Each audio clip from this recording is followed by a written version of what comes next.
And of course, the executives of the midstream, downstream, well, upstream sector hadn't been that there was no clash of interest, maybe just maybe the corruption that have still been going on.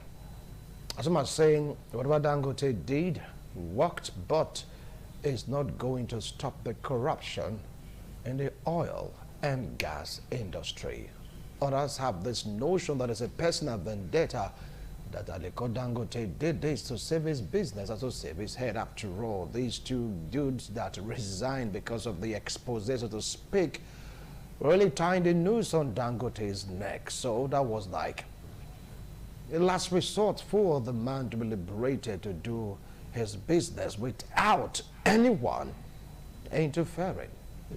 Anyway, unearthing the wrath in the oil and gas industry, the resignation of Farouk, and not to forget to mention Komolafe.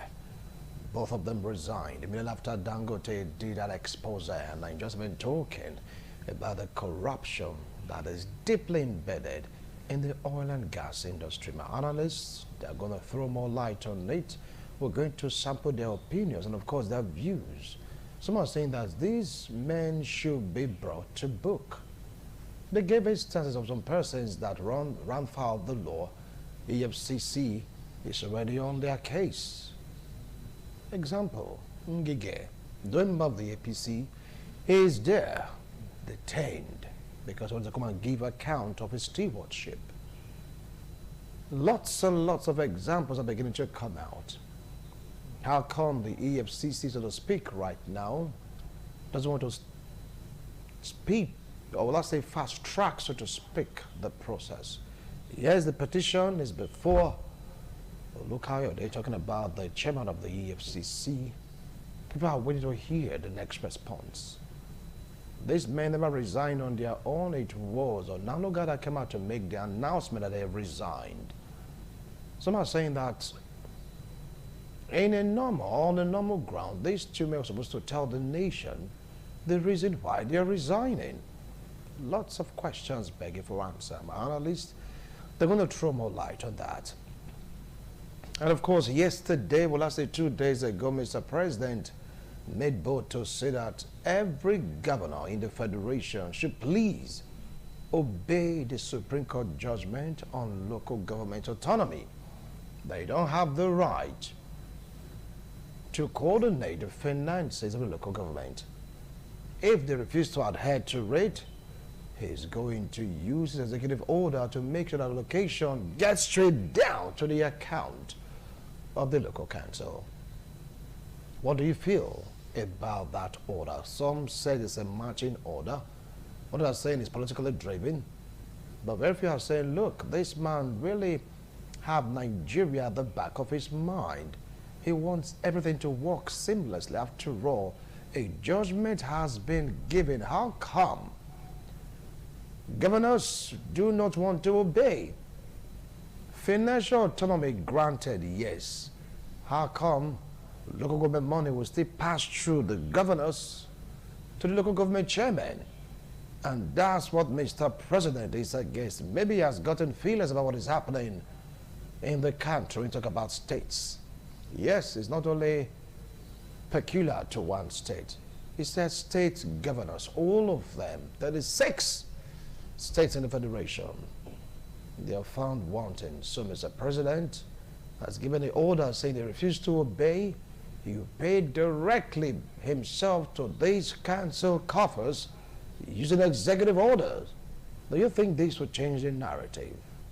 Analysts, again, we share their opinions and views on this particular discussion.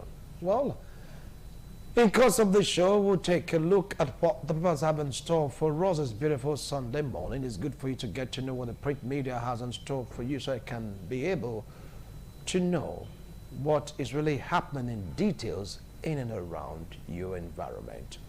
We'll go for a break. When we return, we'll go through our papers, bringing out headlines, making the rounds on today's daily. So don't go away. Welcome to TMI, Sunday's edition, the first edition for the week, with Wilson on Masha. Good morning.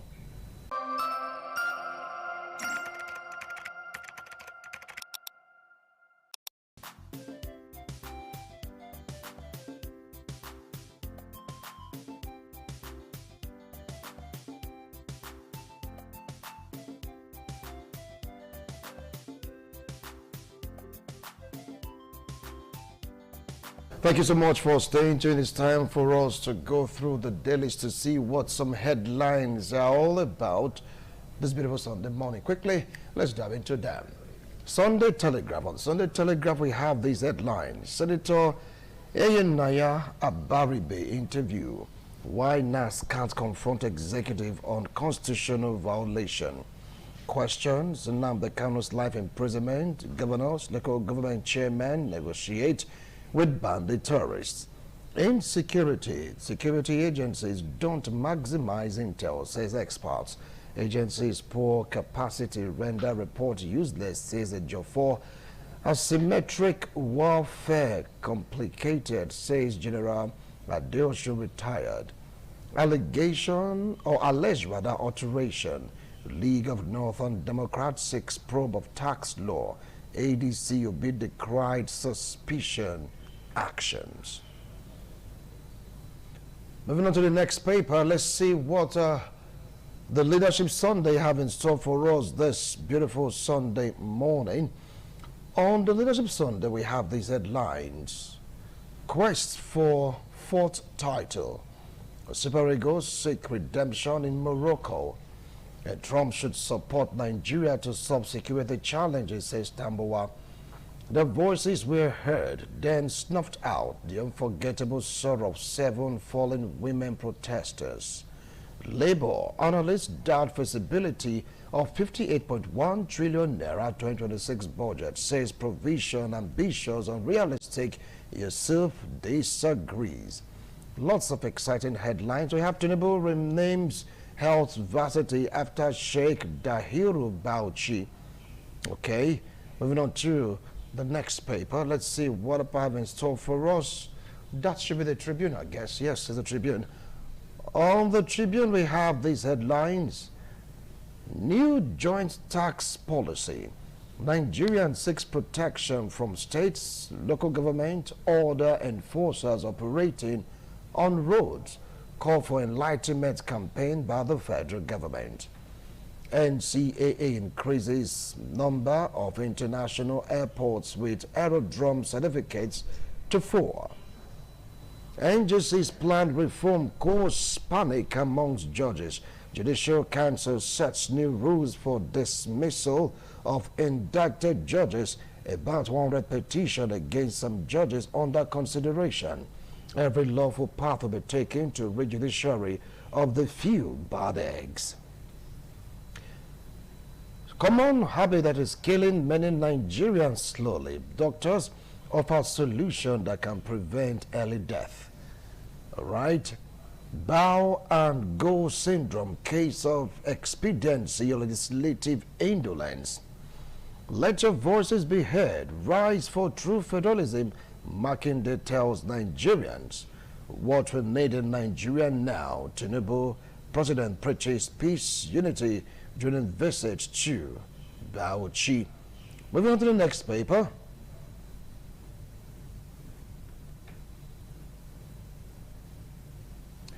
All right, Daily Independent, that is the next paper where we have these headlines. Petrol vehicles face growing time challenge in Nigeria.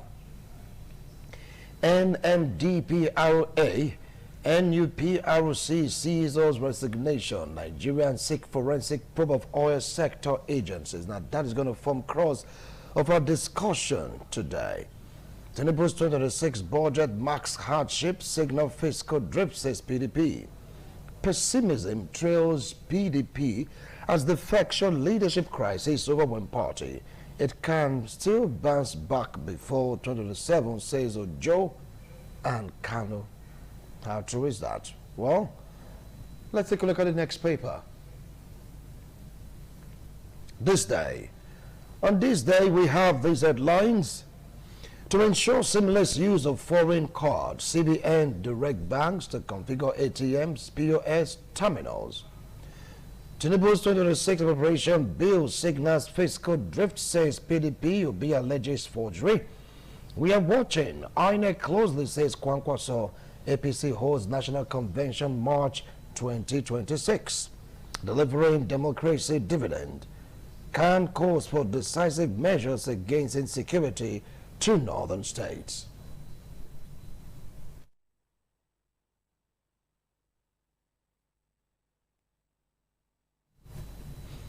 All right, let's move to the next paper.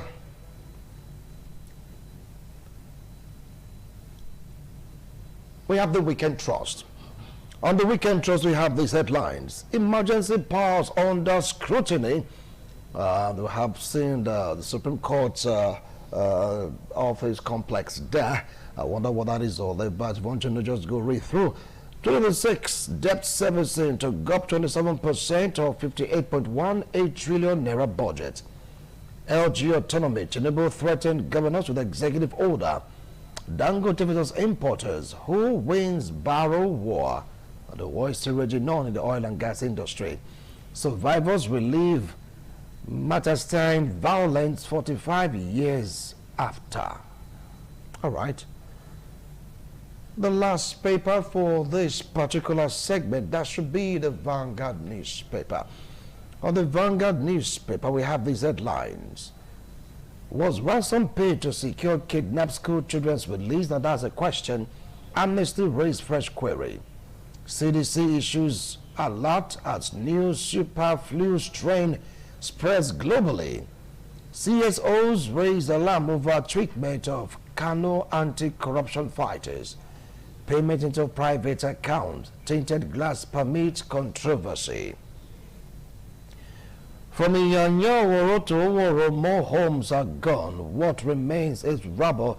Governor Sanwo-Olu help us stop destruction. Christmas. Surplus rise, price crash, hope dashed. Farmers, millers lament investment woes. All right.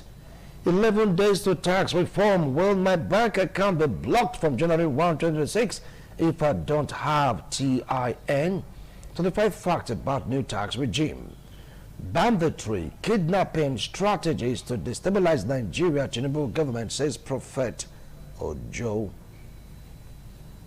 Now, this is the most you can take from this segment. All you need to do, we're going to copy or two of these papers, get to read them, digest them, know what is going on in and around your environment. And just remember that readers today will definitely become leaders of tomorrow. Try as much as you can to inculcate the reading culture. TMI continues in a moment with our discussion segment. Don't go away. Thank you so much for staying tuned. If you just joined us, this is TMI. We'll demonstrate into the discussion for today. Well, the first discussion segment, we're taking a look at what is happening in the oil and gas industry. Yes, Aliko Dangote petitioned Farouk due to one or two allegations. People are thinking that was just mere allegations. All of a sudden, there was a cashback, or let's say a blowback, so to speak, at the presidency through the special advisor on information, yes, Onanuga, said both men indicted, they've resigned. Now, just like asking, is it that the corruption in the oil and gas industry got into a certain stage whereby the blind can see it, even the deaf can hear? What should be done about it? Do you feel that resignation is just the beginning? Something more drastic should be done to these men? Lots and lots of questions. Now we talk about party affiliation. Remember, Ngige has been detained right now because of the same misappropriation of XYZ funds. How come these men resign? Nobody said anything about it. All this and more we'll take a look at under this topic on Nathan the Roth in the oil and gas industry, the suspension of Farouk and Komalofe. How will it affect us as Nigerians? With me here in the studio, standing from my extreme left, I have a political analyst, political affairs commentator. Join me to welcome Honorable Derek Ohunwago. Derek, it's a pleasure for you to join us this morning. Thank you for having me. All right. Good morning to you. So very close to him, our political gladiator.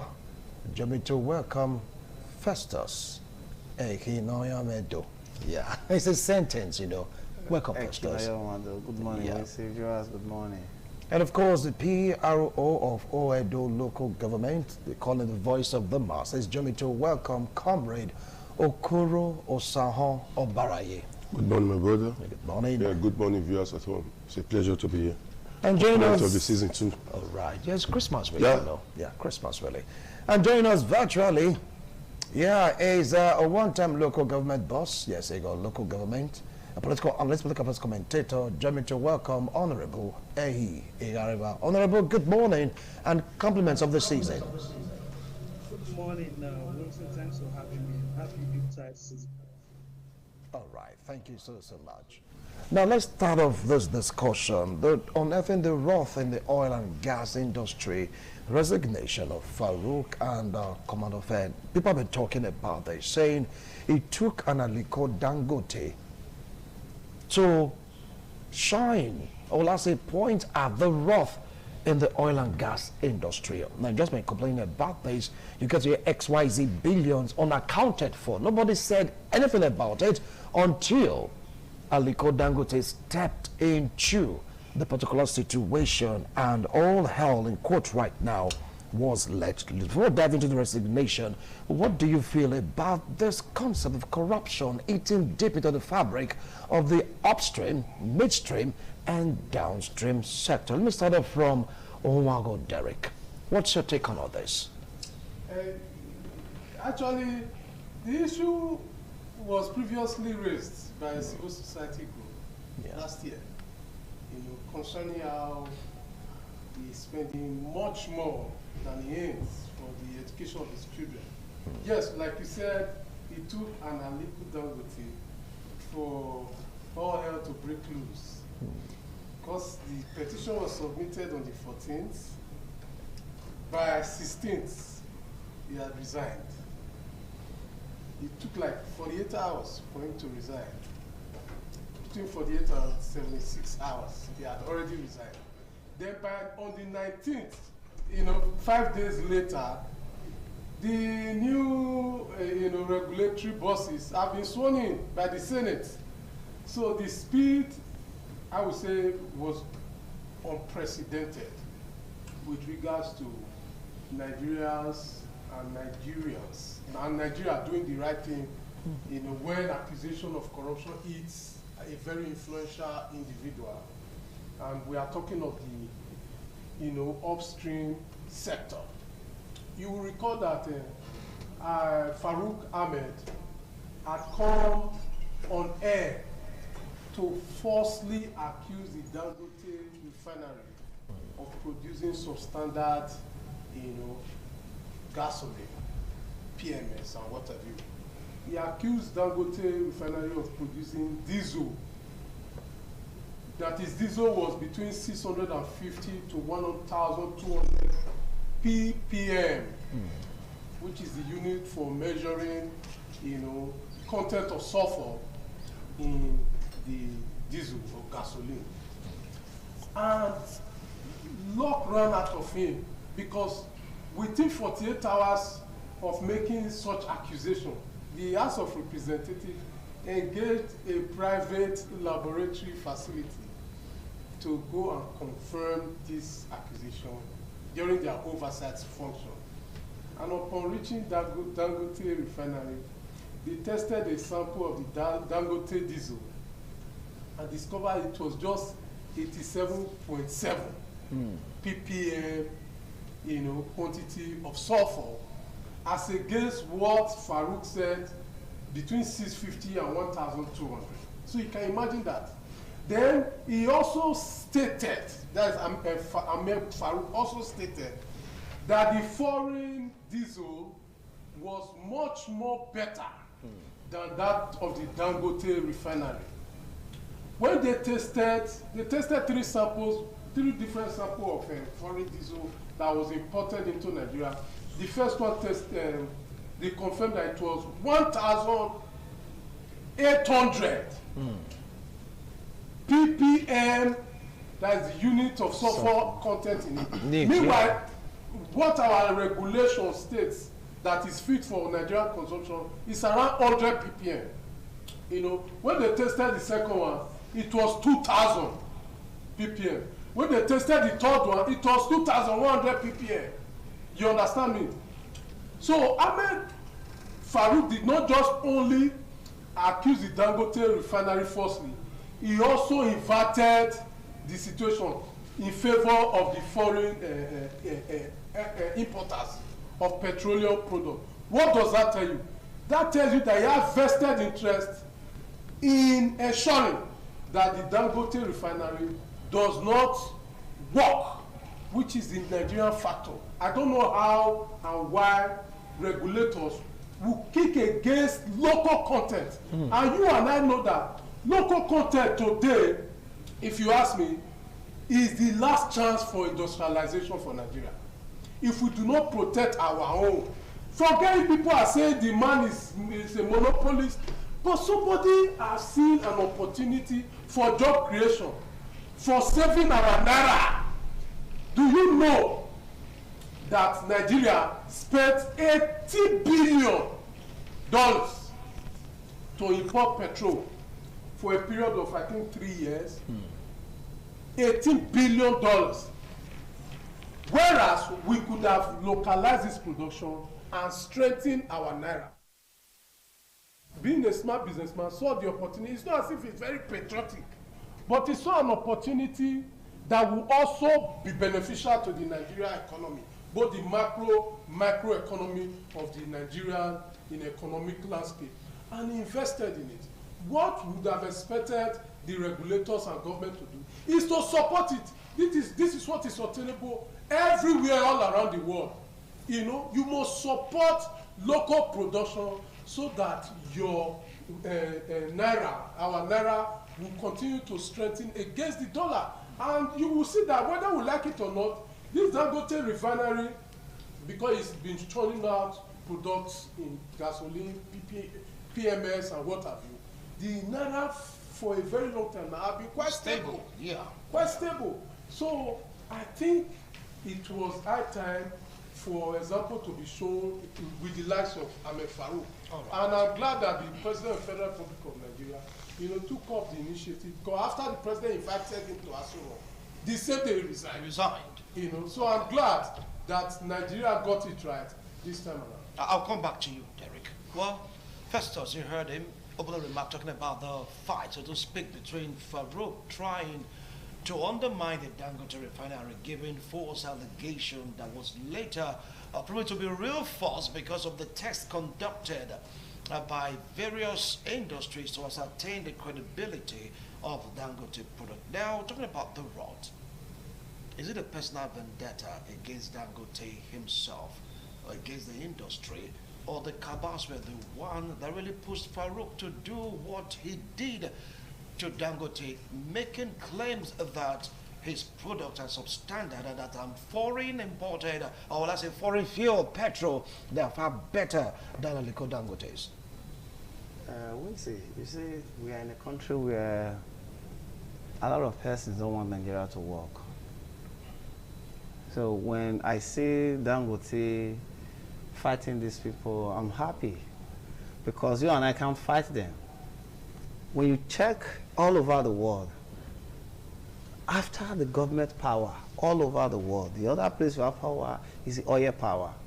Inside the oil, you have expertise power and political power. And it is the political power that control every other aspect. I once told you on this here that one man make nothing less than, there are men that make above $10,000 from oil per day. There are those that make $100,000 from oil per day. And just imagine Farouk paying about $50 million US just for school fees. 5 million. Sorry, 5 million. So you understand that our assertion was right, that these people actually make enough money. The issue is this: if it were to be an ordinary man that petitioned Farouk, maybe the matter would still be slugging. But you see a businessman like Dangote coming up to speak. Don't forget, Dangote is not the man that loves to talk on air. If you observe Dangote as a person, he's not camera friendly. He loves to do his things, if possibly in the covert mix. But the news will need to come out for everybody to see. The issue is this: They don't want a refinery to work. Because if a refinery work, they will not be making the money they are making. But Dangote came up and said, okay, I want to invest on it. There was a time Dangote said, I regretted investing in this place because problems were coming from different sides. I am happy we are just seeing the fight. The fight is going to be long, though. By the special grace of God, next year, Rabiu refinery may also come up. So there's going to be another fight. They're talking about monopoly. We don't need, we are not, this is not a monopoly fight because we have refineries that are not working. Today they'll tell us it's working, tomorrow it's not working. Today is working, tomorrow is not working. So nobody is not coming to monopolize the oil sector. No. If you want to import, import. I guess yesterday, Ipman came up and said, our members now can go and buy oil from Dangote, and they're going to invest in refinery. It is power past power. Like a power play. Yes. The political power within the reach of Dangote and the money he has have settled a lot of things for him. An ordinary man cannot just come up and invest in it and be flying like this. We are expecting more. More revelation will be coming. Because this is a country that people have decided to say the oil sector is for us. We do it the way we want. How will a man come up and start giving false claim? Your own refinery here. You are telling people that whatever that is coming back from there is not up to standard. That's the man that don't want this country to move forward. I'm surprised that the EFCC by now have not invited him. If they are doing investigation, they should be fast. We'll come to that. We'll come to that aspect. Welcome to the chorus of now. What do you feel about this development? On which side? We're talking about the Farouk, the Dangote, and of course, what led to the resignation of Farouk and Komolafe. When you dive deep into the particular situation, some are saying they rot in the upstream, downstream, midstream sector in the oil and gas industry, as it is so deep that Farouk and Komolafe, they are just one of 1,000 or 100 in this particular case. Yeah, I think the second Farouk now on this oil sector, we had the first Farouk. Yeah, on this same oil money, and he spent some time, and he's a free man again. And we have another Farouk also coming up again to sabotage the entire system. It goes to tell you about power play. We're lucky this time that two giants fought, and the ground didn't suffer. The man called Farouk, known not to enemy of the Nigeria state. Why did I call him enemy of the Nigeria state is that Dangote might not be on the good books of everybody, but to some of us is on our good books. Reason is simple. We have a man who, after the government of Nigeria, is the second highest employer of labor. Apart from Nigeria government, there's no other. Dangote staff are more than 30 states. Let's say if we have each state in Nigeria, none, apart from Lagos or Abuja, has the staff strength of Dangote refinery. Because even before now, we had a man who bought 40 trucks. Is it 40 or 4,000 trucks? 4,000 trucks. That 4,000 trucks is going to take 4,000 staff, and he bought to them. That's about 8,000 people. 8,000. So if he once had, some local government don't have 1,000 staff. So we have an individual having 8,000 staff. We are using this 8,000 because this is the one we know. We are not talking about the sugar. We're not talking about the cement. We're talking about the truck he just bought. So it goes to tell you that if we have somebody already boasting of 8,000, without exaggeration, this is a man that has neatly above 200,000 staffs on his payroll. So it's not somebody Nigeria should joke with at all. That is already, it's a government of its own. It can decide if he was in the local government, if this is business was in the local government, it's already a force to reckon with politically, because wherever that 8,000 people are voting is going to show anywhere they go to vote. So for the Farouk to have told the team also goes to tell you that Farouk was a very greedy person. Because if he had also followed Dangote and say, okay, this is how it should go and support, Dangote would have employed more strength of people. Dangote would not have had problems with the staff, people telling the staff to become a member of union. So Farouk tried to demystify him in all angles, but because God is not man and man is not God, before Farouk planned there, Dangote was on the other place. And it also goes to tell you that it depends on who speaks. Last year, before now, people petitioned Farouk on this same issue. The petition did not fly. But when Dangote now shouted, because we also have a listening president who also didn't believe in, let's see what is happening, God saved us, Farouk quickly resigned. But I think the president has not done well, because what I expected was that the day Farouk got to Aso Rock to see him, he was not supposed to leave because of the gray areas. He was supposed to ask him some salient questions. They would have no way, because why will you leave when Muslim Amasa, who works in a private station called ITV, the children attends a school where he pays about ₦1 million annually. So it's good you ask. Muslim Amasa, your salary is so. How come a child, just one, you see, you spend $1 million, which is virtually a year's salary of yours, and not just one, about 2 or 3. So if the president does not ask, who is supposed to ask? Is it me? So the president didn't do that well. And he goes to also tell you about tribalism. What Farouk has done, I'm not sure if he did 1/4. I'm not sure. I get it now.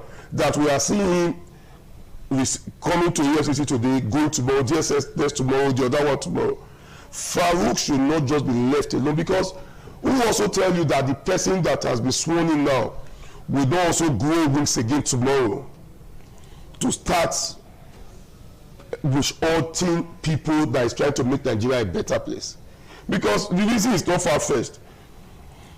If my son Osaini stays this table and I spank him openly in everybody's presence, tomorrow, if your child comes with you and see me spanking my son staying this table, your son will not want to be at that table. The reason is because he knows that if the child of this man who owns this table does this thing, and this is the reaction of this man, what about me, who is not a relative of this child? So the president would have also done something very, very salient of our situation, because this oil sector has been one avenue where people right from 1960, not yesterday, has been siphoning Nigeria's common, what God gave us to feed with. Certain case of example, we have people who never know what concerns oil, that were giving oil wells, and that today they are richer than some states, boasting and doing what. Do you know what oil wells are not supposed to be for individual in a state society? But in Nigeria, it's being given to people either through relationship, because it's my side chick or my in-law. They just give you what will benefit generations yet unborn to an individual. And by the time the individual gets it, you start hearing forebears, the person buying private jet, going to Banana, living on Nigeria's issue. Go and check. We never worked anywhere before. Just because the government, being political or military, gave he or she an oil well, the person is no longer answerable to anybody. Okay. So Nigerian government should again sit down, use Farouk as a case study to say never again will anybody come and disturb this oil issue. Because if Tinubu tries his best, forget about this refinery issue. We should stop lying to Nigerians. Nigeria should sell off our refinery. The reason is because if Dangote has been able to do this now, to say my phone is selling for this, if about 8 to 10 persons enter this business tomorrow, we see you are going to sit here, they will come and give you fuel, I'll give you a bag of rice for Christmas for you to just buy the fuel. All right, I'll come back to you, Korisabari. Now let's get to hear from Honorable Ehi. Now, what do you feel about all this? The wrath in the oil and gas industry, both the upstream, midstream, and of course downstream sector. Thank you very much for having me. This has been one of Nigeria's biggest problems. As a matter of fact, you want to call it it's like a Dutch disease, where you have excess of resources, but the people suffer so much due to misappropriation, embezzlement, corruption, and for the most part, nepotism. What do I mean by nepotism? I will even just draw from what my brother Osamu Awarayi just said lastly. If you look at the indiscretion that took place during the allocation of oil wells, the slap on the faces of the people of the Niger Delta who suffer immense environmental degradation. And look at the percentage of those on the Niger Delta that own oil well. It's laughable, it's pitiable, and very sad that people from Maiduguri State, from the core north, let me not even say specifically state any state, but people from the northern part of the country own at least 80% of the oil blocks, and many of them maybe have never been to the Niger Delta. They cannot identify or even recognize the struggles of the people of the Niger Delta. They don't know the pains they are going through. They don't know that their environments are being destroyed. Their means of livelihood are being destroyed. And what God gave to them as a blessing has now become a curse. What do people in the Niger Delta get? Maybe heading a committee on pipeline protection. Just protect the pipeline for us to siphon your natural resources away. That is what we get. The issue of Farouk has been long coming. I just want to appreciate President Tinubu and the National Assembly for being very proactive, for moving very speedily, and more importantly, I want to appreciate the nationalistic stand of Aliko Dangote, because he could have said, let's settle this in-house, being that this man is a Muslim Northerner, just like I am.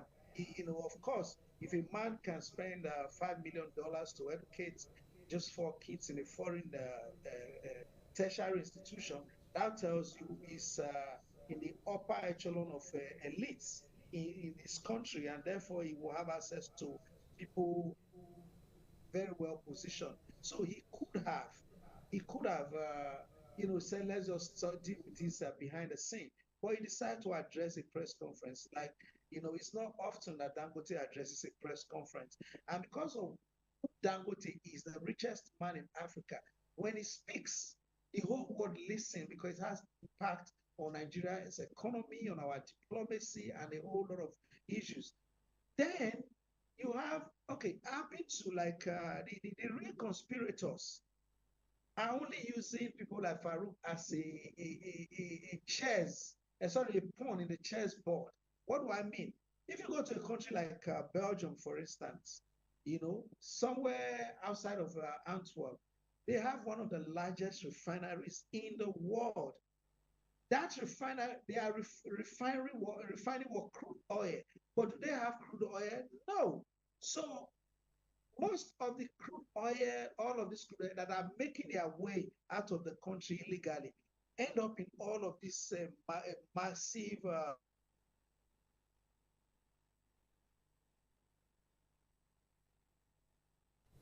all right, we seem to be having some technical issues there. Not to worry, we're definitely going to rectify it. For that reason, I want to go for a break. When we return, we'll continue this discussion. Do not go away. We'll be right back.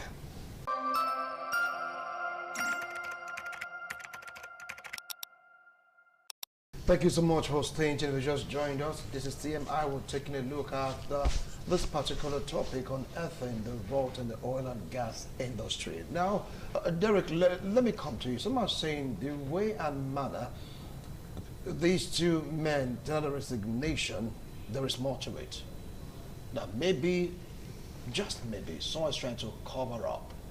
That nobody wants Nigerians to know the amount involved, how deep the rot has eating into the oil and gas industry. They have the opinion that they're trying to cover up for these guys because nobody wants to give account of stewardship of what transpired in the tenure of Farouk and Komolafe.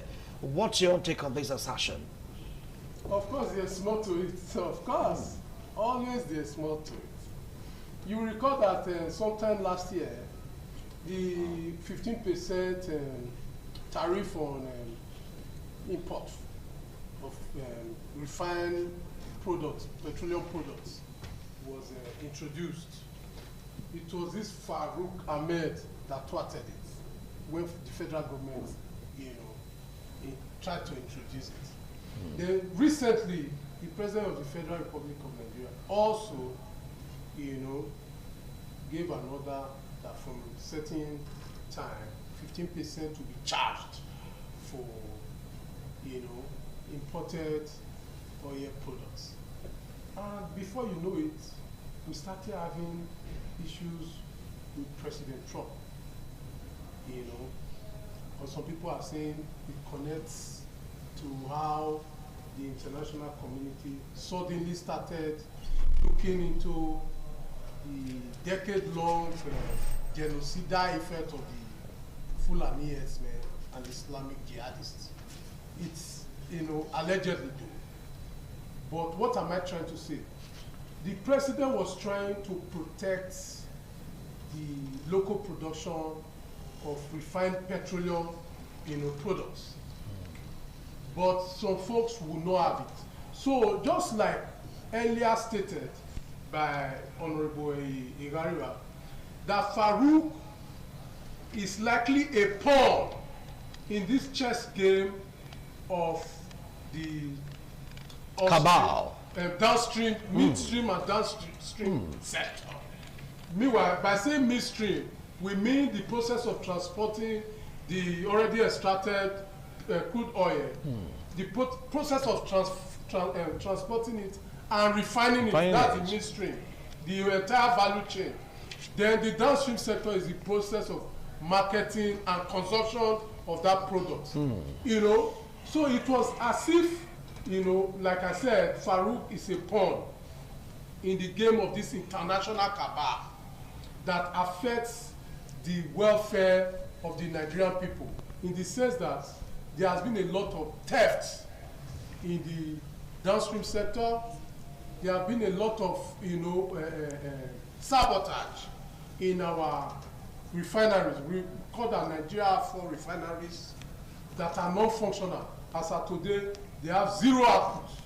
And meanwhile, over $18 billion have been spent with an attempt to resuscitating it. And if you look at that amount that has been spent for a period spanning over 2 decades, you will find that the real value of that $18 billion is more than $100 billion, which could have, helped to set up to 5 refineries of Dangote refinery standard. So what am I, trying to say? Farouk being a pawn in this chess game of international sabotage of our Nigeria downstream, upstream, and midstream sector adds a semblance of what they call immunity. He felt he was untouchable, so that gave him some form of laxity to operate freely, to behave as if he's untouchable, to the extent he challenges the president's decision to slap 15% tariff on imported oil products. So it was, becoming very unbearable. You will also recall that the National Assembly uncovered over $300 billion of missing, monies, accruable from our downstream sector. By downstream sector, we mean the process of extracting crude oil from the soil.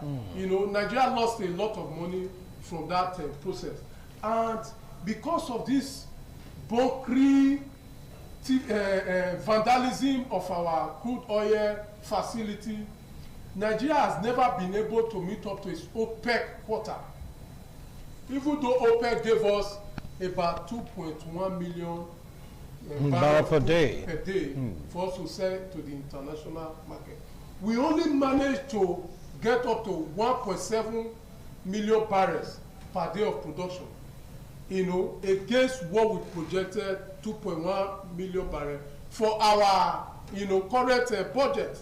So some of this sabotage is accruable to the high-handedness of the regulators, and these regulators, that of the Farouk and the other individual regulating the upstream and the other one regulating the midstream and downstream sector, have not been able to protect the interest of Nigeria as a nation and Nigerians as consumers of this product. And this is the core mandate for which they were appointed. So this is quite unfortunate that the people who were supposed to protect us are the ones that have been seen to be collaborating with foreigners. All right. Protecting the interest of refineries in Belgium and Netherlands. So that they can continue to sell substandard products.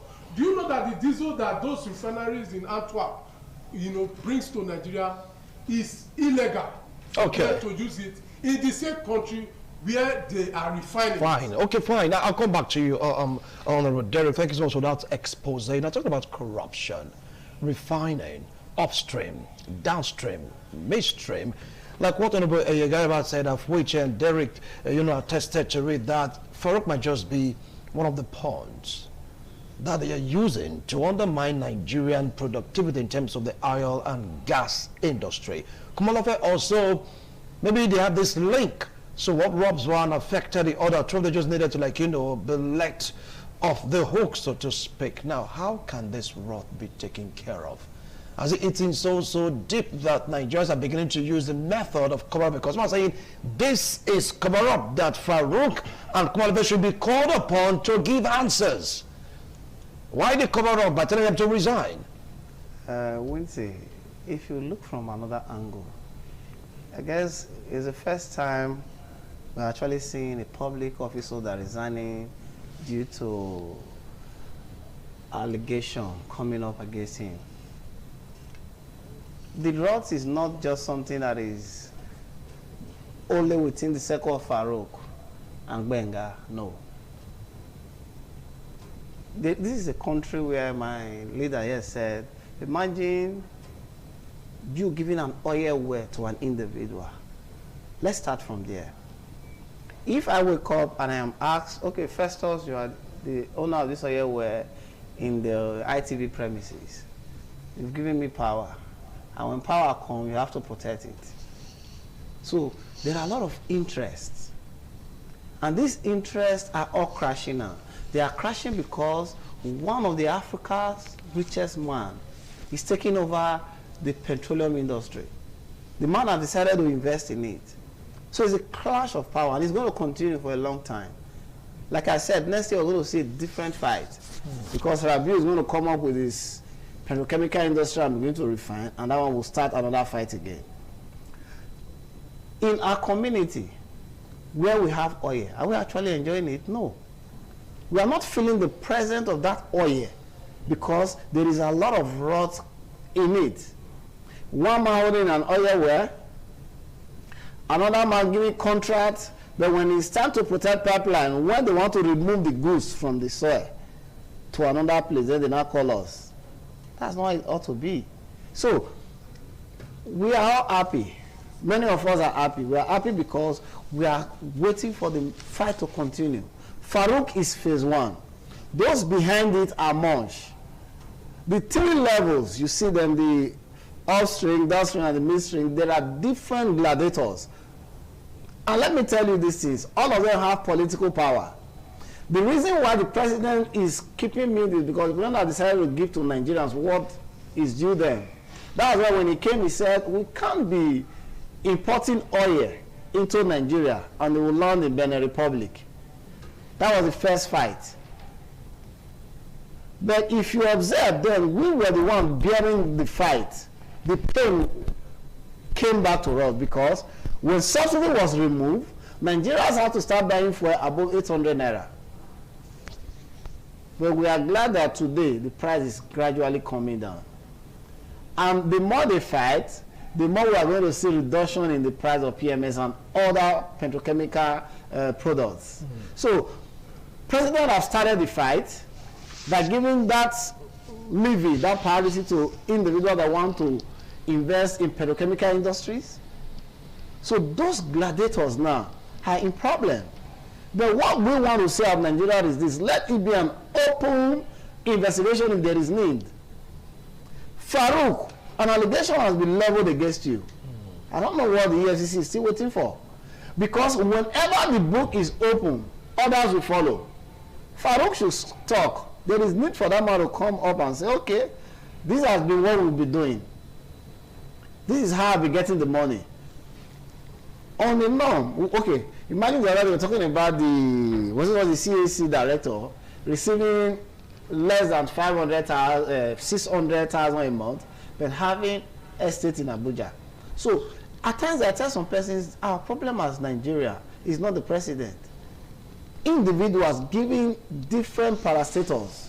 You've been made a director, go and hold this place. You are supposed to be accountable, not to the president, but to Nigerians. But you see, Nigeria, whenever we are giving positions to hold, that's when we begin to think of, we never first succeed, now we must succeed. We're going to succeed with our money. So, the oil sector, there is a lot going on there, a lot. That's why you see Ipman fighting Dangote the other time. That led to what my brother said. Dangote said, no, you can't do this. It leads to another empowerment. He was saying 8,000 empowerment. No. Each tanker drive, lorry, have 2 motorboy at least, with 1 driver. And there are cases for those going to the north, we have 2 drivers. So there is no way we are going to have 4,000 trucks with less than 13,000 people being employed. So the more they fight, the more we, the citizens, are happy. All right. I'll come back to you. Now, talking about the fight, someone saying that this fight is not a fight against the rot in the oil and gas industry. It's a fight for survivors, fight for selfish end. Now, what's your take on that? Fight is fight. Fight is fight. The fight is fight. You blow person, you slap person, a fight. Even when you shout, you might not even just be physical. Which what did they do you? I get it now. It's a fight. So the fight, what is the better thing is the fight should at least end well and put food on our table.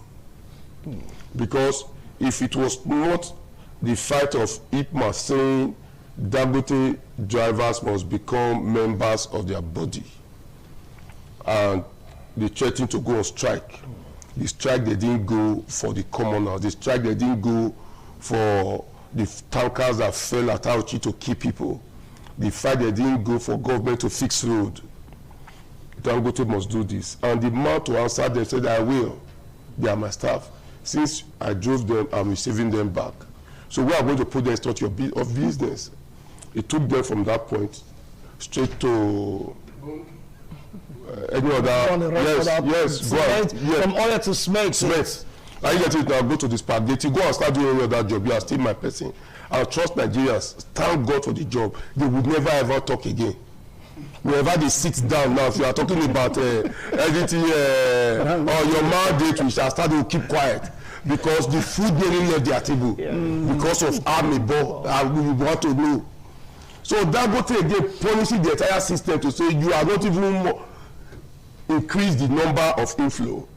So the new ones, have you seen Dangote's truck? The new one they are buying. If you see it, you will know that this is comfortability at its best. I have seen some few ones because even the comfortability is something welcoming. So it goes to tell you that if was Dangote, as we speak now, because of this fight and everybody looking at him, we know what to do anything less. Don't be surprised on Xmas Day or New Year Day, Dangote removing 100 naira again from the said 8 or 600 naira it's already selling. Just for Nigerians to enjoy, because it's its own. So it decides what to gain. It can say because I've gained, I want to do this. It can say because my friend Derek Owawe is celebrating his birthday in Benin.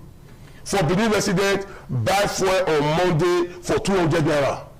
Even at loss, it's nobody's business, it's his own. So that is, it goes to tell you, if more people enter the system, we see just wise, if more people enter, it's Dangote today. If we have about 4, look at what has happened to Smith. Look at what happened to GSM. Look at what happened to Line. There was a time some of us bought to call for 40,000. 40,000. Then Glo came and Glo said, you will still pay that one, but you pay small. Once you buy, they'll give you dash. Once you buy credit, you put in, they subtract. You put in, they subtract, depending on 2, 3, 4 years. Some people also bought in that format. As we speak today, Wilson, if somebody dash you a SIM card, you might not take it because it's of no use to you. There's nothing you want to use it to do. All right. So if more people also enter this business tomorrow, we are going to see some people coming to say, okay, if you come and buy fuel in my place, I will give you lunch. If you buy fuel in my place, I will service your car free for you, just to attract you. Because why? He knows that if he does not give you something good, there's another person already waiting the next door. So that is why people like Dangote needs federal government backup more than before. Because this government, since inception, there is no way this government can employ 10,000 people once. It's impossible. All right. I'll come back but to Dangote is doing it as if he's sharing money to give work. Dangote, just before we can talk about it in 10, 20 days, he can buy 50 trucks again. And that's already 50%. What, he's not going to drive it himself. And my brother was saying 30,000. I don't want to say it as a politician. I get it now. If you give somebody one job, if I give Wilson or Master a job, Wilson has a wife, Wilson has a friend, depending on the friend. For some people, they have side chicks. I get it now. Those side chicks have children. Then some people have where they belong. So as an individual, if you give one, you're already giving minimum 10. Yes. Minimum 10. All right. So for 4,000 church people, an outside man does not get married to one person. That's all.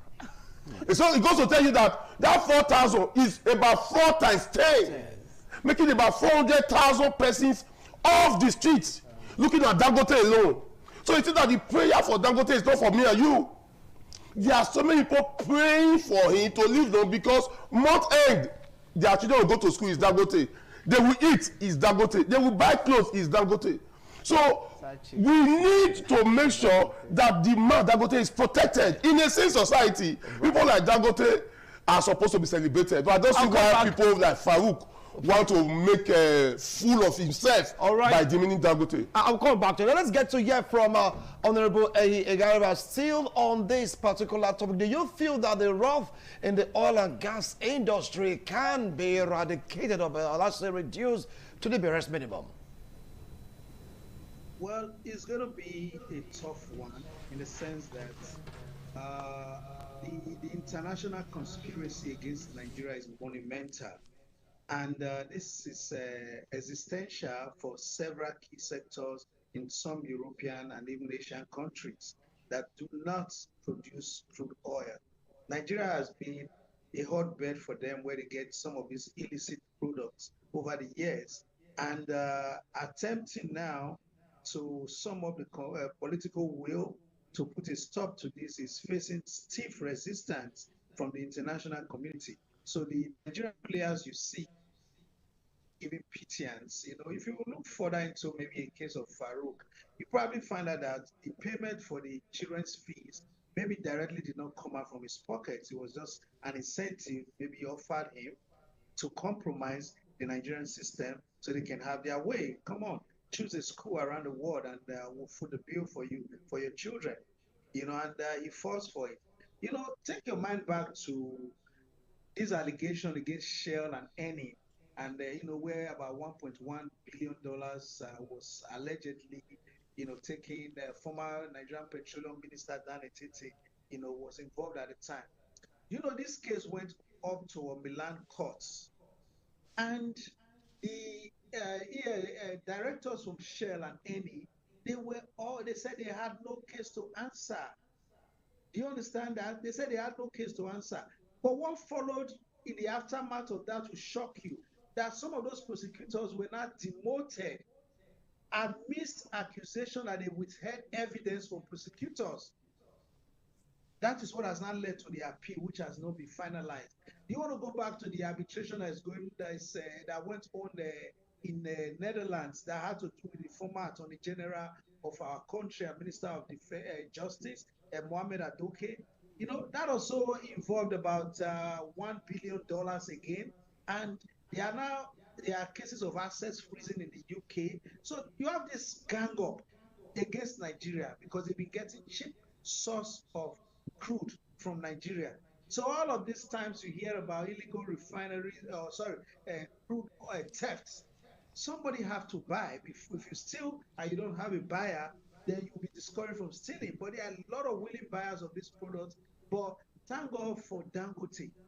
If that refinery did not come up stream and the other one that is being built by BOA, we were never going to come to the end of this. You had a lot of billionaires who bring empty ships to Nigeria and they are just recorded as they haven't brought petroleum products. But thank God that anomaly has stopped. As a matter of fact, I think the Senate should review the penalty for crude oil theft. They should review the penalty for sabotage. This is national sabotage in the sense that why anyone on earth would preach, even though yes, we have a free market economy, but why you would preach for destroying the Naira? Because how do you destroy the Naira? By making us spend excessive dollars and foreign exchange to bring goods or services that can be produced in Nigeria. That means you are discouraging local production, which is Dangote refinery, and encouraging foreign production, which is importing petroleum products from the diaspora. You know, that is inimical to progress, inimical to development in our country and developing the petroleum sector to bring finished products to the gas stations in Nigeria. So the president, I'm happy that he's nipped this in the bud and he didn't look at typically what people would look, because the other gentleman, Gbenga Komolafe, is from the Southwest. The president did not consider that, oh, this man is from my own geopolitical zone. For that reason, let's look for a way to. No, he didn't cover him up. He was roped in with Farouk and off they went. Now it also behoves on our EFCC to swiftly investigate, and we beg our judiciary that when the case comes to them for adjudication, they should dispense with it and give them the most severe punishment so that it will serve as a deterrent to others who are still engaged in this crime against Nigeria and Nigerians. It should serve as a deterrent, one, and two, they should also investigate further because they are definitely not alone. They are definitely not alone. Others are complicit. They are still within the system, and they are going to attempt to keep fighting the system. So there should be a thorough cleansing of our petroleum sector, especially with regards to Nigerian NNPC and all the related agencies. All right, thank you. Thank you so much, Honorable. Now, to call it a wrap on this thing, we're going to have something else to talk about local government autonomy and the rest of them. What advice would you have for Mr. President? Because I say that Mr. President is the one directly in charge. After all, the Minister of Petroleum is under his care. So how would you be blaming Farouk or Komolafe? They're like, you know, a Minister for Petroleum from State, Heineken, Lukbukbiri, also that all of them should be held accountable. Now, what have to say about this, Derek? Before I advise the president, let me put it on record that Nigeria is the only country in the world that does not meter its upstream petroleum products. That is when we extract the crude oil from underground.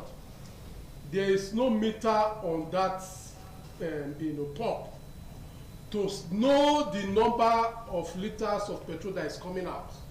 Most of the figures that we have today is speculatory. Estimated. Only those figures that are declared, legitimately declared, are the ones that we have. So a country who is serious about upscaling its natural resources to the benefit of its people must meter their pumps at the upstream level. Every country in the world who are involved in crude oil production meters their crude oil process of production. Also, countries like China stipulate death sentence, death penalty for corrupt public officials. Because when you are a corrupt public official, the value chain is that it will affect everybody in the country negatively. Because you are stealing from everybody. Whereas somebody that stole GSM somewhere in, I think, in those states, you know, not even with a gun, I think with knife, he was charged as a armed robber and slapped with death sentence. The person stole from an individual. Meanwhile, public office holders steal from the entire country, and most of the time, they are just giving a slap on the wrist or giving fine to pay. So a country that is serious about improving the indices of human health indices or life expectancy or economic upliftment of its people must look at these critical areas. Yes. And ensure that the maximum penalty is given to those who try to sabotage our common patrimony. All right. The president must ensure that going forward, the president is a big man, even before he became governor many years ago, he's a big man, his generation is already secure. He should ensure that the legacy of anti-corruption that Nigeria seriously needs now, which is to ensuring that anybody that steals from the country should be killed. He should sponsor an executive order to the National Assembly. Death penalty. Yes, for public officers stealing from the nation.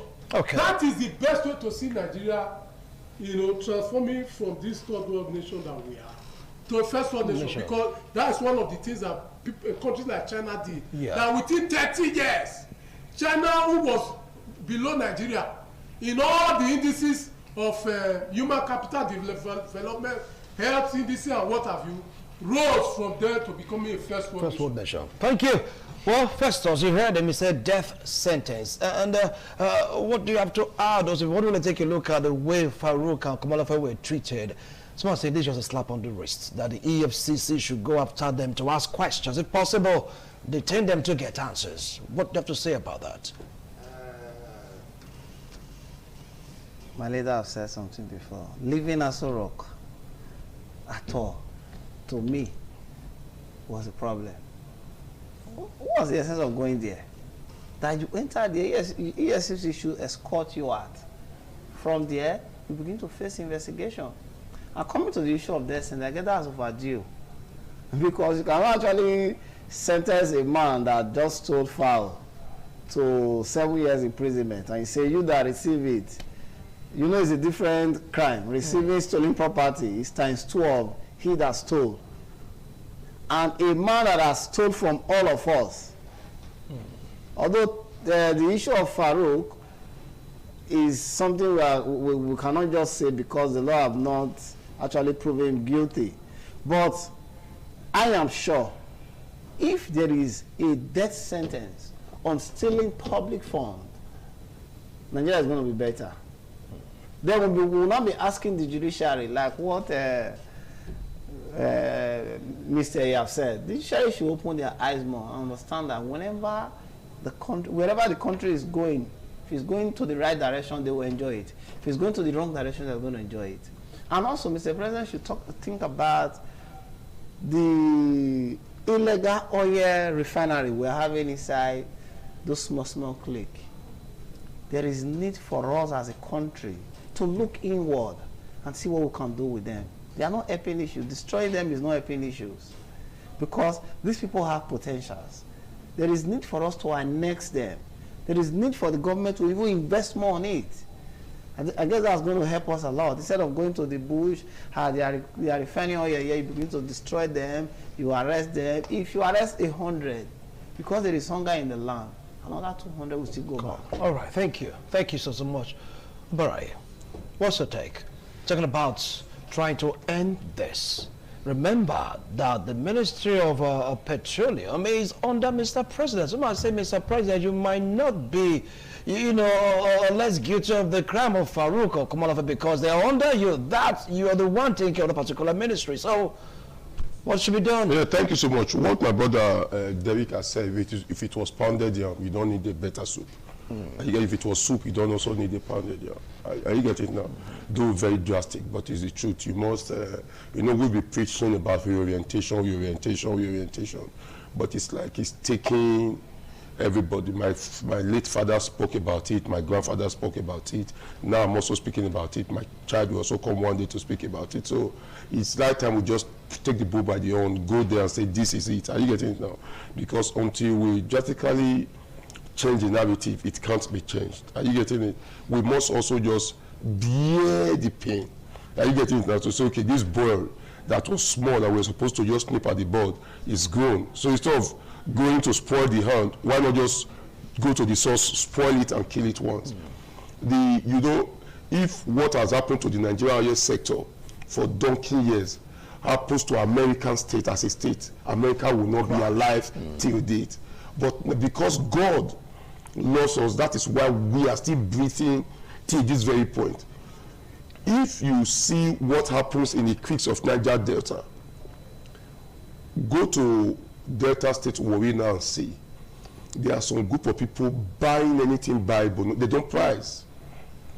If those people that are giving the crumbs in this oil sector can buy properties worth billions without pricing in the heart of Delta, what about those that has the oil well?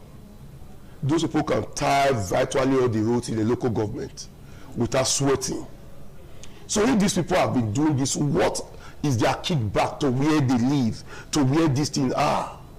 What stops people, the villages with oil well having a standard airport, having an helipad, having a private university, a good university from that individual?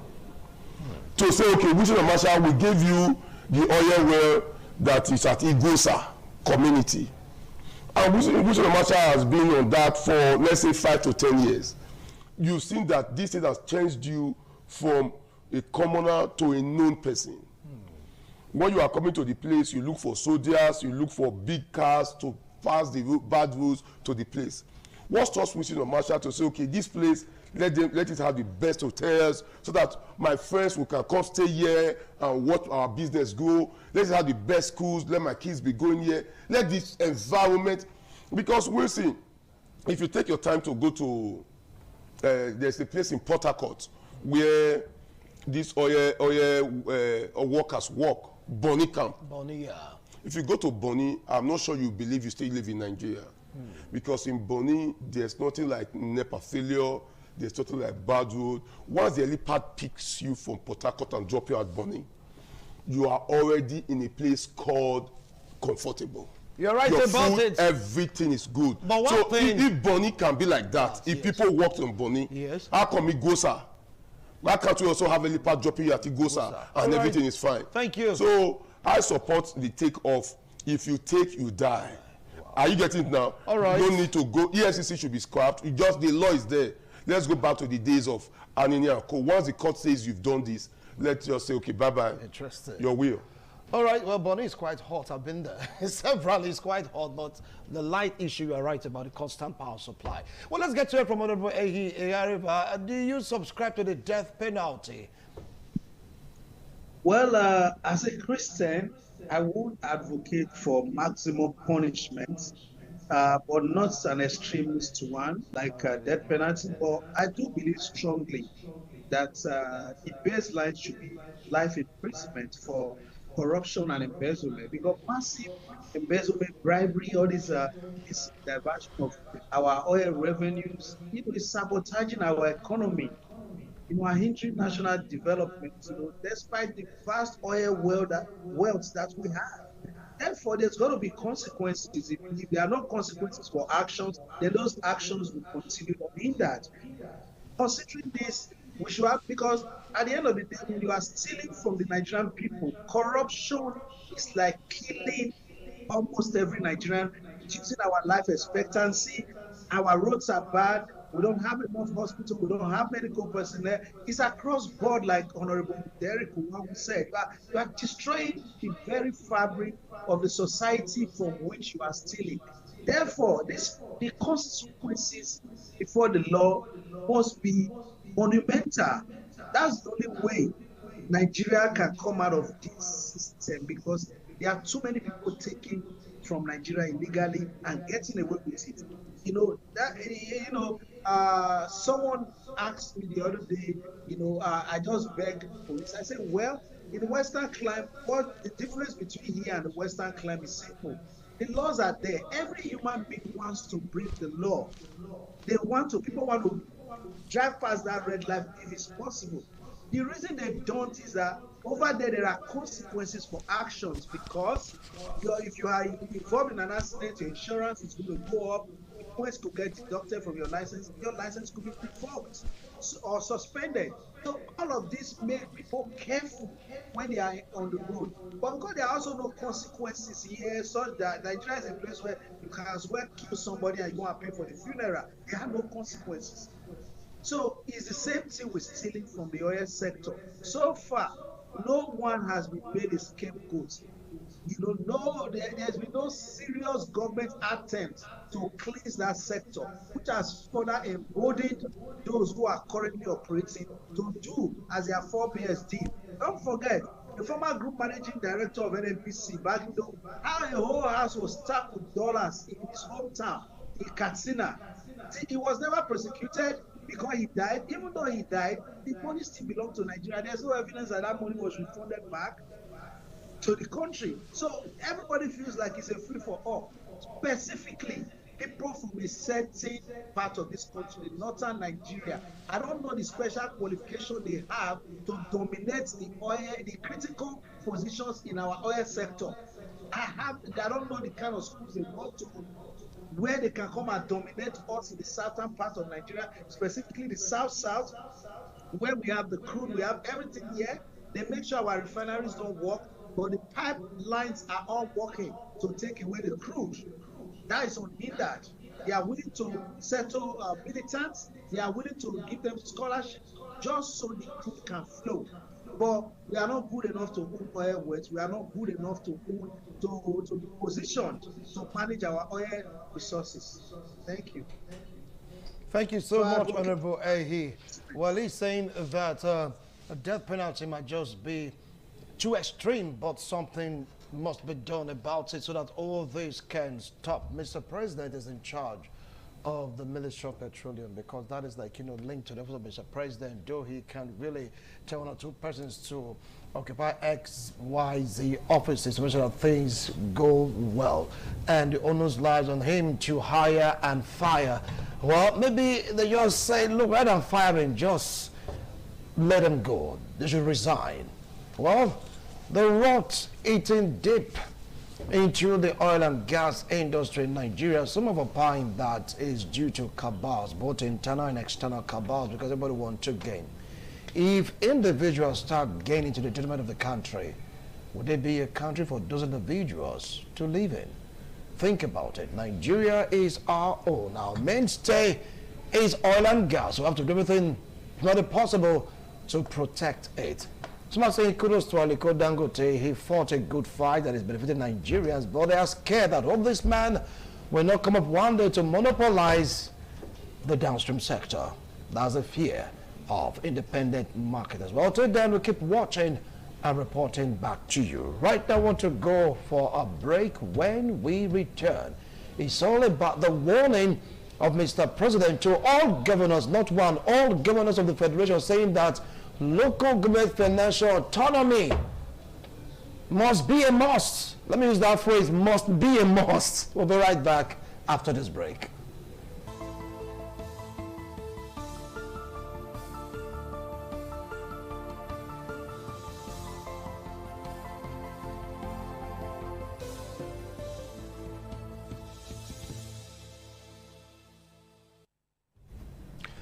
Good morning and welcome to the news update for this time. The Marian Voices Choir of St. Francis Catholic Church, Benin City, has joined the list of choristers who paid a Christmas visit to the East Summer of Benin to felicitate with him for the season.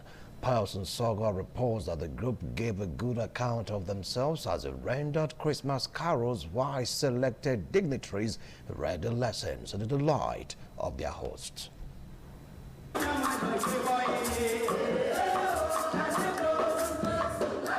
With soul-lifting songs, the Marian Voices Choir of St. Francis Catholic Church, Benin City, crowed their host, the Esama of Benin, Sir Chief Dr. Gabriel Usawari Benedium, who could not resist dancing to the melodious tunes. As the music spread the joy of the season, Mrs. Jane Genevieve Amaroboyi read the first lesson from the book of Isaiah chapter 11, verses 1 to 10, while Mrs. Eunice Ogbebo took the second lesson from Isaiah chapter 9, verses 2 to 7.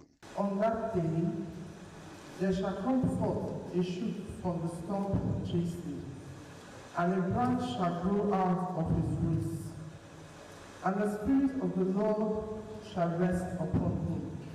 A special solo performance by Mrs. Gloria Anani added color and excitement to the event.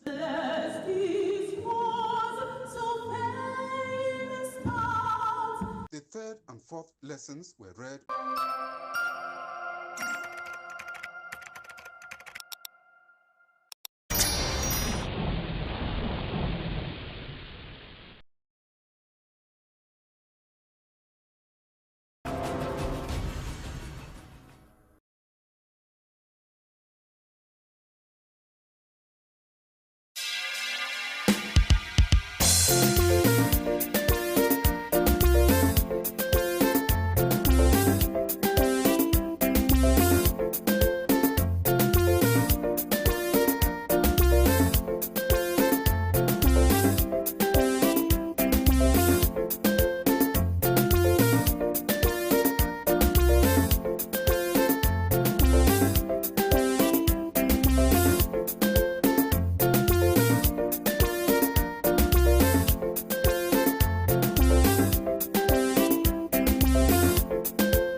ITV, certainly the best.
This is ITV.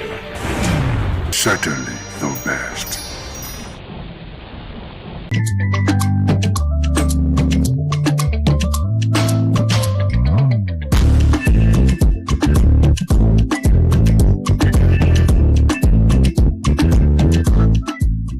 Hello and welcome to Women in Conversation on ITV.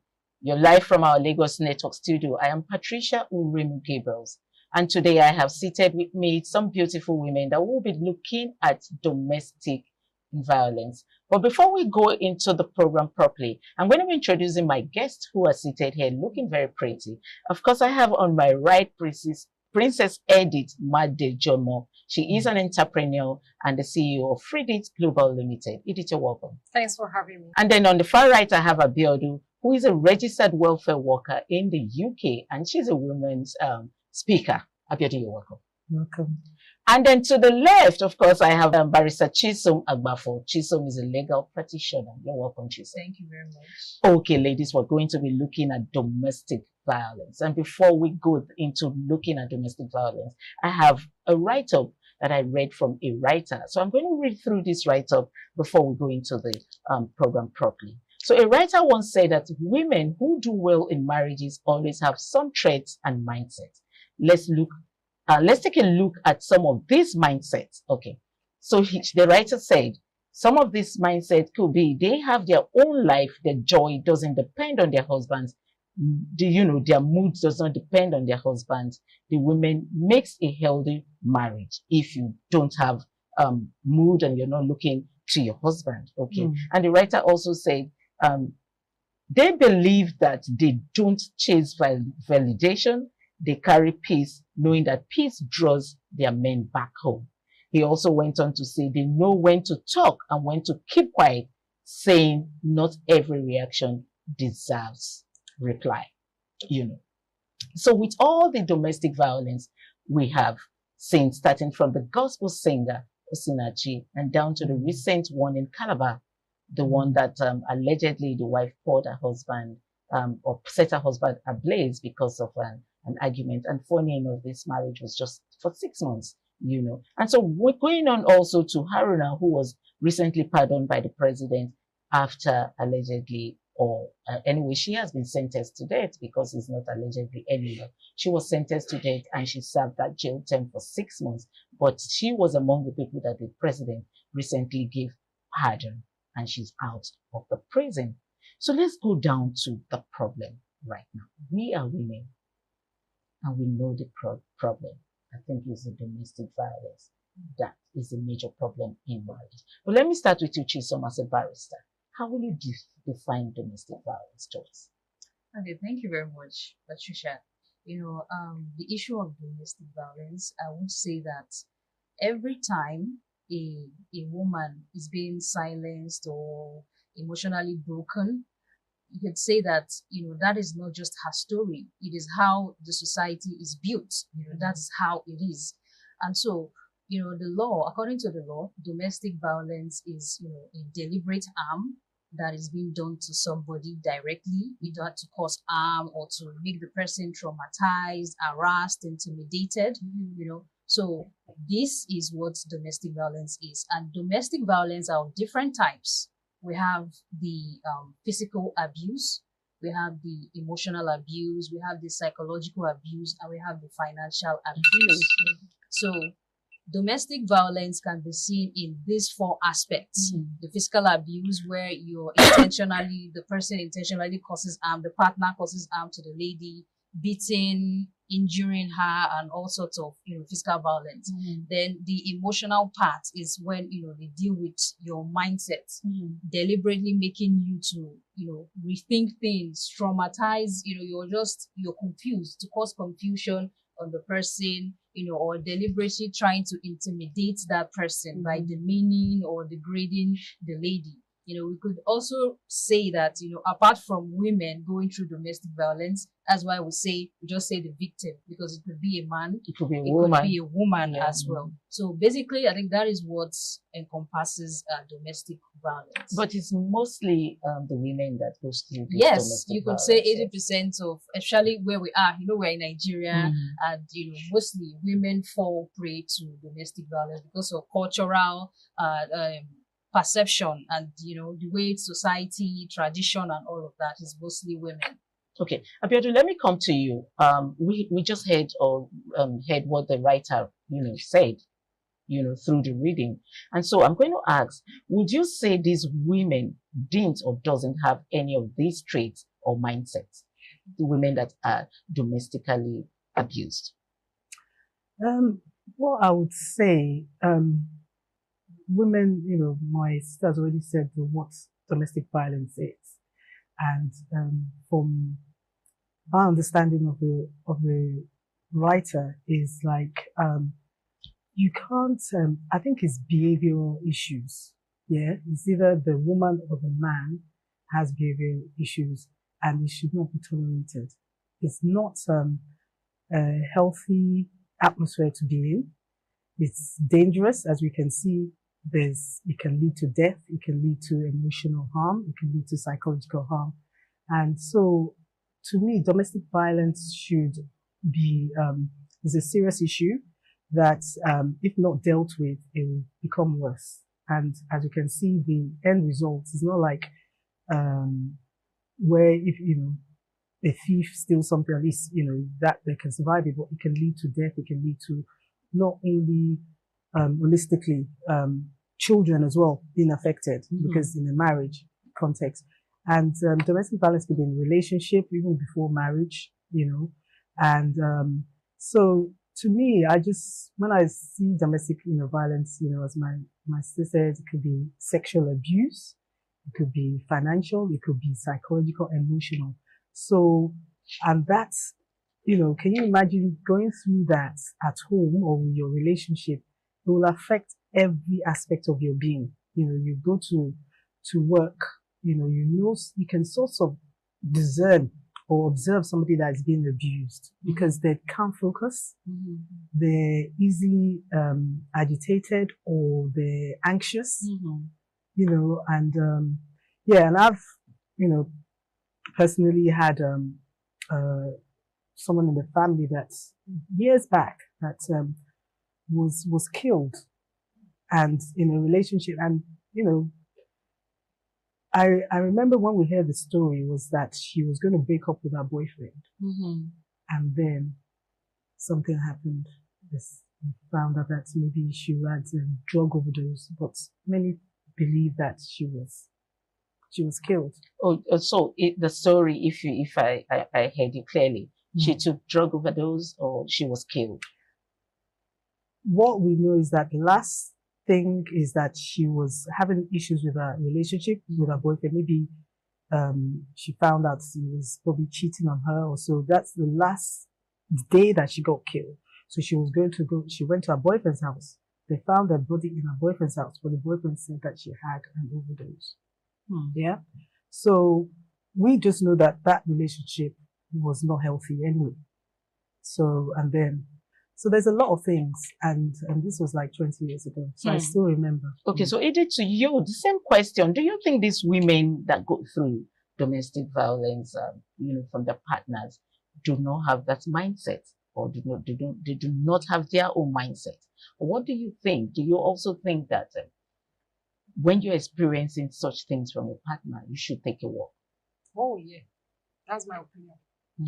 I don't think any woman will want to walk out of a good marriage. Women are wired to be patient, to be tolerant, and to be loved. Any woman that sees red flag, I will tell you, no second chance. Because the red flag are always there. The red flag are never green. They will never turn green. They're always red. They will never turn green. If you see the red flag, please take a walk. Talk to somebody. I don't believe in this. You listen to what people say, what pastors say, what the society will say. Why not think of what people will say when you die?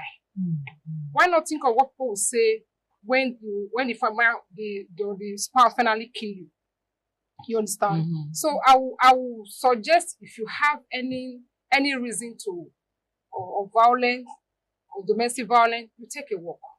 Domestic violence, like my lawyer rightly said, domestic violence is in different ways. They come in different ways.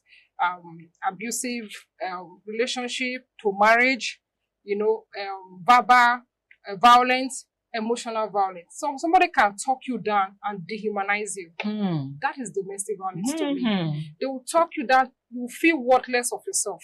Anybody that talk you down and make you feel worthless of yourself and make you feel less of yourself is not worth standing with. Not talk of being into a relationship. True. You understand it? So that's my opinion. So they'll talk you down, they make you see yourself worthless, they make you question if you are existing, they make you question your existence. Okay, let me quickly come in here. Most women, that's when they believe that the man loves them. Oh my let me tell you why I said that. Okay, so I have a cousin who is dating this guy. And each time the guy wants her over, is to either come and cook or come and do his laundry. And then one day I asked her, I said, what is wrong with you?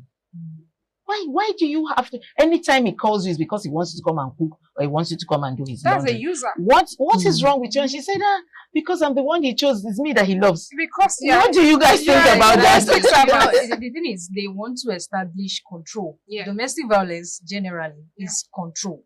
The partner or the person who is the abuser wants control, total control of your mental state, your physical body and everything. So, the society has romanticized abuse to the extent that they feel like it is strength, endurance. So the more you endure in a marriage, the more it gives you strength, or the more you get experience. So I'm a married woman for 10 years, so I've seen all sorts of abuse, tragedy in my marriage, and I can advise the younger ones. I think that is what some people say.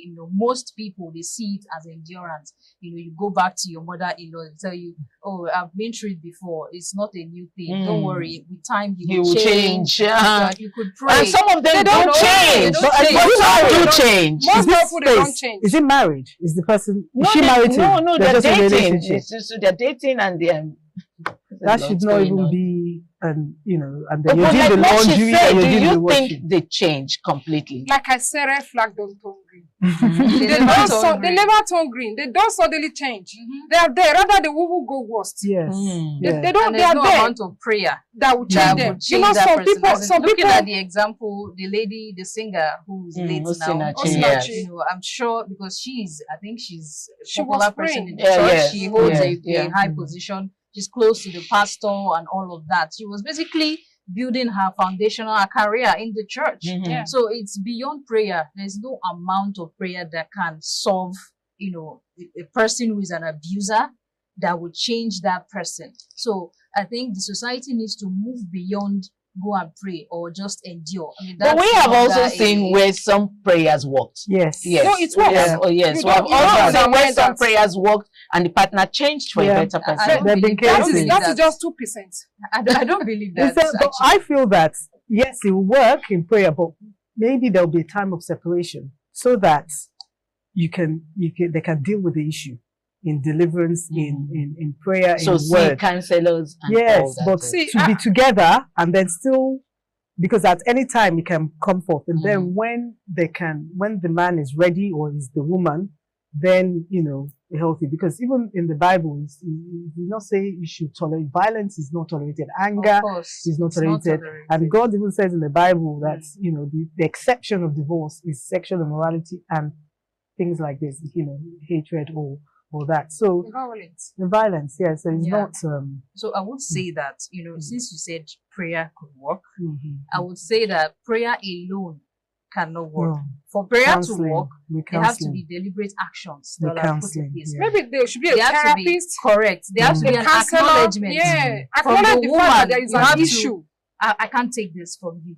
You can't raise your voice at me. You can't beat me. You can't do all of that. And that action that would be taken, form of, like you said, therapy. That was when you can now say, okay, you're adding prayer to, but then you're taking steps. Okay, she is speaking as a barrister, and Abiodun here is speaking to us as a pastor. yes, I would say that, because law and morality are two different things. But outside that, we can't just base on religious aspects. Prayer works, right? But you have to back it up with an action. You have to make that move. You have to, actually acknowledge that this is an abuse and I'm a victim. So I think that should be. Does the abuser actually acknowledge the fact that they are an abuser? They don't actually, but you have to make them see that they are an abuser. That's where Abiodun says prayer comes in. Most of these abusers, they are narcissists. They are manipulating. They'll manipulate you. They'll make people see you as a bad person. Of course. And they will bring the good person. Yes. So the outside world, they are the good ones. They are lovely. They are accommodating outside. And at their home, they are warriors. They are demons. That is narcissist for you. Yes. They'll make people paint you black. And they'll be nice outside. Yeah. When you go outside, you're talking about your partner in a bad light. They were like, no, not this girl that I know, not this boy that I know. And they are demo at home. Can I say something? Because, yes, please. Go ahead. Because to me, I also want. I've seen things happen, and I know. I'm sorry, I'm going to cut you short there because we're going on a short break. We'll be right back. Please stay tuned. Thank you for joining us. Abiodun was saying something before we went on a short break. Yes, you were saying something. Yes, I was saying that I used to go to a church, and part of the administration of this man of God was that before he got saved, he had anger issues and mental health, and he had his wife endured domestic violence for probably about almost 12 or 15 years, and his wife was praying for him and everything. She didn't leave him, praying constantly. And he was beating her up. She used to get angry and beat her, and until he got saved. And they are raising kids in that home. Until he got saved. But the thing is, what I'm just saying is that there was a turnaround. Yeah, and this is because the woman loved him dearly, and I'm not saying that, but this is what happened. She prayed, she fasted for this, her husband, and prayed to God, and God turned his life around. He got saved, and he repented. He started going to church, and his life turned around, and he started to treat her well, look after apologize. Till today, he loves his wife, and he's now a pastor. Yeah, doing a lot of work for Christ. A lot of people have been saved through him. A lot of marriages have been like Edith said, that could be just 2%.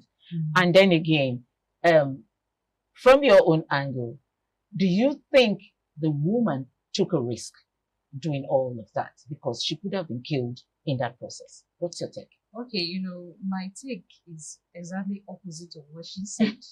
Because I feel like 80% of women who have fallen victim and stayed for a while is because they've heard this kind of story. You understand? They must have heard some success story from somebody in the church, or even pastors preach it in church. They say no matter what you're going through in marriage, you should, divorce is not allowed. This is not, don't do this, don't do that. Oh, because not all churches. I think there was something I posted on my socials one time. I said that as a woman, if you understand your legal rights in marriage, there are a lot of things that you would not condone, and a lot of people, there was backlash. What do you mean? You're not submissive and all of that, because submissive, it's a religious term, right? But then if you look at the way it is in our world today, because your partner wants to establish dominance, there's no form of equality. There's no form of respect. And once respect goes out, then that's it. There's nothing there There's anymore. nothing there anymore. So Abiodun, I like the fact that you said, okay, he changed. He became a pastor. Is an example. But it shouldn't be a threshold, or it shouldn't I be... never said it's a threshold. I said this is what the church I went to at one point, and the pastor ministered he in this actually thing. preached that. And then the wife also said when she went through this, but she must have prayed, and the Holy Spirit must have told her to wait, that this is what this man is going through, and this is what he's going to become. I'm not saying it's an example for anybody, but you have to, as a wife, as a woman of God, she might have heard what she heard, that for her to continue to pray for this husband.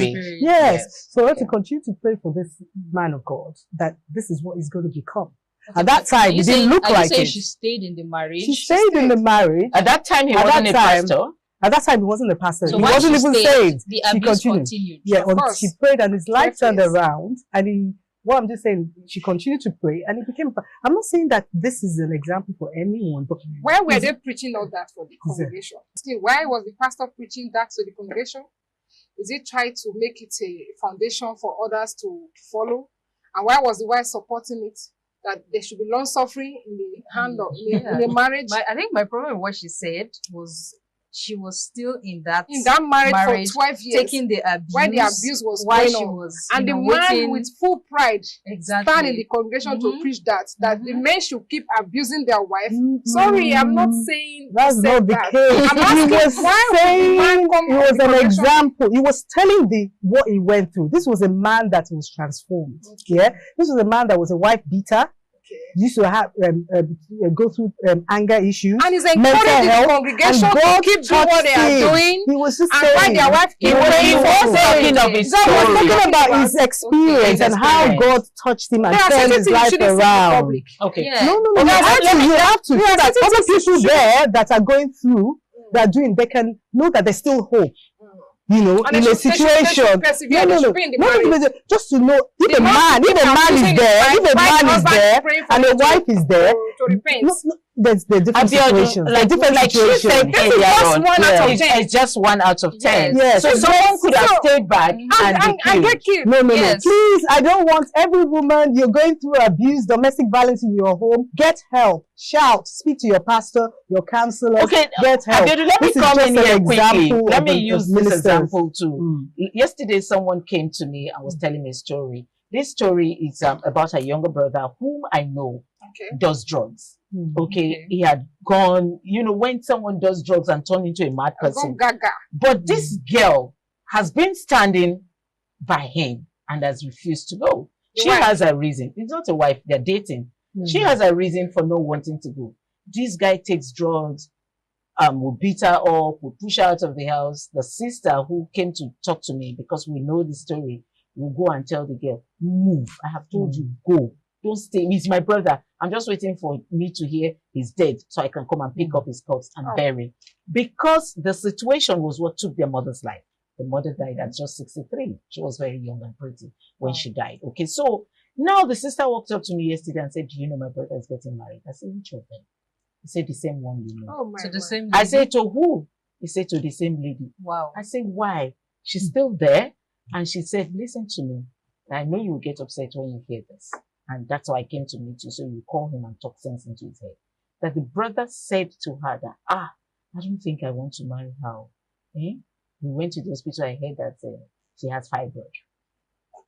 And then again, since we've been dating, she had never taken him. So I turned to the sister. I said, I don't know what you responded, but this is my response. How sure is he that this problem of not getting pregnant is not Not coming from from him. With all the drugs that you have taken in life, and you see somebody standing. So my question here now is, why is it always women? Can you say the man with all the luggages is pointing at one luggage that the woman had, the fibroid, which is a natural thing. That is, it's not that she caused it on By herself, yeah. You understand? You are pointing at that, and you are pointing at her infidelity, her infertility. Well, or no, you're not a doctor, and nobody has given you the breakdown of her medical history to know that, okay, you are not give you birth. know, you're already pointing at her having fibroid. You can imagine this type of men we have in the society. Thank you very much, Princess. Because Take it from let's even circle back to the main issue. The main issue for women is shame. Yeah. That is the main issue. Shame. You see that shame? What will people say? Exactly. What will people say? If this man goes, will marry me again? Will I see any other person? What will my mother-in-law say? They should think of what people will say when they are kid. Don't think of what people will say when you walk away. It's because of the way people judge women. If you are in an abusive relationship, you know, they feel if you get out of any marriage or any relationship, they feel it's your fault. You didn't do this right. You didn't. But that is the first step. The first step is acceptance. Acceptance that I'm a victim. I am dating an abuser or I'm married to an abuser. Then you have to stop that denial. Stop following what people are saying. Stop following what women who are married for over 1 decade, they are giving you advice. I mean, as at the time they married in 1942. People that will tell you to stay in there. When the chips are done, when the woman is finally killed, they will not be responsible for your children. They would even Your marry children another will be wife thrown to the as street. quick as I possible. always say that. The children will be thrown to the street, or they will be there, and those people that advise you to stay, to be patient, to tolerate, they won't be there for your children. After 3 months, they are all gone. And just have it at the back of your mind, whether the man or the woman, when the spouse is killed or dead due to the abusive marriage, the other one has the right to remarry. Okay.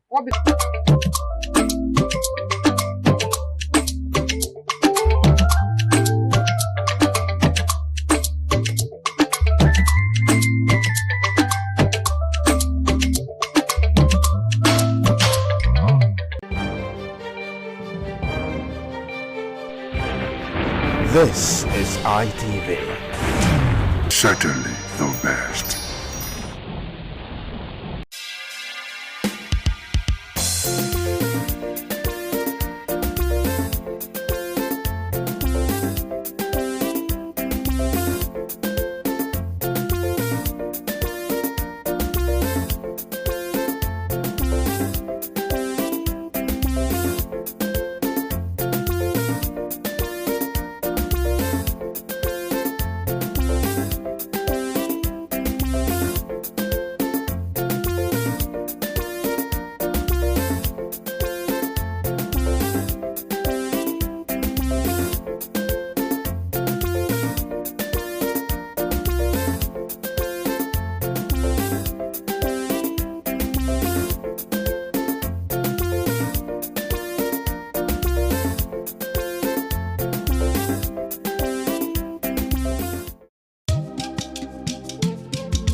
ITV, certainly the best.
This is ITV. Certainly the best.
Welcome to our program, African Discourse on Independent Television. My name is Evan Sunokogi.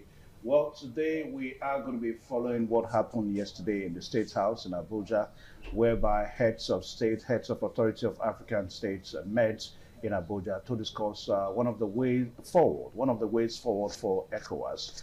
And it was the 68th edition of the ordinary session of the ECOWAS Summit. And we're going to be talking along that line today and also look at issues that have been bedeviling the bloc. Talking about the need for the bloc to keep a regional stability together.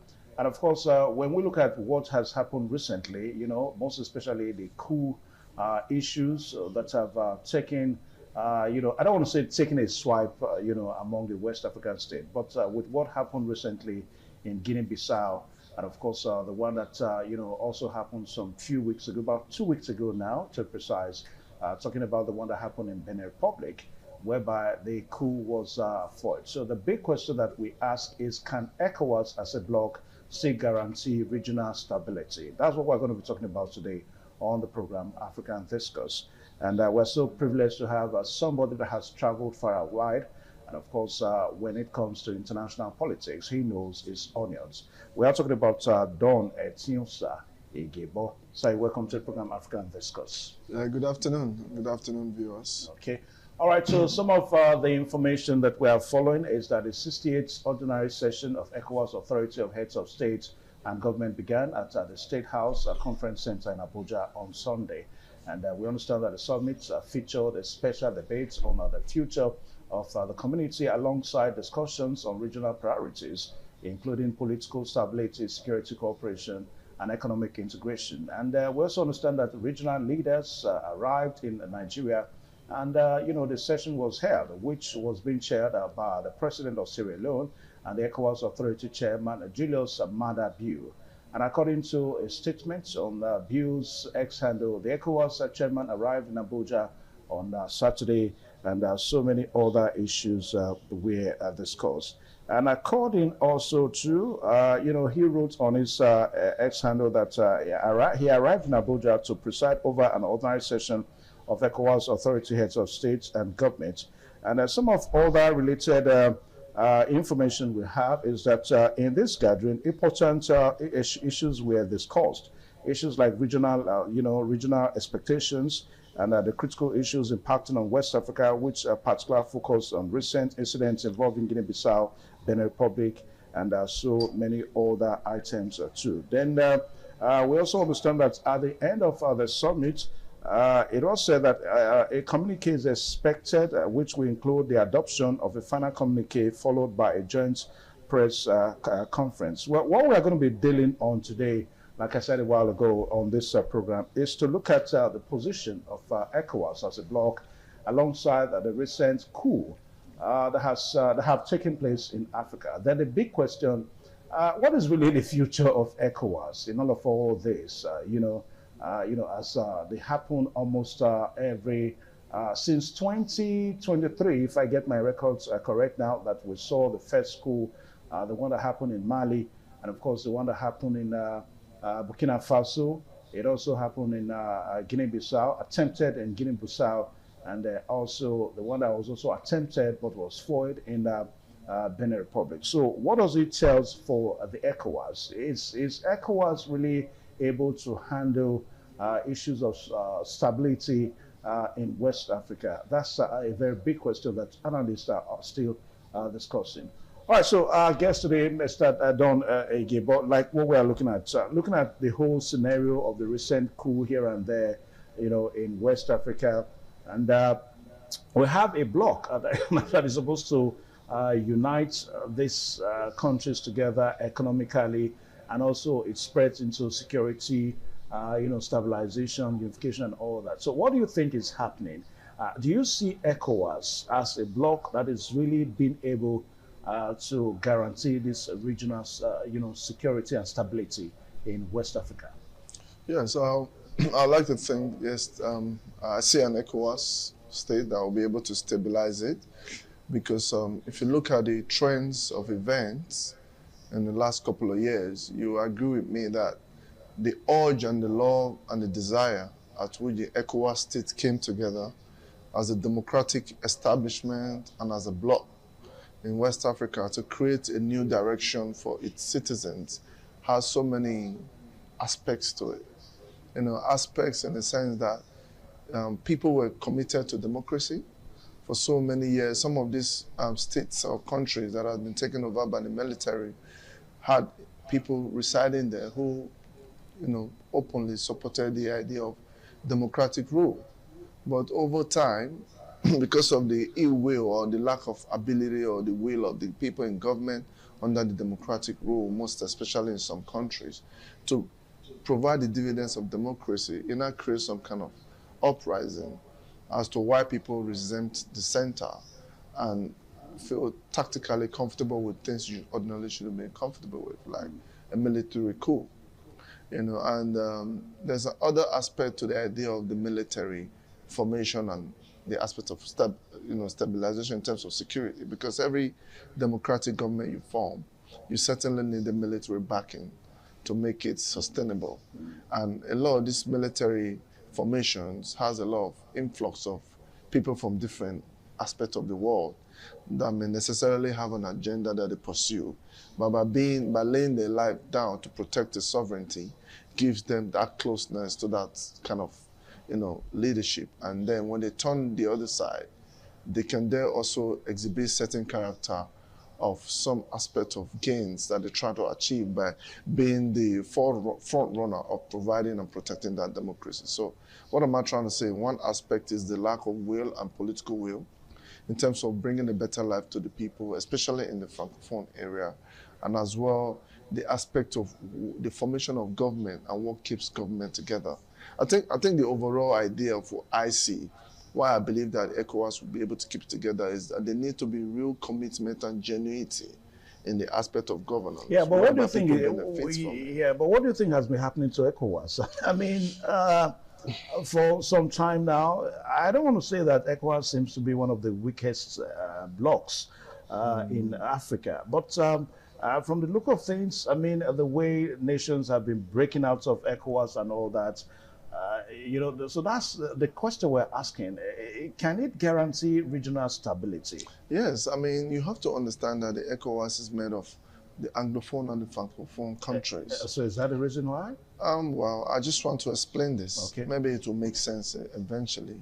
So in the Anglophone area, there's a lot more stability because of the interface and exposure of those countries to the West. Mm-hmm. Like in the Francophone countries, yeah, they are exposed, but their doctrine in terms of how they police and interface with the citizens is very different. For example, if you go to Benin Republic or Ivory Coast or maybe Senegal, some of these French-speaking countries, the colonial masters from Paris still have that primitive hold on these people.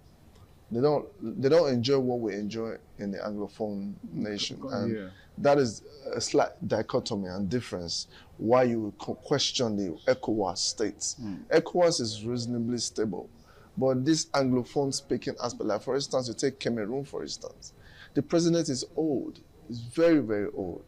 He has run for another term, so things being done the same way for so long probably will never give you a different outcome. And if somebody or a certain group of people decides to rise up, it's not necessarily because they are following the trend of a coup in another, West African coast or, ECOWAS countries, because of that peculiar francophone interface with France. Like if you look at what happened in Ivory Coast, how Gbagbo was removed from Ouattara. Ouattara was married to a white French woman. You know what I mean? And there was some funding belonging to Ivory Coast that was needed in France on their foreign reserve, which Gbagbo refused to give to them. And for some reason, an election came about, and they said there was massive rigging in the north, which brought Ouattara. But Ouattara was elected in the process, but there were so many undertones. So what I'm trying to say is that the ECOWAS state, why I said they will stabilize whatever that is happening, is because it's mainly between the Anglophone and the Francophone speaking countries. And on the Francophone aspect, which countries you just mentioned, most of them are French-speaking countries. And I think when the approach changes from the economic and the power play between the colonial masters and those in power to stabilize things, I think the issue of coup or military coup d'etat will be tactically abolished, and when there's economic balance and people are feeling the dividends, I think this will not be too bad. But when you look at other countries like Nigeria, Ghana, some of these other Anglophone countries, you agree with me that democracy is very stable, and irrespective of our challenges, you can visibly interface with certain aspects that things are going well, which creates hope for the common man, if you like. All right, viewers out there, in case if you just joined us, the program is African Discourse on Independent Television, and our special focus this afternoon is looking at the 68th edition of ECOWAS Summit. It was held yesterday in the International Conference Center in Abuja, whereby heads of authority of states in, in the sub-region in West Africa came together in Abuja. Well, our own President Bola Tinubu was not, he couldn't have, been part of that program, but the Vice President, Kashim Shettima, represented the President. And of course, we're going to be looking at, how he declared the event open yesterday in Abuja. Now, Don Igede, a while ago, Igebo, I beg your pardon, a while ago, you were trying to look at what seems to be responsible for when we think that ECOWAS has not been able to hold the region together, because you have two sets of people that have two colonial experience. You talked about the Francophone nations and, of course, the Anglophone nations. Now, the question that we ask again, you even made reference to Cameroon. That's where we have the Paul Biya, 92 years old, and, of course, the oldest president on earth. Now, the question that we ask, is ECOWAS aware of these, issues that may pull member nations apart in terms of stability, like the idea of having a Paul Biya to run for another tenure? ECOWAS ought to have, maybe sent some signal to him before he even contested that election that, hey, this kind of tendency is not going to go good. Bearing in mind that when Cameroon is not stable, then, of course, it may snowball to other member states of the bloc. I hope you understand the question. Yes, so is ECOWAS aware of tendencies that some heads of state bring into governance that may even threaten the bloc, as it were? You see, that is why, of course they are aware. That is why you see when some of these coups took place, it was difficult for ECOWAS to get involved because of certain elements that can become a collateral damage in the process. For example, the innocent people that may be caught in the crossfire, the people you commit or the military you commit from ECOWAS that could possibly lose their lives over something they know has been in existence that they could have corrected by being magnanimous in their approach and the way they handle governance, and in that note, they have limitations in the West African states. Even if we as a people, whatever keeps an ECOWAS state together or as a bloc is the military formation. For instance, you take the unawareness, or rather the awareness of stopping the president of Cameroon not to run. They may be willing to say that, but the power that be, which is France, that has influence over who governs Cameroon, are the ones who should do or know better. Because Yes, I would say that because we're still a third world country that is still trying to find our footing because of the certain elements and hold at which certain people or establishment or countries run in the background to achieve economic benefits through mineral deposits, oil and gas, human infrastructure, or whatever. But at the same time, they have a face of that country. Yeah. You can have a Paul Biya, but whatever makes Paul Biya remains in power, which the ECOWAS state may not necessarily be bold enough to come up. Could be things that affects a superpower and what may have played out in the instance of maybe Gaddafi in Libya or Saddam Hussein in Iraq, whereby certain elements in the West wants that particular man to remain as president, and the ECOWAS state cannot boldly come out and say, we don't want that otherwise, because of the intricacies and bilateral relationship that respects sovereignty of those nations, irrespective of the wrongs that. Yeah, but what about when it threatens the stability of, you know? Yeah, I mean, if it threatens the stability, things like this starts to happen. For instance, there is no coup that would take place in a country that doesn't have a foreign alignment with it. So they are almost pretty much in charge. But it is now. So you mean the recent coup, the recent coups? Those attempts. They have foreign, obviously. Even the one that happened in Benin Republic 2 weeks ago, well, a week ago. The one that happens in Benin Republic, there are different building blocks and elements to interest that I was trying to tell you. There could be the interest of the West should know better, but then maybe Africans should look inwards and say, well, we know they have influence over us, but I think we should govern these people right. I think we should give them good governance, make the economy better, make people live better in a certain way. That is within their interest to fix, which Africans are not fixing.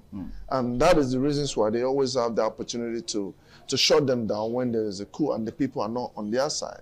But at the same time, when you look at some other aspect of the interest holistically, there are elements who are nomadic in nature, who may have in the last 4, 5, maybe several centuries ago, decades ago, came into these countries, worked their way through the system, and become people who hold on to power.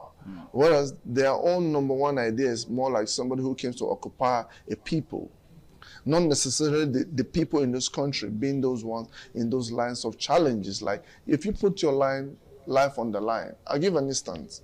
If you live in the Western countries like America, Germany, England, or France, or any of these countries, if you're a foreign national and it decides to join the army, you're willing to lay your life down for that country, automatically you're integrated more into the system.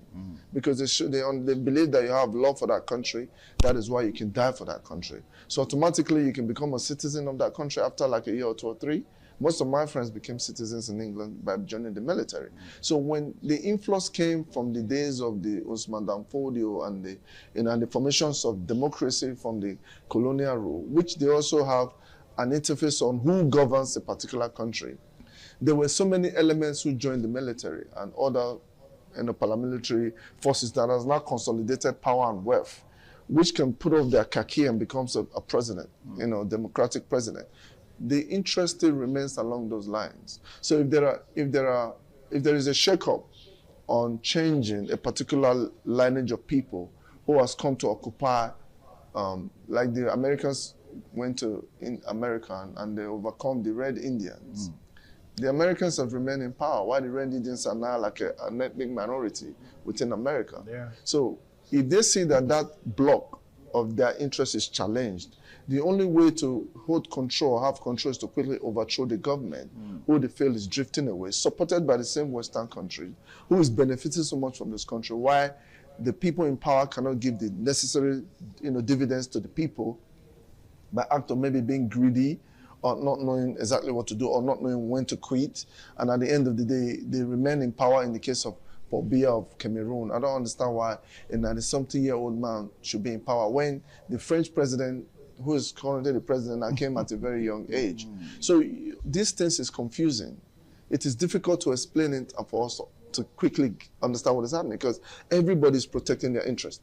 The French are protecting their interest, which is the Western world. Those that came in that they use as a tool to take over power, who has established and are enjoying luxury, also protecting their interest. The indigenous, when they are waking up, sometimes there could be a coup attempt just to keep that power block along those lines of those they feel they can use to constantly milk African states. So there are many dichotomies to it. Beautiful. All right, so the program is still Africa and This Course on your television, independent television, and we are looking at the 68th edition of ECOWAS Summit, the one that happened yesterday in Abuja. And we're also asking the question, can ECOWAS as a bloc now, can it guarantee regional stability in the sub-region? I mean, looking at the gamut of, military coup here and there, and of course, issues around insecurity and all that. Now, Mr. Igebo, while the Vice President Kashim Shettima was declaring the event open yesterday, he made a reference, he made a strong case for mutual respect among member states now of the bloc. Then he also said something about respecting boundaries and all that. But if we look at the way insecurity has crept into the sub-region, the West African sub-region, I think it's time we begin to break loose of this respecting, territorial boundaries and all that. Because I really don't understand, because this idea of respecting territorial boundaries has also been a major problem, in fighting insecurity in West Africa. Quickly. Well, the question you asked is a very strategic question that I cannot personally believe that I will be able to tell you 100% what I felt the Vice President of Nigeria, Kashim Shettima, His Excellency meant. But to me, so many thoughts will run through my mind as to why he will talk about respecting territories. Is it territories in terms of people sponsoring infidels to come into other people's country to take over? Maybe he was still making reference to the U.S. Donald Trump, No, I don't think that would be a popular position with government when His Excellency Kashim Shettima said that. He's a very intelligent, smart man, the Vice President of Nigeria. Everybody knows that. It's an open secret that we all know that he's a very intelligent man. I think it's probably, to be fair, if he's probed more to understand, to explain exactly what he meant. I don't think he will be saying anything towards the American state or who their interference through any means or ways that they came in to interfering in the Nigerian state as to why security should be better. To territorial sovereignty? The territorial sovereignty can be in the case of maybe there are certain elements in other countries who are fueling instability into other people's border countries in terms of territorial integrity. If I'm in Cameroon or Chad and I'm sponsoring bandits to attack people in Nigeria, if he's in a privileged position as the Vice President, he might be speaking along those lines to say, well, there's no need, we being African states, not to have a situation maybe from Burkina Faso or from Chad. Bandits are coming from there to attack and go back. And, the government there is not respecting borders to man it properly and police it, rather than allowing these people to come and create problems. It could be what he's saying in the ECOWAS context.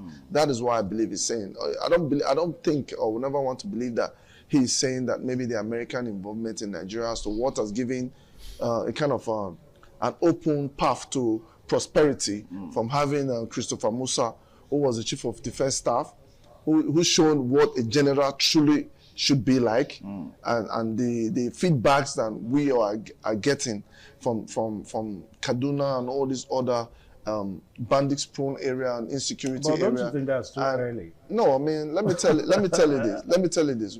When he became the Chief of Army Staff or Defense Staff, he did a fantastic job. That many places that people couldn't go in Kaduna and some of these other areas, the insecurity thing started shrinking. But it was also retired then. No, it was not. It was the Chief of Defense Staff. I know. And before he retired, he's been in power. He was Chief of Defense Staff for more than a year. Yeah. Within the time he was there, you can see a significant difference. Yeah, but some people are the risk of not trying to divert from. Well, in the meantime, let's quickly take a short break now. Don't forget the program is still Africa This Course, and when we return on the other side of time, we're going to be looking at some other things that were talked about at the 68th edition of the ECOWAS Summit yesterday. Please hold on.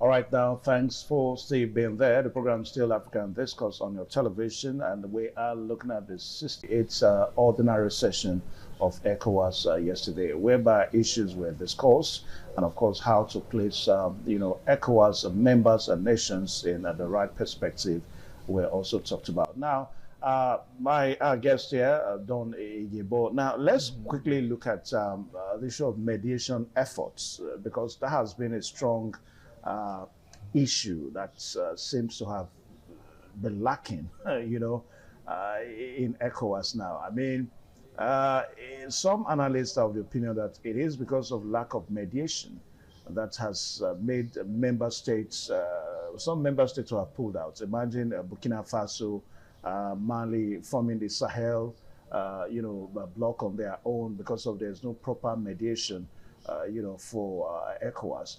Now, as it stands now, ECOWAS has a redoubled effort that from henceforth, particularly with what recent happenings, the Guinea-Bissau coup, the Benin Republic coup and all that from henceforth, mediation efforts is going to be heightened.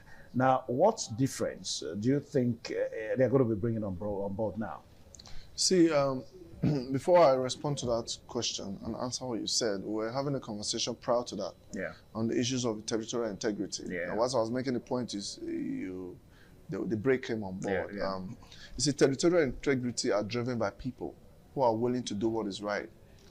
There's been so much infractions in our governance system in different countries whereby certain elements and people are allowed to exist and create problems. Let me put it that way. When I made reference to the then Chief of Defense Staff, Christopher Musa, was now Minister of Defense, it is because as a general, he was willing to do the needful. And for the time he was there as the Nigerian Defense Chief, there was a massive improvement in security. So that is the sort of, there was. Let us be careful. Let me say this to you. Why I said I don't want us to digress. Just a minute. Because I remember. Just a minute. Yes. Just a minute. You see, I'm not speaking because I'm partisan. No. This is not politics. I understand. This is African discourse. Yes. What I mean, I'm just using it as an example. I'm not speaking because it is partisanship or likeness. What I'm saying is that whatever policies that we need, or economic policies or political will to do certain things, you must be willing to carry it out. When you are willing, it works. But because certain elements are not willing and they posture like as if they want to, automatically they start to create a problem and give an impression of what doesn't exist. Because what we are talking about is coup and the issues of now mediation. Mediation. Is there enough interface? Of course. There's no way you look at interface when there's no coup that happens without a foreign interference. When the coup in Burkina Faso took place, the next countries that was there was Russia. Because Russia is not in line with the Western understanding because of the problem in Ukraine. If you don't understand this holistically, there's no way you can debate these conversations and make sense. Because mediation, is it that we're not humans? Is it that Burkina Faso has never had a bilateral relationship with us? Of course they have. But because of the people that has come on board, like in the Captain Traore, who is not really ready to deal with the ECOWAS arrangement, believing that the ECOWAS states in some of these bigger nations have an interface with country, in quote, like France, who has been sitting on them. So to discuss what is happening in Africa, to discuss what is happening in ECOWAS, to contemplate on whether or not there's enough mediation or not, these things are existing. The mediation is there. It is the feeling of the people in those states, like Traore, for instance, in Burkina Faso said, we are not getting the dividends of what we are giving out. So they took the opportunity and took over power. And when France tried to intervene, they said they were ready to die.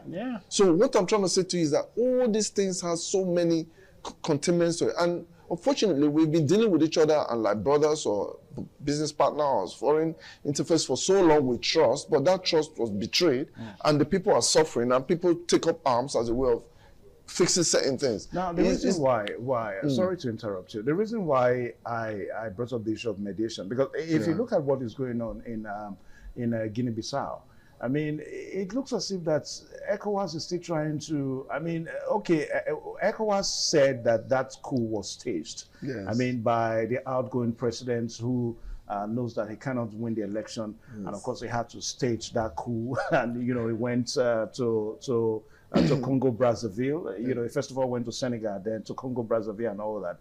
Now, ECOWAS is still of the opinion that that coup was staged. ECOWAS is still not been able to mediate in the issue to ensure that, okay, Guinea-Bissau is returned back to democratic rule. Democratic rule. So and of course, immediately after that, the one of our next door neighbor here, Benin Republic, almost happened too. So that's the reason why it looks as if that ECOWAS, is not being able to mediate among members states. It's not that they're not being able to mediate. I think this very prima facie and very important questions you're asking now as to the challenge with ECOWAS and mediation has gone back to justify the things that I was talking about. Why would the president, in quote, I heard former President Goodluck Jonathan explaining what happened because he was there. Yeah. That there was literally no coup. For some reason. It's just like when Abacha said Babangida said, former president of Nigeria, military president said, I was stepping aside and Babangida came in by pushing Seneca away. See, with Guinea-Bissau situation, I think when I listen to Goodluck Jonathan,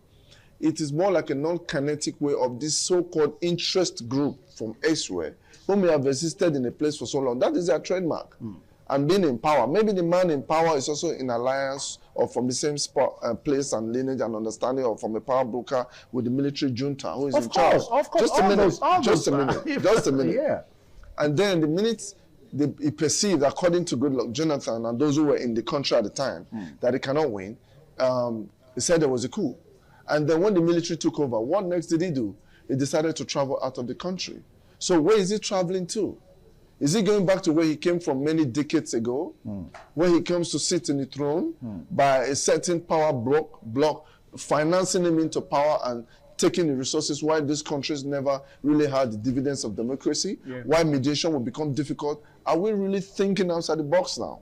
Because it is obvious that a former president, Goodluck Jonathan, who is a member of the ECOWAS committee, a very senior person for that matter, is telling us. A member of the Leaders Forum. Yeah, he's telling the West African states that there was no coup. Yeah. So if it was done in a kinetic way, it means the military took over. Maybe from a different power block, who may not be in line with the military person who is the highest office holder. So by extension and by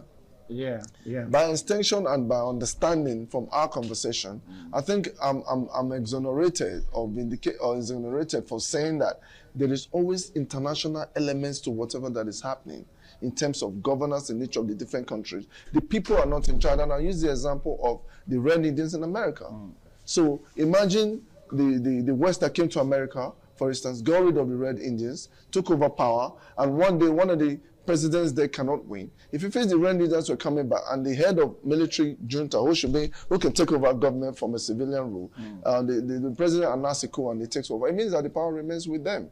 So the military guy there and the so-called coup they talked about in that aspect, it carries a completely different understanding. Then coming back to Benin Republic, I think Nigerians showed strength.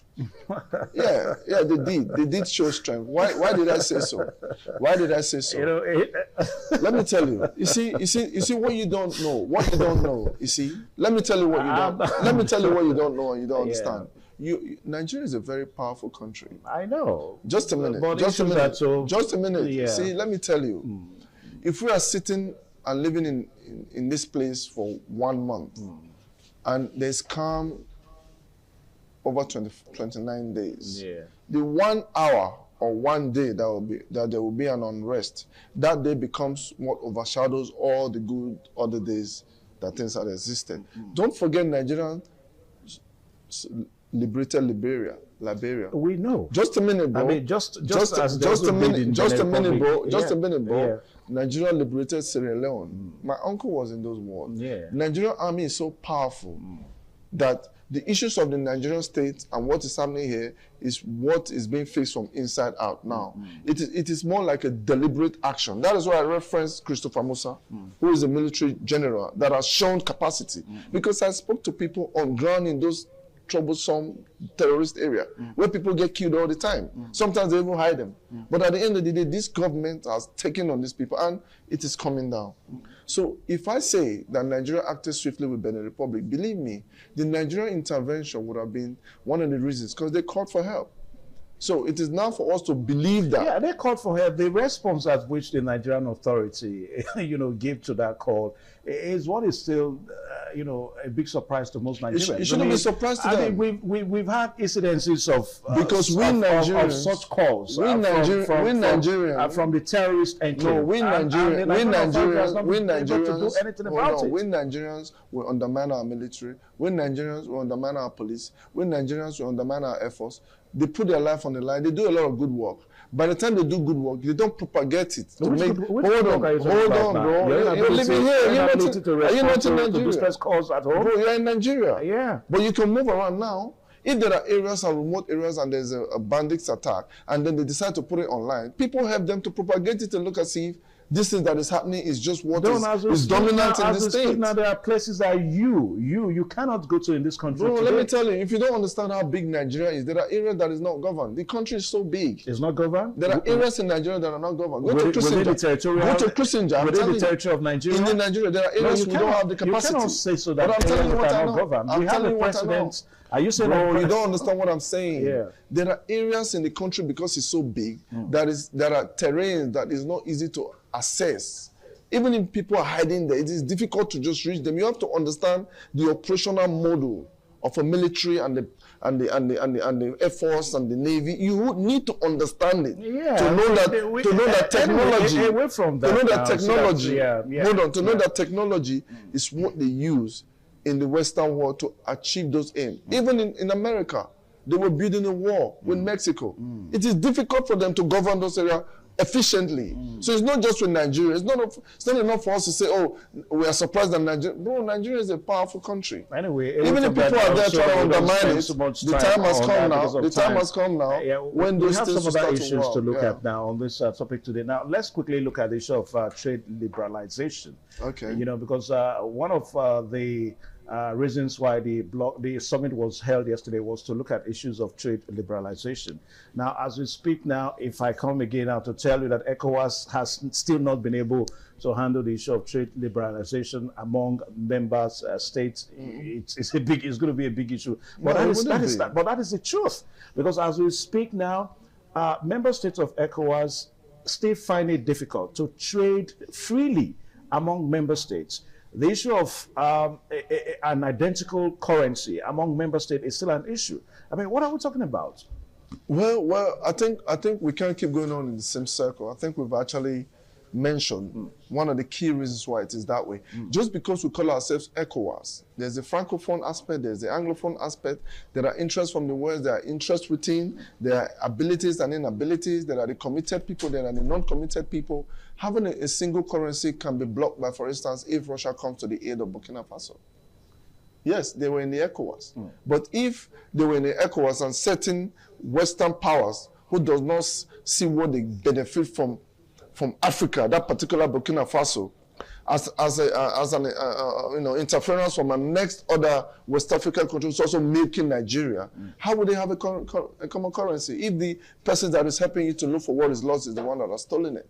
This is what we've suffered for so many years. So you cannot talk about insecurity in Nigeria. You cannot talk about our shortfall in the West African sub-region. You cannot talk about the issue of bilateral relationship in terms of trade and common currency without looking at those factors. Those factors are the biggest problem. They don't even want the West African countries as a people to have a common currency that will make them feel united as one, because they have interest in those countries. Even in the insecurity stuff that you talk about, for instance, is it not sophisticated weapons that are very expensive to acquire that they are using? Where are they coming from? You think they cannot be traced? So I believe that over time, when the indigenous people of such land takes over the power and not interest from people financing problems from outside and people melting and pretending to be part of a nation, to now rose to power quickly, because that's their forte, to hold on to power and pretend to be one of you. It will be difficult to have certain of these things work together. I'll give you an instance. In the Western Bloc, from the US to Germany, to France, to Spain, to Holland, to England, to Italy, most of these countries are all people of the same lineage. How is leading that? them? Yeah, because from the First World War until the Second World War and the creation, they have same ideology. Okay. So they behave similarly. So when Canada is doing anything, England will support the same idea, because that fact has been established. That is why they have monarchy. Imagine having a family tree of people across West African states, governing the different countries, be it on migration and resettlement, without them being cornered and pushed out by a new bloc coming in. You see that bilateral and business relationship will be smoother. But because of the minerals in Africa and how blessed we are, and there are people who are buying those minerals, even if they are stolen, having synergy in this aspect of ECOWAS having a challenge will remain. That is why you see them, they keep trying and trying.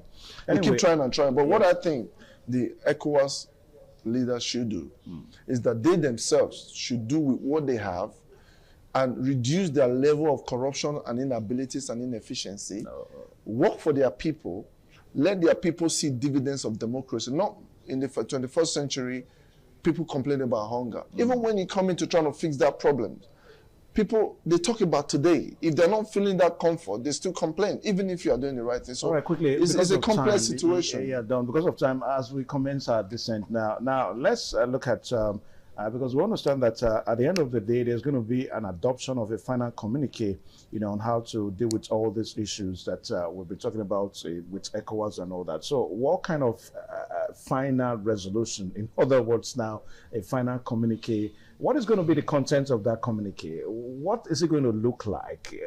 That ECOWAS is now going to hold as a tool, so that they can really handle all these challenges that has been bedeviling the bloc? Well, the common one that we all know is very simple. It's good governance.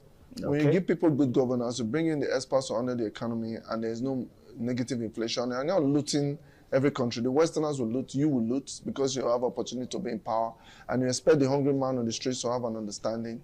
I think those are the sort of, they need to talk to themselves. They need to bring out a communique as if we are trying to do this, but they know what the problems are. Yeah. I'll give you an instance. When South Africa was dealing with the apartheid, then down in the south of Africa, Nigeria was feeding them. Nigeria was taking care of them. Nigeria helped them to start their military. Nigeria helped them to start so many things and sustain South Africa. But today, because there's always that infiltration and elements of interest in Nigeria and South Africa, they still find a way to use ignorance and social media to divide these people. All right, so the contents of that communique now should be good governance. Good governance. Okay. Once they can bring about good governance and the people can feel the impact and there's no much suffering in those countries whereby one man, for example, in Cameroon will be in power and is 92 and is still there.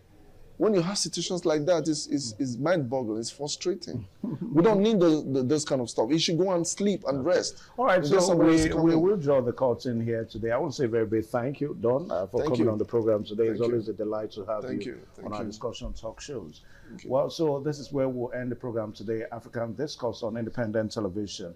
And of course, we have seen the 68th edition ordinary session of ECOWAS Summit that happened yesterday in Abuja. And I want to say kudos to the federal authority, the Nigerian government, the way they received heads of authority of states in Nigeria yesterday. Well, the communique, like what we said, that the communique, the content of the communique should be that good governance. Member states of ECOWAS should ensure that there is thorough good governance for member states, so that all these challenges we are talking about, talking about the inability of ECOWAS to really guarantee, stability in terms of security and otherwise, should be a thing of the past. All right, so we'll end the program here today until same time next week with another topic and, of course, another set of panelists. My name is Evan Sunuhugi.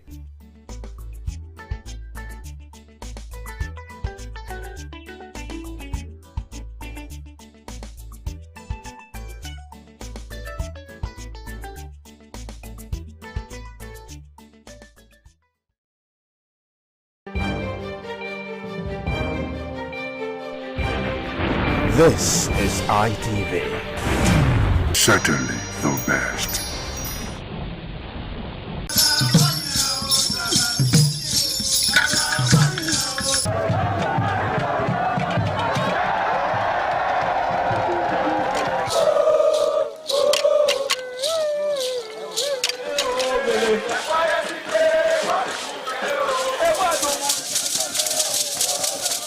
Some days, there comes the Ugemobo Festival, which the Oba celebrates outside the palace gate. A pavilion is built of red cloth where rites are performed to drive away all evil spirits still unsatisfied by the year's sacrifices. The Emobo Festival is to commemorate an event in Benin history which dates back to 1504 AD.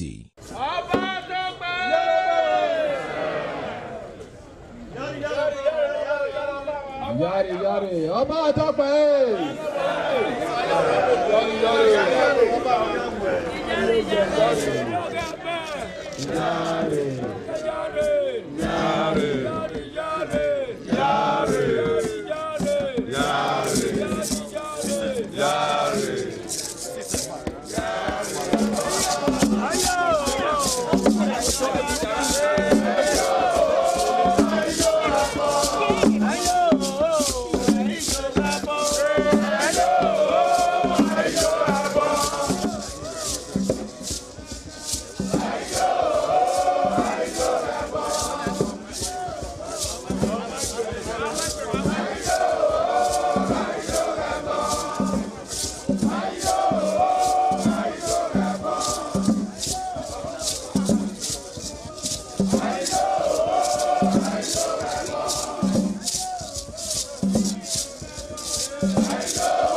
The Oba of Benin added a colorful mood to the year's celebration as he walks round the city center amidst cheers.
ITV, certainly the best.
ITV, certainly the best.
This is ITV.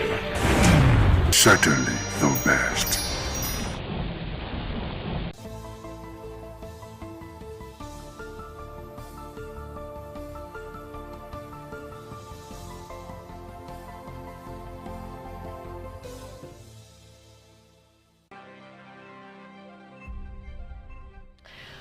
On the network news, Oba of Benin, LY II celebrates Uge Mobo.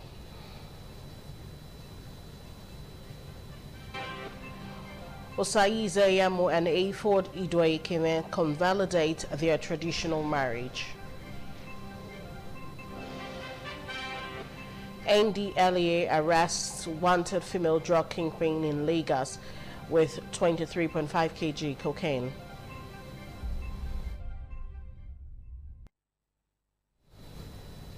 Good evening to you. Thanks for joining us on the Network News. I'm Daisy Leo Asikidi from our Benin Network Studio, and joining me from Abuja is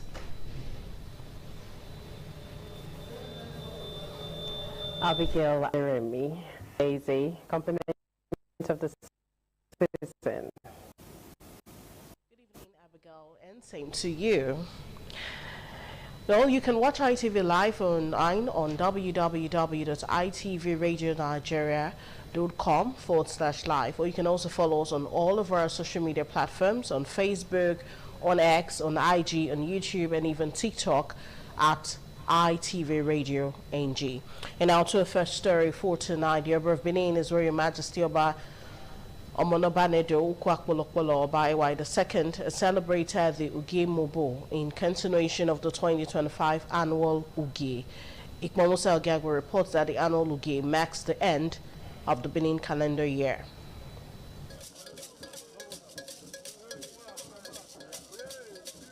Ugemobo, a ceremony to ward off evil from the land, is in commemoration of the final defeat of the Benin giant Prince Idubo, popularly known as Arouan, who dwelled in Udo in the modern day of Ovia Southwest local government area in a contest between him and Prince Osawe, who later ascended the throne as Oba Esige that reigned in Benin centuries ago. The palace of the Oba of Benin was agog with festivities as members of Ifiento and Isiemeo, the Benin traditional warriors, performed their roles to the delight of members of the royal family and guests.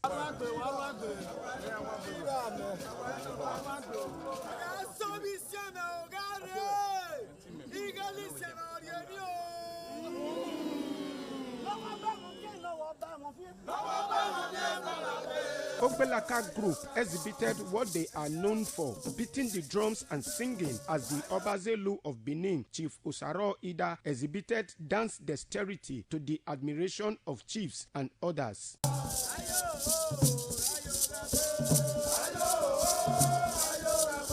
The Benin monarch, Oba LY II, performed the Emobo dance and proceeded to Iduendo Shrine to pray for peace and progress of Benin Kingdom, Edo State, and Nigeria at large.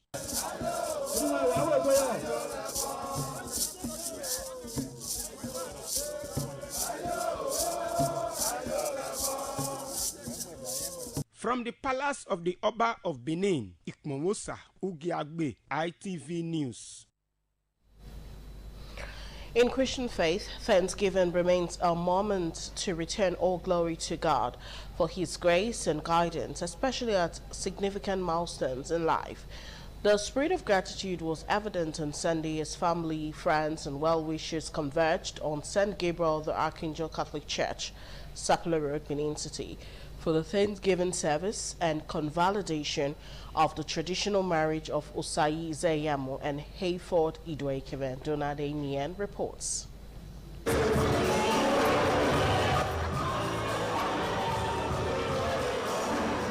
It was a service filled with praise and thanksgiving at St. Gabriel the Archangel Catholic Church, Sapele Road, Benin City, as Osayi Izeyamo, daughter of former Secretary to the Edo State Government, Pastor Saje Izeyamo, and Hayford Idwekeve, son of renowned politician Honorable Matthew Idwekeve, offered gratitude to God following the convalidation of their traditional marriage. The solemn ceremony, which coincided with the fourth Sunday of Advent, was officiated by the parish priest, Reverend Father Jerome Idebe. In his homily, Reverend Father Pama Ikpomosa urged parishioners to look beyond present challenges, trust in God's divine help, and remain hopeful as they prepare their hearts for the coming of Christ. Jesus tells us to look beyond this situation, and that is our calling. That we must look beyond this situation. If you look beyond this time, next time you will be able to go. There are troubles, there are some people, Christ is calling like a recording decimal. Just like Prayers were later offered for the couple, committing their union, home and future into the hands of God. The event attracted dignitaries from across Edo State, including a parishioner, the Esama of Benin, and Honorable Council to Edo and Delta States, Sachi Dr. Gabriel Sawari Igbenedion, who wished the couple well in their marriage. The wedding of the century, not of the year. They emptied the wall. I think that who attended the wedding. What a sign of glory. What a sign of stability. I'm so grateful to the family that they did it cannibally and they emptied the wall of the personality that came. Parents of the couple expressed gratitude to God and offer words of encouragement and prayers for a peaceful, loving, and enduring marriage. I pray that this path that He has chosen, God should develop him on it, build him up, and he should continue to focus, like the priest said during the homily. It's not by mass making. All these things are God's workings. The end of our successes should be the foundation of their own. The high point of the Mass was the presentation of an award to the parish priest of St. Gabriel, the Archangel Catholic Church, Reverend Father Jerome Idebe. From Benin, Donat Ehiminyen, ITV News. Christians have been encouraged to live lives guided by faith and obedience to God's word so that His light can shine through them. This message was emphasized by Venerable Father Idumoyi during the 2025 9 Lessons and Carol celebration at St. Matthew's Cathedral, Diocese of Benin Anglican Communion.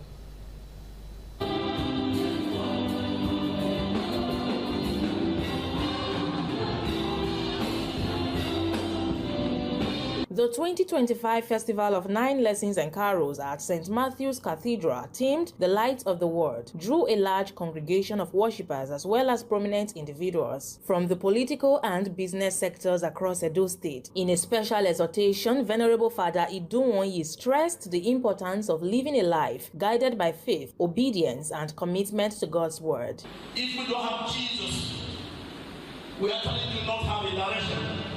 To follow Jesus is trusting Him, obeying His word, and allow His light to shape our choices. The ceremony featured the reading of Bible lessons by notable guests, including Honorable Kenny Isokma, Vice Chairman of ECHO, Local Government Area, and Mrs. Stella Imwetinya Osamoyi. He that followeth me shall not walk in darkness, but shall have the light of the world. While they were there, the days were coming, that she should be delivered. The people who walk in darkness have seen a great light. Those who dwelt in the land of deep darkness, on them has light shone. Awards of recognition were presented to church leaders and distinguished guests for their outstanding contributions to the church and society. One of the award recipients was Engineer Gabriel Iduseri, acting chairman of Oedo Local Government Council. I give all the glory to God, and I also give a special thanks to His Excellency, the Governor of the state, Senator Monday Okpebholo, for giving us the privilege to serve. And that is why I am being recognized today for what we are doing. God has kept us to be part of this Christmas, so we have every reason to give Him thanks.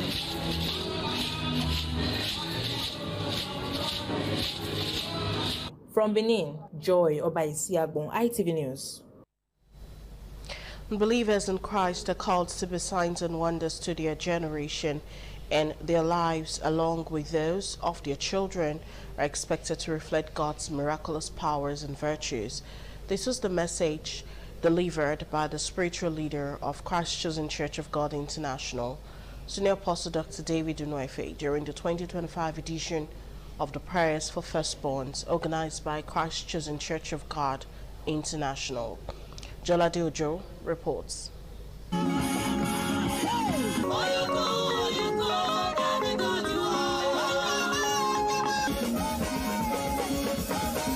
The 2025 edition of the Prayers for Firstborns took place on Saturday, 20th December 2025 at the Christ Chosen Church of God International Prayer Ground along Benin Asaba Road in Benin City. According to the man of God, every parent who desires to reap good fruit from their children must, as a priority, invest spiritually and morally in their first child. Senior Apostle David Unuefe emphasized that the steps taken by the firstborn often become the pattern that other children follow. He further stated that the devil often targets the life of the firstborn, especially within traditional settings, in an attempt to disrupt family foundations. This, he explained, is why intentional prayers for firstborns are crucial.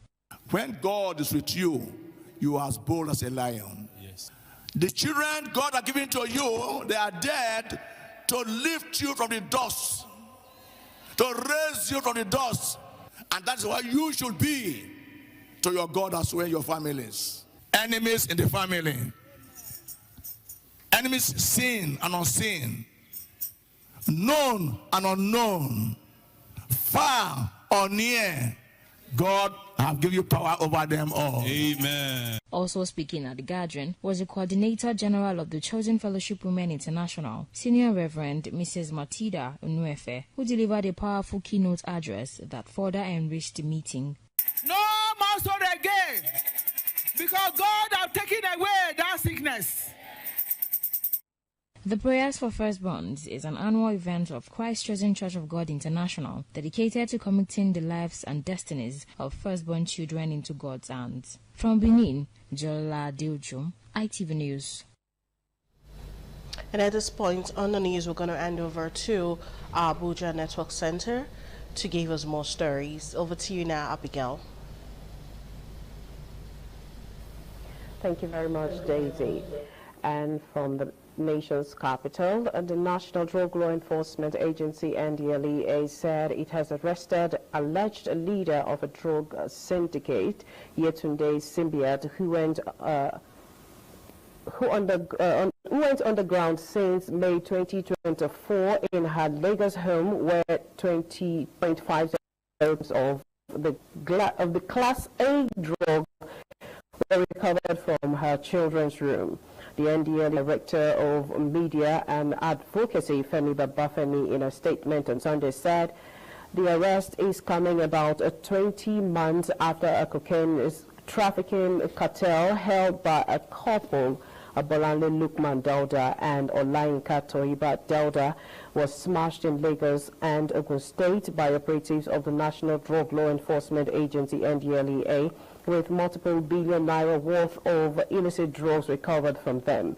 The kingpin, Lukman, and his queen, Tohibat, were arrested on Saturday, May 2024 by operatives of a special operation unit at Ibiye along Lagos-Badagry Expressway while attempting to cross the land border to deliver the consignment in Ghana. At the point of their arrest, 42 blocks of cocaine weighing 47.5 kilograms were found on them. A swift follow-up operation in their residence at plot 4745 Epic Extension, Patedo Road, Agbara, Ogun State, led to the recovery of additional 8 blocks of the same drug weighing 10 kilograms, bringing the total weight of the consignment seized from the couple to 57.5 kilograms. And we'll go on a break on the network news. When we return, we'll bring you more stories. Stay with us.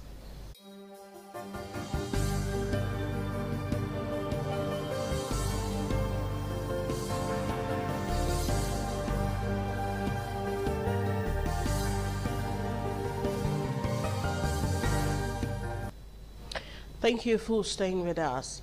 The General Overseer, Spirit and Life Family Bible Church, Apostle Dr. Adair Gordon Usagede Jr., has made a clarion call to the leadership of the nation for prayerful and righteous governance, declaring a future of praise in supernatural Nigeria.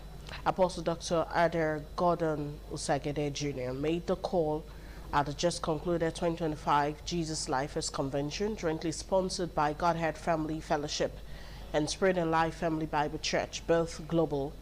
It held at Godhead International Christian Center, the city called there, Kilometer 7, Ekewan Road, Benin City, Edo State.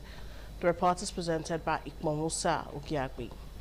Apostle Dr. Usagede made a profound declaration for Nigeria's bright future at the convention with the theme, No Mixture, Jesus is Enough, amidst fervent prayers for peace. The clergyman asserted that Nigeria is destined to become praise on earth, but passionately charged Christians in the country to remain steadfast in prayer and stand for what is right, emphasizing that the true peace that Nigeria desires can only be found in Christ Jesus. He admonished government officials to fully submit their authorities to the Lord for guidance, urging them to bravely make righteous decisions aligned with God's will for the people, citing the scripture.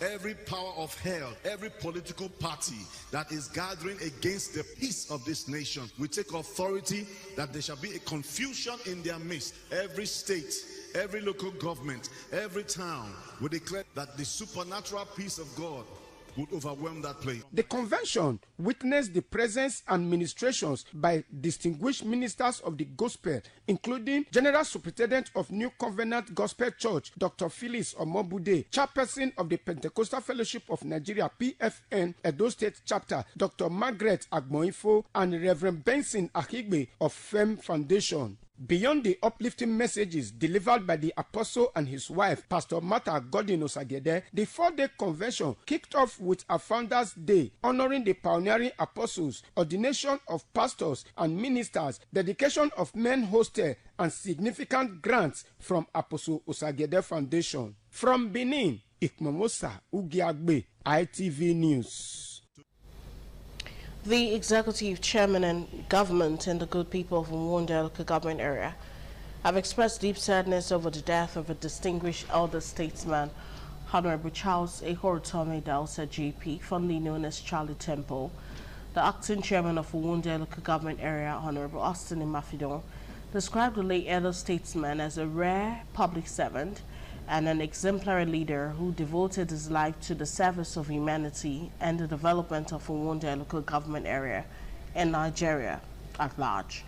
Honorable Charles Dausa served meritoriously as former chairman of Uwunde Local Government Council, former commissioner in Edo State, former special advisor to the government of Edo State, and former member of the Nigerian Railway Board. His demise has thrown Uwunde local government area into a profound state of mourning. His wisdom, guidance, and invaluable contributions to governance and community development will be sorely missed. On behalf of the government and people of Uwunde local government area, heartfelt condolences are extended to his immediate family, associates, and entire people of Uwunde. We pray that God grants the family, friends, and the entire local government the fortitude to bear this irreparable loss, and that the soul of the departed leader rests in perfect peace. And we'll go on another break. Please stay tuned.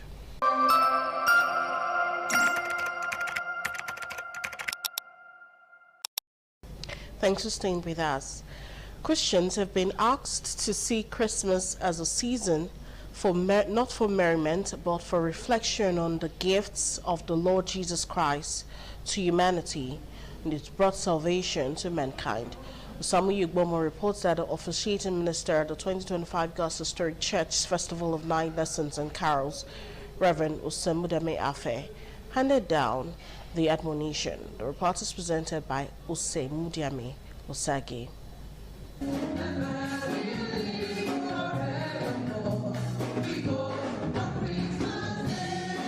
Some prominent members of the church, including Chief Elder Osaitin Inadegi, took the first lesson, while Elder Mrs. Uwadiai took second lesson, as Deacon Okudili Agbaso took the third lesson. Mrs. Agbaso read the fourth lesson, while the Executive Director Operations, ITV and Radio, Chief Elder Ogbedi Uwose, took the fifth lesson, as Deacon Jeff Ideye read the sixth lesson. Elder Tony Obasaki took the seventh lesson, and Christian Anyanru read the eighth lesson, as Lady Vivian Usayande took the ninth lesson.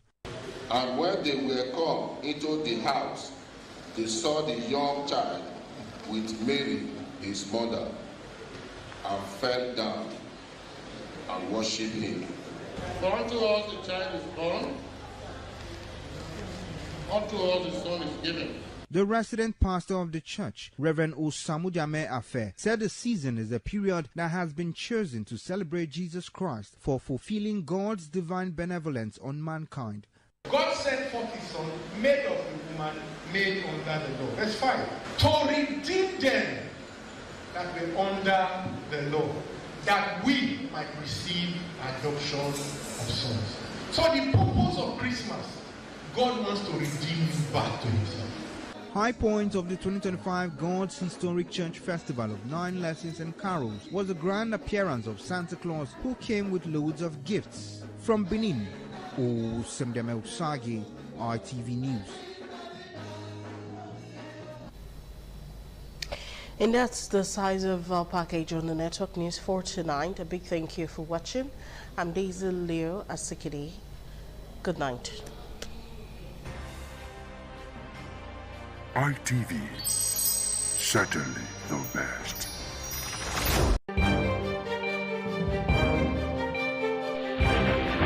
This is ITV. Certainly the best.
ITV, certainly the best.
This is ITV.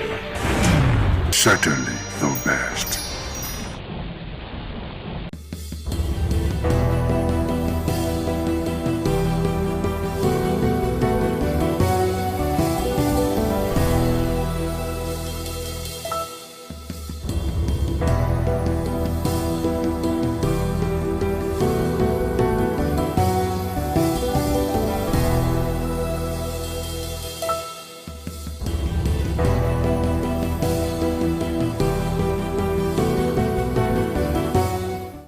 Hello viewers, welcome to Viewpoint on ITV. I am Caroline Okonji. A lot is currently happening in Nigeria, especially in the area of insecurity. So we're going to be looking at the life sentence that was actually given to the IPOB leader, Nnamdi Kanu, and the possible socio-political implications that it's going to be having in the country. I am Caroline Okonji on Viewpoint. So let's go talk to some of our resource persons and residents of Edo State to hear what their reactions going to be about this particular topic. I am Caroline once again on Viewpoint. I'm not surprised I was given a life sentence. In fact, I would say that it's even lucky.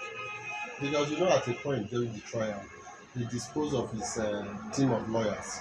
He said he wanted to defend himself. You are not a lawyer, you are standing trial, a trial that the punishment is either life imprisonment or death.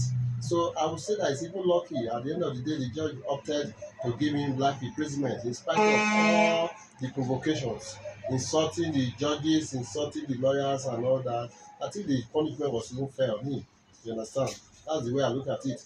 Then if we are talking about the political implication, of course, one would have expected that the president, being that they've actually, at times, they try to talk peace with Boko Haram terrorists, they try to make peace with bandits that are busy ravaging the northern part of the country. One would have expected that he should have also been given an olive leaf to ensure that there will be peace in the east. Because whether you like it or not, he has thousands or millions of sympathizers that are in the east, especially in the east. Even around the world, you also have some people that are actually very sympathetic to whatever is agitating for, whether rightly or wrongly. So I would have expected the president to leverage on that issue by granting him that amnesty, just like the way they did to Igboho and co. Because of course, at a point, those ones were also agitating in the western part of the country. He was able to give them, he was able to settle with them, just as we also had with men in the southern side of the south of the country. We also, Yaradua then, when he was alive, was able to grant them amnesty to ensure that there was peace there. Nobody was disturbing the pipelines and everything was going very fine. So I would have expected that this administration would have tried to leverage on that in order to create that enough peace in the east. Because as we are still talking, the sit-at-home order that they are giving is still very relevant, is still being enforced in some states in the east, like especially in Owerri, Imo State. They still observe it. In some other states, they also observe it. So people, even when you want to travel to the east now, you become very apprehensive because you know that you don't know what will happen because of that sit-at-home order and all that. So I felt that the federal government should have leveraged on that. But for him to have said he wanted to defend himself, we as lawyers, immediately he made that decision, we knew that there was nothing that was going to save him. Because no matter how you feel that you know the law, you cannot know the law like a lawyer. You know, the lawyers would have been able to look at his the case that was presented by the prosecution and be able to raise a very good, robust defense, raise enough maybe probably discrepancies and loopholes in the prosecution's defense that would have warranted him being maybe being discharged and acquitted of this offense. But he opted to say he wanted to defend himself and he never needed lawyers again. And this is where we are. Since the trial started, even when he has been convicted now, we have actually not seen an upsurge in the security situation in the east. So it seems as if people have also accepted that he has been convicted and nobody's saying anything. For now, I don't know. It's possible they might have plans to say they want to come out to the street, or to have plans to start demonstrating, or maybe attacking government and government institutions and all that. Nobody knows. But for the now, it has actually not affected anything. It has not increased the insecurity in those regions more than where it was before. It has not at all. I want to say that the sentence given to Mazi Nnamdi Kanu, the judgment itself and the sentence that followed from the judgment, they were very fair to him, very fair. Ordinarily, the law provides for a death sentence for such an offense, but the judge in his wisdom decided to give him life imprisonment, which is still a subject of controversy in the legal sphere. Now, the question should be, did the judgment flow from the facts, evidence before court? And the answer that will follow is yes. When a prosecution closes its case, they've led evidence as to how they allude or claim that a person committed an offense. It is the duty of that person to allow himself, by way of calling witnesses, to debunk what the prosecutor has said. But what the defendant, Mazi Nnamdi Kanu, did was to choose, rather than defend himself, he chose to attack the court, was questioning the court at every point, challenging the court's authority over him. That's not how a trial proceeds, and the judge had no choice at that point but to bring his defense to an end, since obviously his action, he's saying that he doesn't have a defense. So the court in his wisdom brought his defense to an end and went ahead to move the matter straight for judgment, since there was really nothing to defend anymore. And when he was also asked to make a written address, rather than make written address, he brought a motion upon which he attached an address. It is that address the court now took as his further address in the matter. So the judgment itself, to me, is sound. Now, coming to the circumstances of security challenge in this country, whether that judgment will aggravate security challenge in this country, I will tell you, security situation in this country is already bad.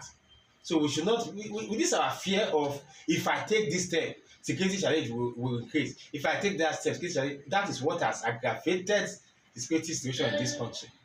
Each step we take, we are looking at, one person, every person, somebody must be offended. That's the truth. As a leader, you are not there to go and serve ice cream. Your job is to go there and deliver justice, no matter whose horse is God. If it is the Igbo man today, give justice to and against him where it's not necessary. If it's an Hausa man, do the same. If it's a Yoruba man, do the same. That is the only issue. The problem people are having is that while you are imprisoning and sentencing Mazi Nnamdi Kanu, you are begging and placarding the Fulanis that are and other tribes that are presently causing mayhem in this country, because we have seen them. Because people they try to say, the filmmaker that made the movie The Head wanted to just bring bad name to the Fulanis. But we see every day on social media, the Fulanis, the headsmen, they celebrate their actions. And when you see the ones celebrating their actions in the bush, they are Fulanis. They will show you their captives in the bush. So if all the media space is filled up, TikTok is filled up with Fulani headsmen that are keeping people in captivity in the name of they are now in charge of security of this country. They are showing off how much they have decimated the security situation in this country. Then you say we should not talk about their tribe. We should talk about their tribe. Every tribe has bad egg, and it should be dealt with as such. You should not look at the tribe's name. Now you talk about how the Igbos will react. The truth is, the Igbo man has suffered a lot in this country. I will not mince words in saying it. The Igbo man has suffered a lot. I was in Jos Plateau State in 2008 when the Jos crisis was at its peak. Igbo man suffered a lot. You know the painful part? When you now go to the police station and the court, where you expect to see a large number of persons that were arrested, you will see them today that over 300 persons are in custody. Come next week, nobody is there. No trial takes place. It's as if we treat this security situation as if it's just two fighting. Two people fought yesterday. We just say, don't do it again. We pat them at the back and go home. People die. Somebody has died. It's not a case of two people fought. It's now a serious offense that must be dealt with all the importance attached to it. In America, one person went and killed somebody in front of the White House there. Killed somebody there. If you see the way the government took it, it's as if they took it as if it is the whole war, as if it was a war. They gave it all the seriousness required. But here, when somebody is killed here, we treat it as if it's foul that was killed. When people, the government will just treat it as if take for example the way they dealt with this Akure, is it Kwara State church kidnapping, where people with people with firearms, brandishing firearms, come into a church and started committing havoc, wreaking havoc, shooting at people. Then they took some away. Then the next day, the government came out proudly, without shame, to say they are happy to announce that they have rescued these people. Then why, after rescuing, what did you now do to those who came to commit the offense? In my opinion, it's very, very unfortunate that the Nigerian society has degenerated to this extent that we find ourselves judicially and politically. The silence of good people in the face of oppression and cruelty is an injustice to justice. I will not fail to lend my voice against the political conviction, because the offense or the crime committed by Mazi Nnamdi Kanu does not warrant life imprisonment, because though his actions cannot be in any way justifiable, but when there is an incitement of public, there is a provision for it. And when you talk about treason, there must be an evidence that the persons who is being charged for treason has in any way connived or collaborated or conspired with other persons in quest to usurp the powers of the state. But in the case of Nnamdi Kanu, he only made verbal statements. There was no evidence that he bear arms. There was no evidence that he waged war against the Nigerian state, and there was no evidence that he killed anybody. So why should he be sentenced to life imprisonment when we have seen recently that the so-called repentant Boko Haram who have killed, who have raped, who have kidnapped, who have waged war, who have committed genocide, we are being forgiven, so to say, by the Nigerian state and be infused into the Nigerian military formation. That's to say, they will grant a presidential pardon. These are the persons who have openly killed, who have stealed, and who have destroyed. We have equally seen another terrorist who were arrested, charged to court, and was given just 20 years imprisonment. Meanwhile, in the case of Kanu, someone who have never been seen bearing arms, who have never seen killing someone, who have never seen destroy anything, was sentenced to life imprisonment. I have this to say. This is a political convention, not a lawful or a judicial convention. If it were to be in accordance with the law, he would have been given 5, 6, 10 years, as the case may be, imprisonment, not to be sentenced to life imprisonment. Does his offense warrant life imprisonment? In its entirety, he doesn't warrant life imprisonment. Like I have said, I condemn his actions for inciting violence, but that offense does not warrant life imprisonment. So the Nigerian actors, the political actors, should look into the conviction and the processes so that it doesn't lead to or compound the socio-political unrest in the east, eastern part of the country, and other part of the nation. So the Nigerian state should be very careful, because we have series of insecurities that the state is trying to deal with. They shouldn't compound the problem. I think what the federal government was trying to do, everything happening about Nnamdi Kanu is purely political. It is not in accordance with the law. Yes, the Nigerian government have the right to transfer him to any correctional service maybe for the purpose of his safety, because they are also fearful that the Biafran agitation might also have plans or motive to get into the prison and rescue him out of prison. Perhaps that would be the government fear. Again, I am not also comfortable that transferring to the northern part of the country is also safe or politically wise enough, being for the fact that the northern part of the country and the eastern part of the country have been at loggerhead. We remember vividly respective to what happened during the Civil War. So we don't want a situation whereby even the bandits or those in the north that doesn't have the good interest of the east will also get at him in the prison, because if he dies in the prison unjustly, that will amount to series of insecurity if it will not warrant another civil war in this country. Treason or levying war against the state could likely take death or life imprisonment. If you see what the consequences of the actions of indigenous people of Biafra has taken a toll on the southeast, some people have died. They are trying to secede. It's a very serious decision for a part of a country to want to secede. We saw what happened in the United Kingdom when the Republic of Ireland wanted to secede. The United Kingdom fought tooth and nail to ensure that they stop it, although eventually part of Ireland seceded.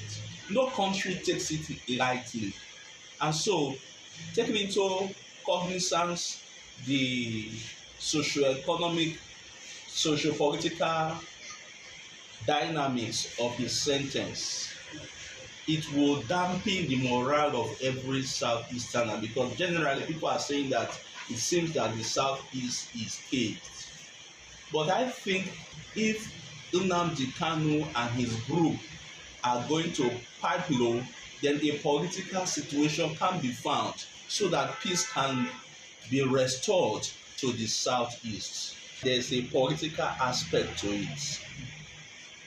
The thing is that, is Nnamdi Kanu ready to back down from his agitation? Like I said, no nation takes it lightly when you want to break up the nation. Because if you look at all our constitutional conference, one aspect that has always been non-negotiable is the territorial integrity and the unity of this country. You don't negotiate it. And so we have fought a war before, and nobody wants a war. Even the Nnamdi Kanu that he's talking about, was he part of those who fought that war? Most of the people who are talking about the levying war against the state were not part of the war fought in the 60s. And I think that the East should reconsider warming up to the Federation and other regions, stretch their hands across the Niger and shake the Southeasterners and restore them back into the nation as friends, brothers, and co-partners in the building of Nigeria. Though if we really want to follow the laws of the land, what the federal government has done was done in the right direction. But we can also say that sometimes the father used to beat the child, is the also same hand to bring that child back to the body. What Nnamdi Kanu did, truly we can say it's wrong, because you cannot shout war in a country and don't also expect the consequence. People like related Abiola also suffer same fate when they declare themselves as president, because we are in a sovereign nation, we are in a nation where laws abide. So I think what the federal government did was done in the right direction. But can we say, is it not going to also affect politically? Definitely yes, you can't say no about that. The reason is because Nnamdi Kanu is a voice as we speak. After the demise of Odumegwu Ojukwu, Nnamdi Kanu became the voice that the Igbo people believe in. 60% of them believe in the cause of Nnamdi Kanu. So it's also going to disturb the political calculation from that angle. And taking him to the area where, to me, it's not also safe for the very just now, was also something done in the bad faith. But what their excuse is that if they put him in Kuje prisons, it's going to be a sort of mecca where people come to visit him. That goes to tell you the type of person that has been arrested. For you to know that if you keep him here, that place is going to be a beehive of activities. It goes to show that person. So I think we will also come to the table of the president to beg, to have leniency, to beg, to say what he has done before can be seen and be forgiven. Because we are in a country where people slaughter, people kidnap, people kill people, show their guns, and nothing is done to those people. The same government that has given out the Kalu this faith will also say those people, we see those people and also negotiate with them, giving them mouth-watering excuses to make sure that what was done to these other people is done in bad faith. So to me, we must be transparent to ourselves. Nigeria does not live in a better tripod. We live in a place where some people carry AK-47s and they are negotiated with, and somebody else is seen with a knockout or a pistol, and the person is charged for illegal possession of firearms. So it's a country where the laws are for some people and the law is for some people. So to me, the federal government should see how best Nnamdi Kanu issue should be nipped on the bud, not to cause another worse-off crisis in that eastern region. First and foremost, commend the judge for taking such a stand in such a very, very sensitive case. We all knew that the case of Mazi Nnamdi Kanu have lingered for this long. I think he was first arrested in 2015, and on and on and on, and the judgment came just a week or so ago. Be that as it may, I think I wouldn't want to belabor myself with the issue of secessionist agitation for states their own right of self-determination, which of course is a rule of customary international law, and it is also enshrined in the International Covenant for Civil and Political Rights of 1966. I think Article 1, Sub 3, that they have a right of self-determination, but there are laid down rules and procedure for that. I think the major charge against him was that related to terrorism on a 7-count charge, and we are looking at the Terrorism Prevention and Prohibition Act of 2022. Somehow, there are laid down penalties for the offense of terrorism, which of course, I would say the judge was fair enough to follow such provisions of that law. Even though Nnamdi Kanu was not actually charged under that Terrorism Act of 2022. But however, that would be another case for the appellate court to look into. Then, looking at the socio-political aspect, for now, it seems to be calm. But I am sure that by the time they go on appeal and the case begins to go otherwise, there's going to be a kind of uprising, especially in the southeastern part of Nigeria. And that may not augur well so much for the security aspect of our nation, especially now that we are grappling with the issue of Nigeria being a country of a particular concern by stating from the American president point of view. Of course, I will say here and now that there are so many windows still open for Mazi Nnamdi Kanu and for peace to also reign in the southeast. For example, I think there's a rumor making around that leaders, political thoughts, leaders from the southeastern part are trying to lobby the presidency if it can be granted pardon. I think if anybody is trying to question the position of the judge, why will he take such a stern position of life imprisonment? I will say that according to a very good jurisprudential school of thought, he said law can be defined as what the court says it is. So I believe the judge also follow that line of wanting to look at the law of terrorism and see that Nnamdi Kanu is given just what he deserves.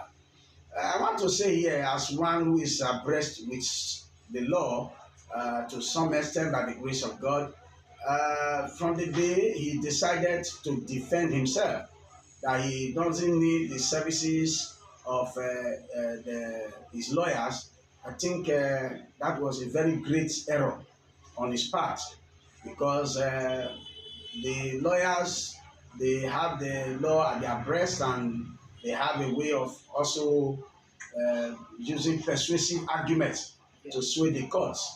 And I hope that he will learn from this so that during appeal, he will allow his lawyer to take over the case.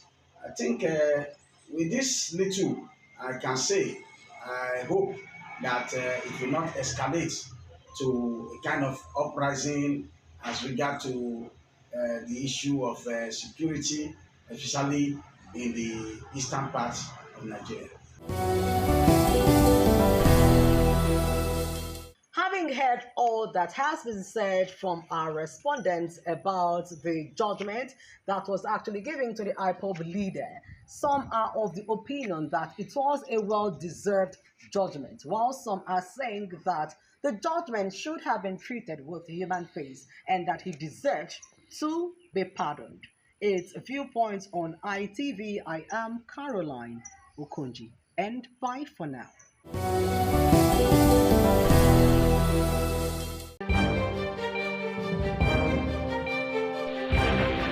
This is ITV. Certainly the best.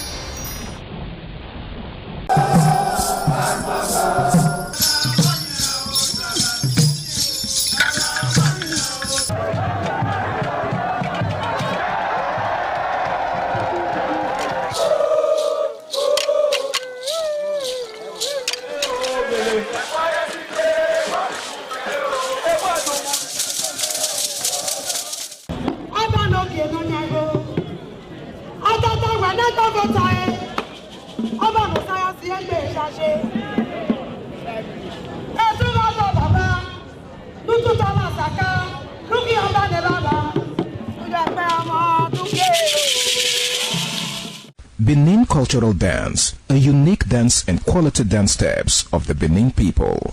This dance is a vibrant mix of traditions, arts and beliefs, deeply rooted in the country's diverse ethnic groups and their rich history. The dance has artistic expressions depicting the people's history. Benin people have been famous for bronze and brass work, some of which is said to date back from the 13th century, especially ivory and wood carving.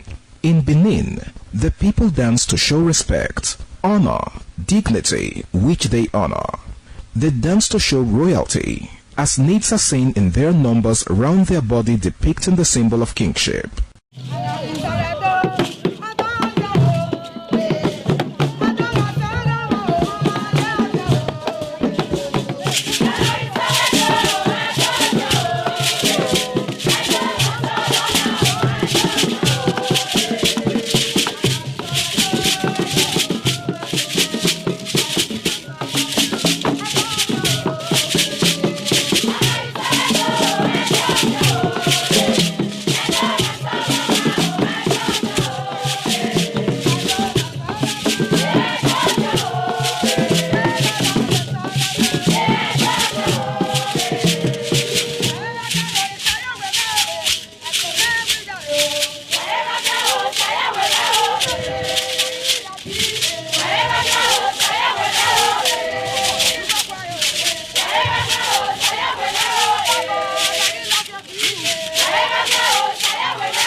ITV, certainly the best.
This is ITV. Certainly the best.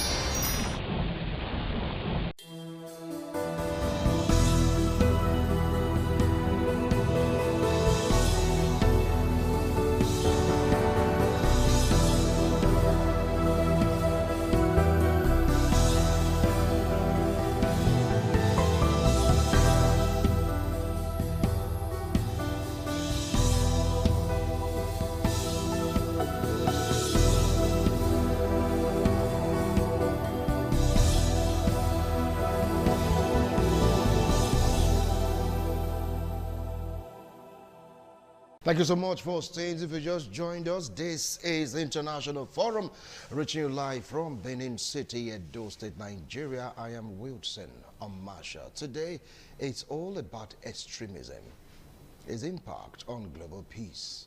We're zooming into what transpired in Australia, where a father-and son went berserk and opened fire on persons that are of a different religion.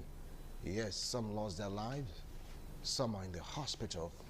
But it took someone also in that particular religion to disarm his brother, in quotes, to show you that really when we talk about humanity, it cuts across creeds, tradition, religion. But still, we have extremists. With me here in the studio to talk about this, he is a clergyman, political analyst, political affairs commentator. Join me to welcome Reverend Chris Imiowale. Reverend, thank you so much for joining us this afternoon. All right. I'm still expecting the likes of Shem or Femi to join us via Zoom all the way from France. And of course, Elvis Brown will join us also via Zoom. He's in Benin. Don't forget to mention Ahmed Mamodu all the way from the US. He's going to join in this particular discussion as we sit down to really talk about issues bordering on what really transpired in Australia, where a father and son that told their mom that are going out fishing. The question always is, are they going out there to fish souls or fish fish? I don't know. Many questions are begging for answers, but this is not the first time it's happening. To the extent that some countries are beginning to be annoyed, beginning to pick offense on Islamic religion because of the few bad eggs we have there. Yes, few extremists. We have good Muslims. I can attest to that. Believe me, we have good Muslims. But this time around, it's like the ones that are of this extreme notion that are beginning to make the world wobble. And that calls for concern and is going to form the crux of our discussion today. Well, Reverend, thank you so much for joining us once more. I appreciate you. When you heard about the news and the story that unfolded in Australia, where some persons lost their lives and many others injured due to extremist attack, what came to your mind? Well, what happened in Australia is condemnable. From 14th to the 22nd of December, the way the festival called the Festival of Light. Yes. It's called Akuna. And it is a Jewish festival. I think that was what they were trying to observe, that this happened. In my opinion, religion, should be used Number one, to better your life and the life of others and your society. The essence of religion is to develop a relationship with God, and by that you can become useful to yourself, even to your society and to your nation. But where religion is used as a weapon of terrorism and destruction of life and properties and pain, inflicting pain on others, is highly condemnable. So you're not in support of it? I can't be in support because whatever, religion should not be used as a weapon of terrorism. Religion should be used to better lives of men. That's the essence of God. The reason why God created man is that man should live on earth peaceably. And if you claim that you have power, what your power is supposed to do is to assist you, help others, and help your nation, and make the nation a better place to live. So once you use religion as a weapon of terrorism, then it's wrong. That's the issue. Okay, that's the issue. Now let's take a look at Australia as a country, a secular country, welcoming, housing so many persons with so many religions. Do you feel that something went wrong that really triggered this man and his son to do what they did? Maybe peradventure, someone provoked them because of their religion. Let me tell you, extremists are never provoked by anything because they have their own, they have their goals and they know what they want to achieve. So you don't even need to, for example, in Nigeria, who is provoking who? The issue is that extremists are extremists and they have their own goal they want to pursue, they want to achieve something. So they don't need to be provoked by anybody to do anything. In fact, they do not even want, they are intolerant to other religions. So once they see you gather, they want to afflict you. So that is not that there's a provocation. I know that Islam is one of the second highest religion in Australia, but these guys don't wait for provocation. That is the truth. The commander is that the teaching of these Islamic extremists, so to speak, right now is beginning to gain ground or gain momentum amongst youths, even to the extent that elders are being affected by their method of their ways of teaching. No, I do not want to agree with you because people are now asking questions. And the question is that, must religion be associated with violence? Because the ordinary pious man believes that the essence of religion is to make life better for himself and the society and other people. So once religion is now being used as a means of inflicting pain, bloodshed, getting out of their houses and dislocating nations, then it's not religion any longer. For every one of us, even if you were involved in traditional religion, the essence of traditional religion is to better your life and the life of others. It's to make you know, because human beings have that kind of sense of insecurity, and they want to be secure, whether physically or spiritually. So that's why people get involved in whatever religion they get involved. So it's not to afflict pain on the other. It must be condemnable that whatever you believe that you must kill others, or you must mail others, or you must get them out of their home, or you must cause pain and tear. Do you know what it is for one person to die because of intolerance? Just one person. And this one is not more than one. You know the pain it afflicts on families, you know, in dislocation, so many things it does, and the kind of psychological effect that on lives of men when you lose somebody under this kind of case. You know, it's highly condemnable place. What someone saying at the stands right now is like Islamic extremists are almost everywhere, nook and crannies of the globe, and the opinion that, look, the only way to really curb this kind of extremism is to really bring forth some stringent measures to at least prevent them from carrying out that dastardly act. For those of them carrying out the dastardly act, we have some good ones. Now, what do you have to say about this proposal? Whatever we can do to curb extremism, you know, let it not look as if our focus is just on Islam. You know, you have extremists in other areas of religion. Yes. You know, whatever we can do to dissuade men from becoming extremists in whatever they practice is on the right track. Because what you and I need is peace, joy, fulfillment, opportunity to express yourself, and then safety. That everybody needs that. But if religion is used to now do the opposite, then it is wrong. So whatever can be done to dissuade men from those kind of doctrines is highly commendable. All right. Now let's dive into what is really happening. Someone was saying that for them to protect their religion, for them to protect the God that they serve, that is why they're doing what they are doing. Now, what's your point on this? No, let me tell you something. Yes. You know, gods don't need anybody to fight for them. The truth of the matter is that the essence of deity is power. So if you try to fight for your God, then it means that your God is powerless. That's my own opinion. So if you say you want to fight for your God or you want to protect your God, then the reverse is the case, because you are supposed to run for refuge, not you not trying to protect your God. God will fight for himself if it's a God that is real. So the essence of saying I want to fight for my God, to me is not necessary, because it's the other way around. We go to God because we want God to fight for us. So when you not take arms that you are fighting for your God, then it's wrong. It's wrong. But I'll give an example of one. Israel also bombarding their enemies, so to speak. That is part of all this kind of thing, fighting for your belief, fighting for your religion, fighting for your faith. No, the fight between Israel and Palestine is not on religious base. Let us understand that. It is on the fact that there's a territorial issue, and that there is also Hamas. Hamas is the problem in Palestine. Don't forget that in Palestine you have Christians, you have Muslims, and you have all kinds of people in it. The problem of Israel is not the president per se. The only problem is that the president are the one that's receiving aid because they accommodate him. Let us be sure of what is going on. What is happening in Israel is not about religion. It's about territorial something.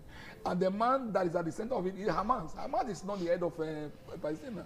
So it's not a religious matter. Israel is not trying to protect God, because God can protect himself.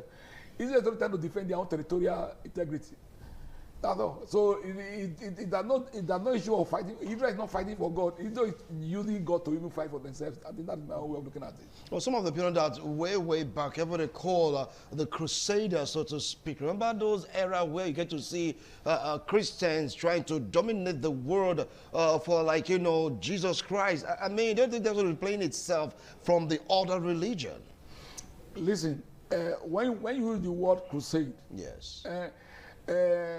Crusade is not indicating violence. What everybody is against is whatever brings violence and terrorism.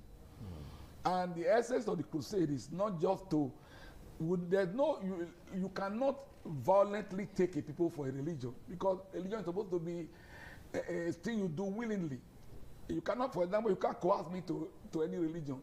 Religion is done willingly, and you are supposed to allow people, persuade them. When we use the word crusade, it's not as if we are going there to violently make them Christians. We are trying to persuade them. That's what the word crusade does not indicate violence, please.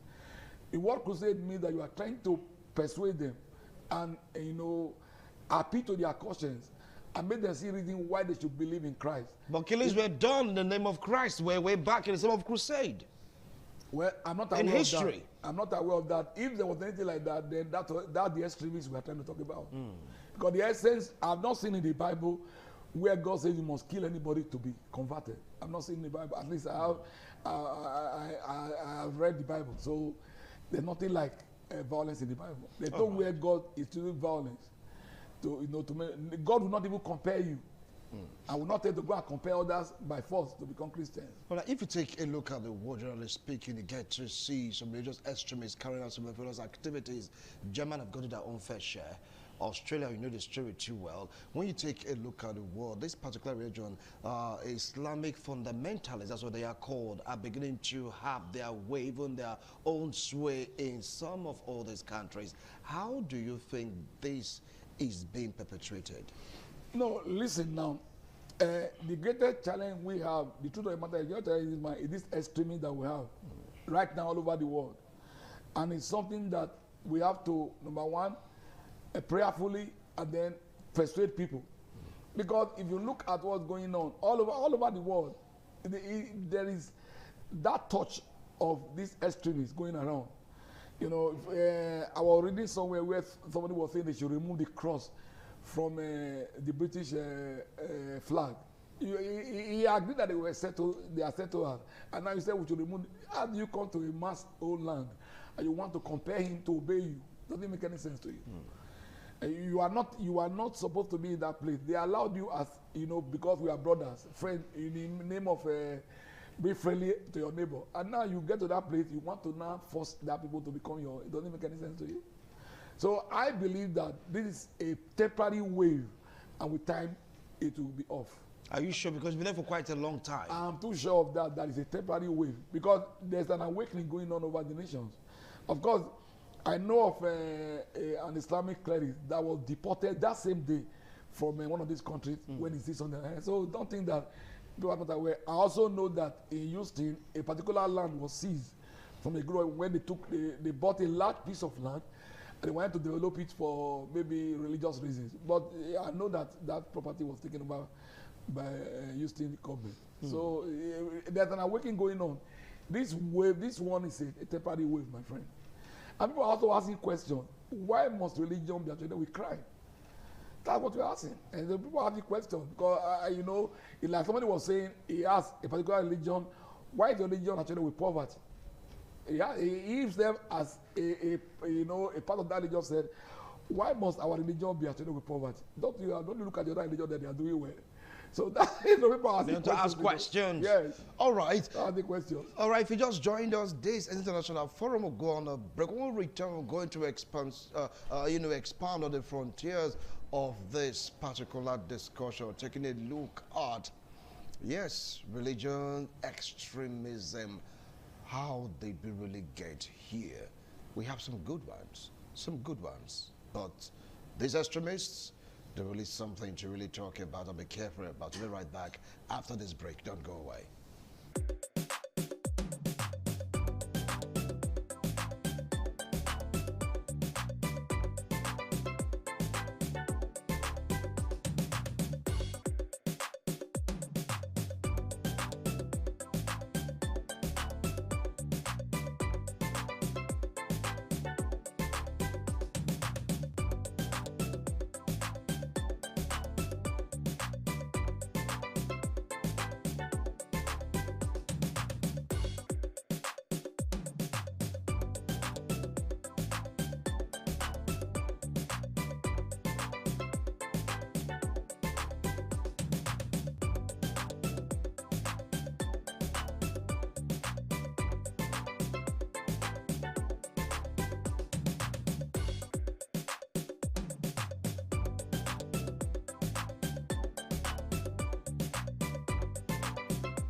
All right, join us via Zoom. We have Ahmed Mamadou all the way from the U.S. Ahmed, thank you so much for making our time to join us. Good afternoon. Good afternoon. Thank you for having me on your show. All right. And of course, we have Shem Orisha Femi all the way from France. Shem, thank you so much for joining us.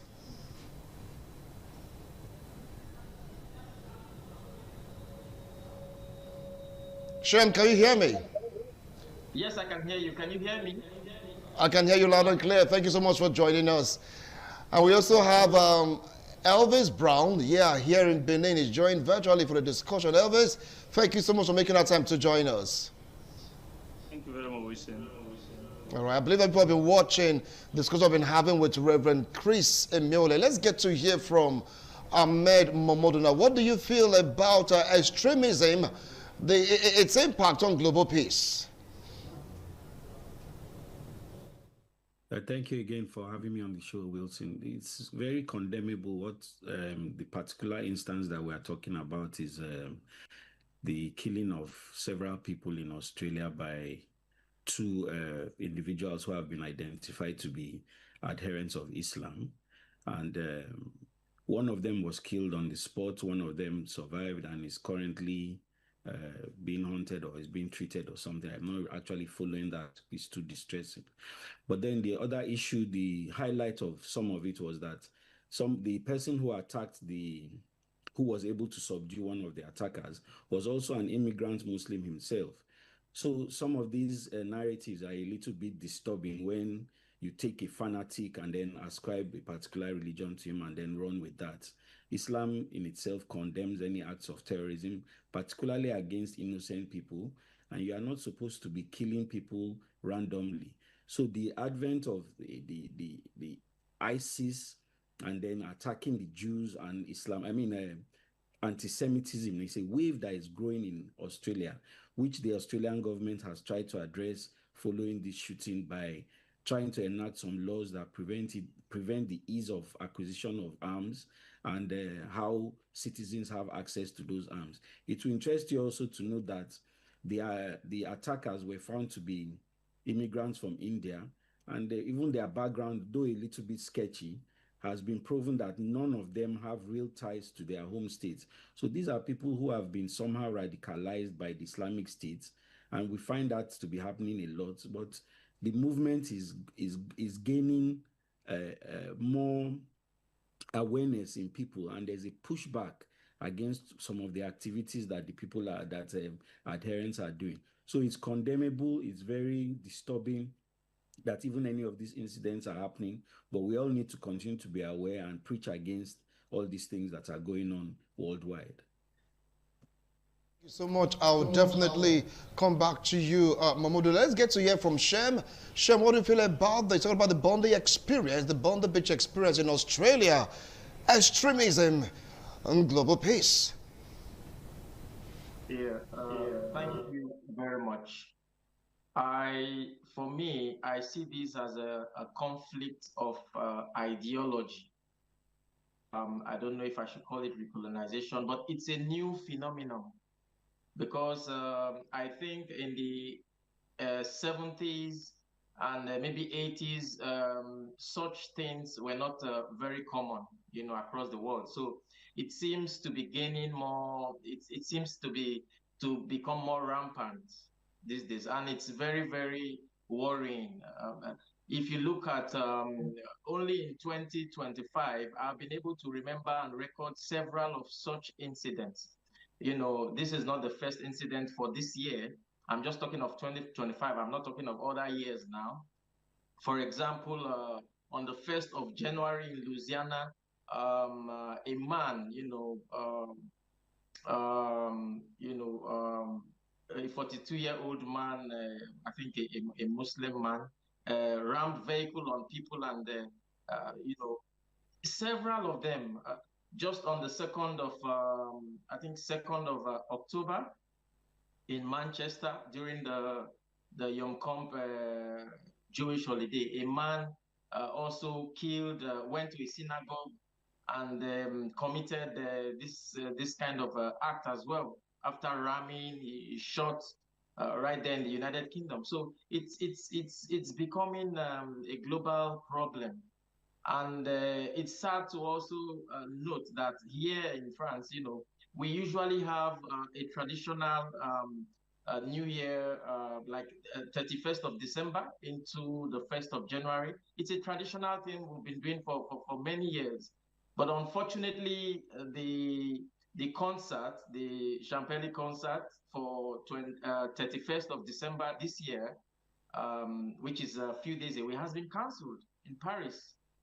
And the reason is for security concerns as well, because there are a lot of immigrants in that area. So this is a very, very troubling phenomenon. And for example, on the 18th of May in Germany, people were watching football in a bar, just relaxing and enjoying themselves and watching football. And a man, a Muslim man, I think Ahmed Mahmoud, I think from Syria or so, came out with a knife and stabbed 5 people critically on the spot. And so this is really, really alarming and very troublesome. Same also, there was a stabbing attack on the 22nd. You know what? We want to take a break right now. When we return, you'll continue with your line of thought. We'll be right back after this break. Please don't go away. ITV.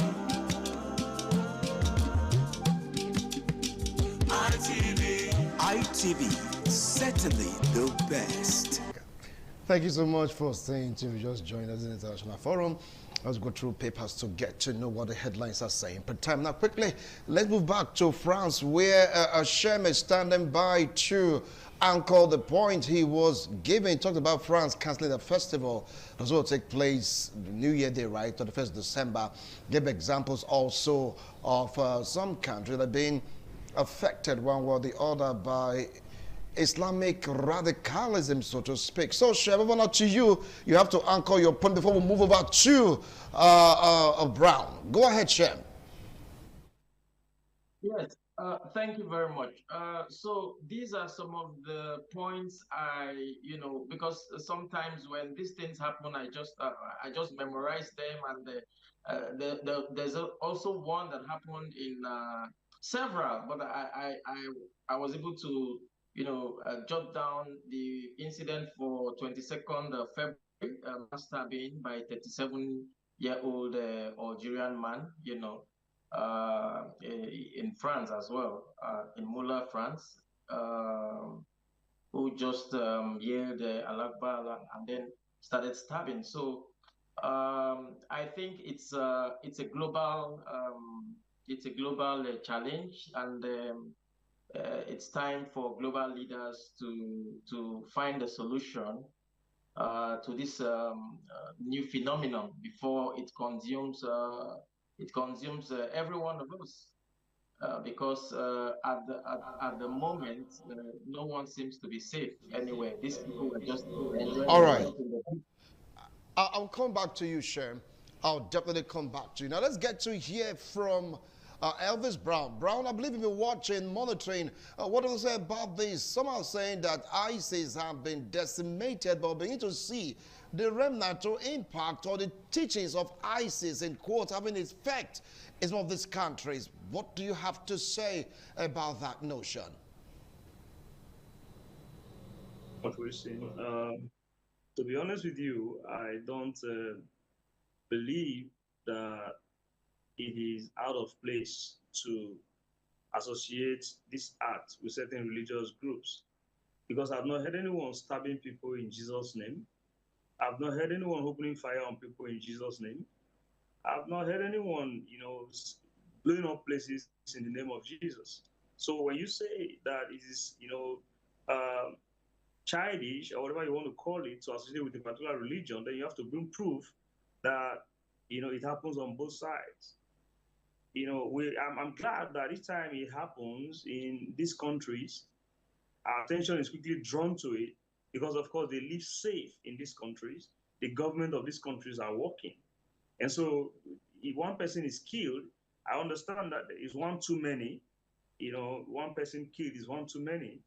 But one person is killed in these countries, you see the outcry, you see the news, the media, you see the courage, it's everywhere. But let's come back home to Nigeria. Then you understand that this extremism has been allowed to go on for political correctness. People are afraid to call it what it is.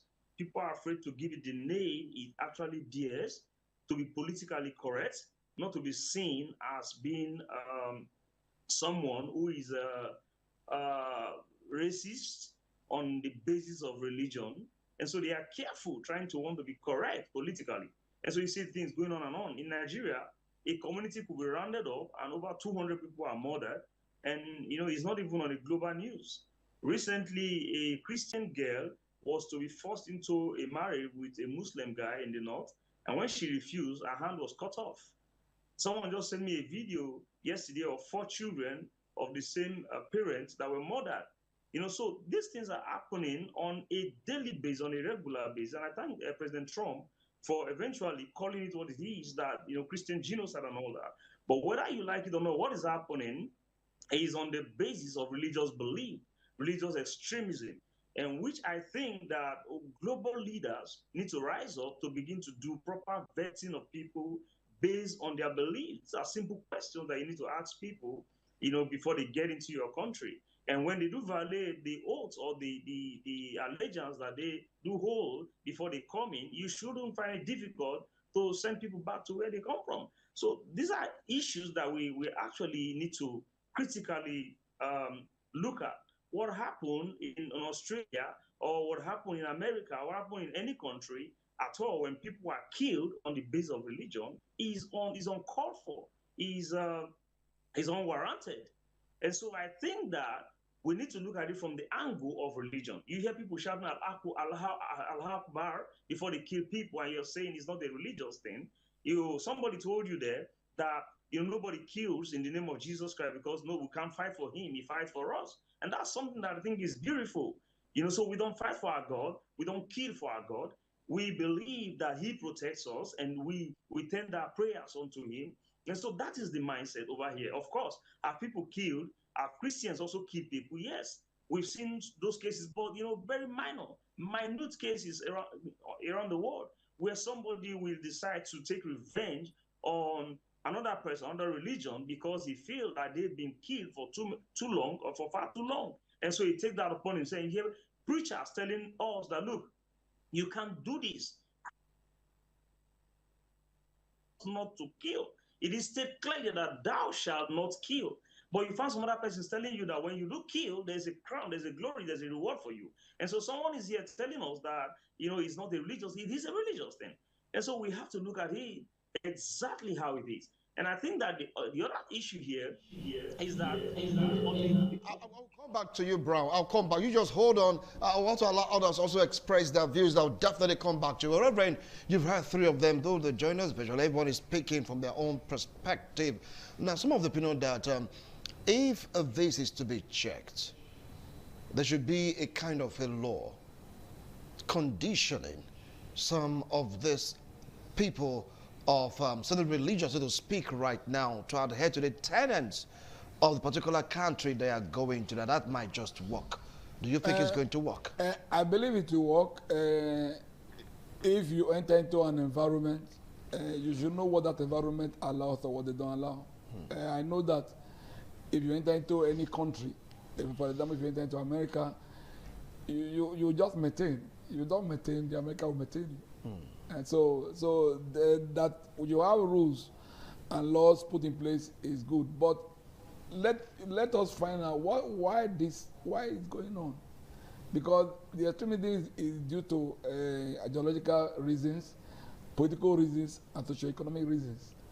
So if you look at it from this, you must not just talk about that there's extreme. Why are these people going this way? There is, extremity is based on ideology. Somebody tells you that, you see, if you die, you're going to have 10 virgins, for example. You're going to get married to 10 virgins. Somebody that is not stable in his mind can be carried away by that lie.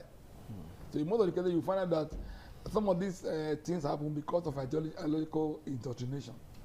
And that is one of the reasons why it's going on. But don't also forget that some of these things are also political.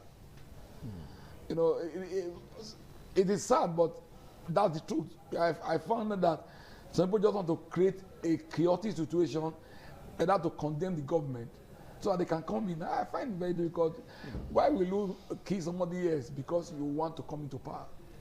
Or why will you stir up a crisis because you want to come to power?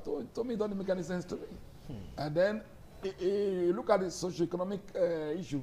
There are some people who are very poor, and a little money, they can do whatever they want to do. So when the government want to tackle this, you look at the different issues. Some of them is ideological, some of them is political, and some of them is socio-economic reasons.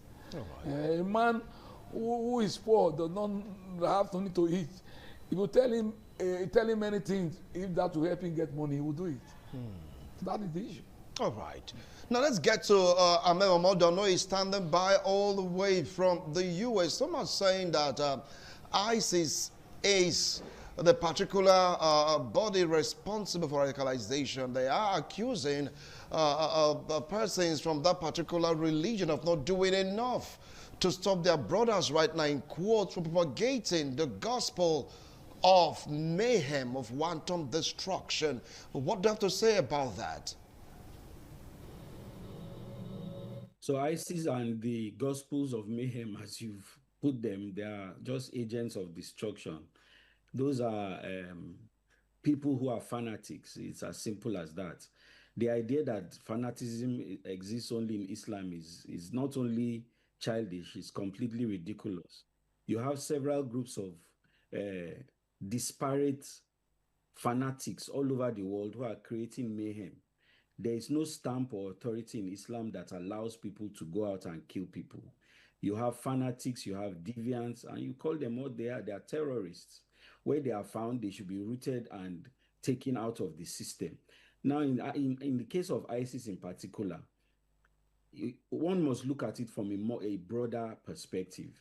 They are pushing an ideology that believes that they are being either repressed or that they are involved in some kind of freedom fighting. So the ideology of the fight is different from the ideology in general. Now, to go ahead and to say that this is covered by Islam is completely wrong. Islam doesn't advocate for such violence. It doesn't reward it. It doesn't accept it, and it doesn't condone it. Yes, there are fanatics in the religion who are pushing this false narrative, but it doesn't mean that it is covered or accepted by the whole majority of Muslims. That's completely wrong. ISIS is a fringe group. It's a fanatical group. It's pursuing an ideology based on the repression that they feel that they are fighting against. That's completely wrong to go ahead and be killing people and use that as the motivation. So let's not try and cover the whole of Islam by the wanton acts of a few misguided individuals. That's entirely wrong, and nobody supports it. All right. I'll come back to you, Mamadou. Well, let's get over to France, where Shem is standing. By Shem, you've heard Mamadou. He said, look, what about extremism is not only Islam. We have extremists in some other religion. So it's not good to speak right now to say, hey, fanaticism, extremism belong to that particular religion. Do you have a divergent view? Well, he may be correct, and but to some extent, because now we need to look at statistics. You know, we need to look at statistics, and we need to really be fair in whatever we are, discussing, because the statistics show more of a certain religion. And then what makes me so surprised is that these people do not perpetrate these things in the Middle East. You hardly hear of such things in Saudi Arabia. You hardly hear of such things in Qatar. You hardly hear of such people doing this in Iran or in Jordan. So why is it so more in the West? And in other countries, you hardly hear of such things in Morocco, for example. You hardly hear. So my question is, why is it more rampant now in the West? So why don't these people go to places like Saudi to do these things? And the answer to some extent is clear, because some of these Middle Eastern countries ban all this radicalism. It's banned in those countries. You can't do it. So I really don't understand why they are exporting these to Western countries. And then also, I also want to look at the area of backup. Who is backing them up? Who is sponsoring these people? Where are they getting their funds and their backup from? Because if there is no sponsor, it will not be on the rise. So these are some of the areas we need to look at. So talking about whether other religions doing this, it's like somebody once said in this program, it's very minute. We need to look at the statistics. I just mentioned about a few cities that I know of this year. They are far more than that, but the ones I was able to record, they were all from a particular religion. So this is the point now. All right. I'll come back to you, Shem. Let's get to hear from Brown. Brown, you heard him. It's like the disparity between, how would I put it now? When we talk about data analysis, from what Shem said, he said the largest chunk of, how would I put it, religion extremism, so to speak, falls on a certain religion vis-a-vis Islam. Now, Elvis, now what do you think can be done about this? Because it took another Muslim to disarm that particular terrorist killing people in Australia. Is it about religion or mindset?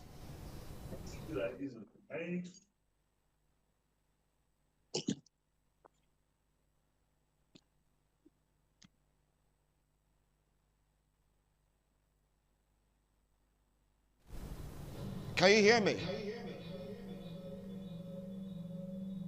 Elvis, are you there? All right, we're able to establish contact with Elvis. Definitely we'll get to it at some point. Well, I'm going to throw the question to you, Reverend. I mean, talking about this abusing of the mind and this particular thing being, how will I put it now, hacking to, or so to speak, of particular religion, because it took another Muslim to disarm these same terrorists terrorizing people? Is it about religion or mindset? I seem to sympathize with Mr. Momo when he was trying to, explain himself about his own belief concerning the situation. Unfortunately, most of these extremists is done under the guise of Islam. That let us be truthful. If you look at the history, what is going on, most of this is under Allah. And Allah, as we know, is a major thing in Islam. And so that's the issue. So, in my own opinion, I believe that the Muslim clerics who do not believe in this kind of life should increase their teachings and voice on this matter. You will find out that in Nigeria, how many Muslims, let us be factual, how many Muslims are directly confronting and dissuading this kind of thing that's going on? That's the question we have to ourselves.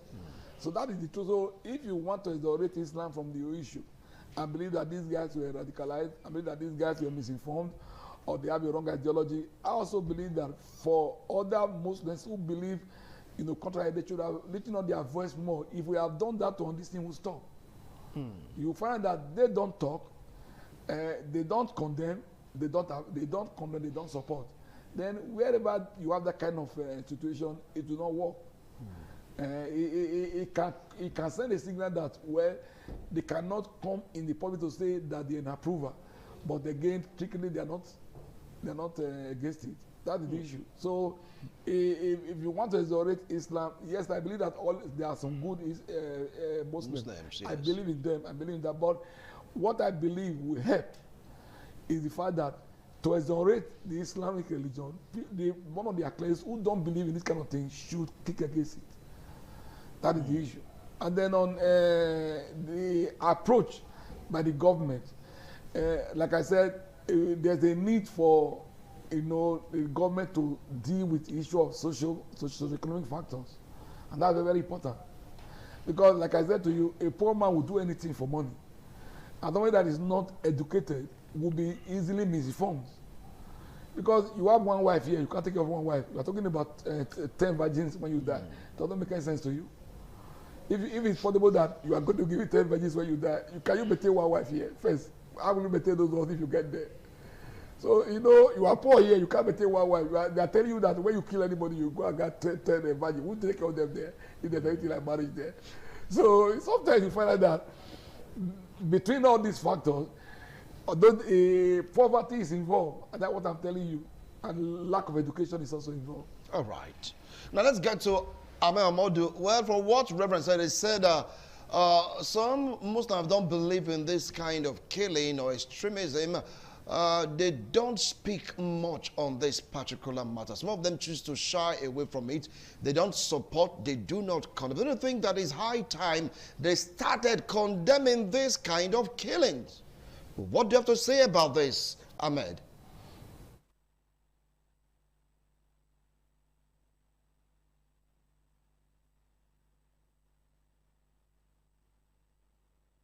We cannot hear you. Can you please speak up? Myself. Sorry, I think I muted myself. You will find that that's not completely true. Maybe the perception is that they don't, but the vast majority of Muslim clerics speak against these acts of terrorism, and they are quite vocal. For example, if you remember when this thing first started in this northeast, when Obasanjo was the president, and Boko Haram, I'm speaking of Boko Haram in particular, the Muslim clerics and leaders of the community who met with President Obasanjo at the time were rounded up and killed shortly after Obasanjo left Maiduguri for Lagos. And it happens all over the north, where you find these people who speak against these acts of terrorism and fanaticism, they are killed. So to say they don't speak, perhaps they are not speaking body to hear, but it doesn't mean that they are not speaking against it. These are fringe groups. Look, you have one of the co-panelists that is always talking about statistics. Let's use statistics. The world population is 8 billion, of which 2-point-something billion are Muslims. How many, if 2-point-something billion Muslims are terrorists and fanatics. How many left? How many of the 6 billion will be left that cannot be killed? So we need to rein in some of these outlandish claims. Yes, we have a lot of fringe groups who are running around killing people who feel oppressed, who feel demoralized. Maybe it's economic, maybe it's socio-political, whatever the case is, but they are by no means mainstream. They are by no means giving tacit approval by Islam. They are by no means, in fact, a lot of the clerics that will speak against them will tell you that they are not even Muslims, because you cannot take a life and then come and justify it in any way. You don't come. All right. I will not take a life for any reason, and there's no reason for you to come and take a life. So these are fringe elements. All right. Thank you so much, Modu. That's your last line in discussion because we are pressed for time. Shem, you really want to conclude this. What advice do you have for government of various countries fighting terrorism occasioned by religious extremism? Yeah, thank you very much. One is for the immigration departments of every country to begin to, do a more comprehensive checks on those that are not just allowed, but those that are permitted to live in various countries. I think this will also go a long way to to checkmate those with bad intentions from exporting their ideas to other nations, because what we see is that some of these nations that are experiencing these problems now are relatively peaceful nations. They never have problems with such things until a certain group of people, migrate into the country and start causing it. So this is my advice. Thank you. Thank you so much. I know you have a lot to say, but we are pressed for time. Our time is up. Yeah. Thank you so much, Momodu. Thank you so much, Brown, and of course to Shem. Appreciate it. Let's see how all this will pan out. Remember, if you are in a country, no matter your religion, do the tenets of that country, abide by their rules and regulation. You will not have any form of problem. We'll do it again next week, Tuesday, God willing. Bye for now.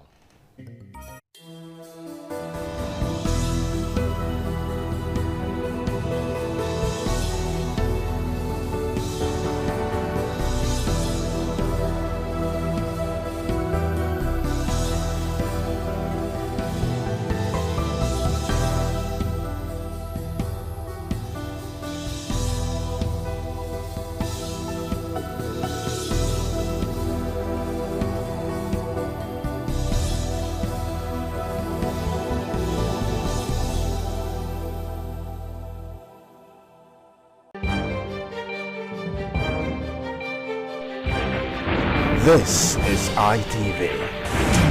Certainly the best.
ITV, certainly the best.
Ugieni Madonna, imagine Orero, always near Agbo, Manazo, or Ugieni Madonna. You will have to serve the community for 30 years before you come to this stage. They will ordain you ordain title. Then by then you are one of the elder. This year now, we don't read the year, so that's why we can do this year. Historically, joining the Elders' Council, an individual must have reached a certain age and must have made significant contributions to the community through leadership, service, or other meaningful ways. There was jubilation in the community as sons and daughters of Okada, both at home and in the diaspora, trooped out to be part of the ceremony with various homes of the initiates agog with festivities. Friends and well-wishers of those initiated into the Elders' Council jubilated at the Ogwedion after performing all traditional rites. The elders, known as Edion, in company with their loved ones, danced to their various homes where guests and family members were entertained.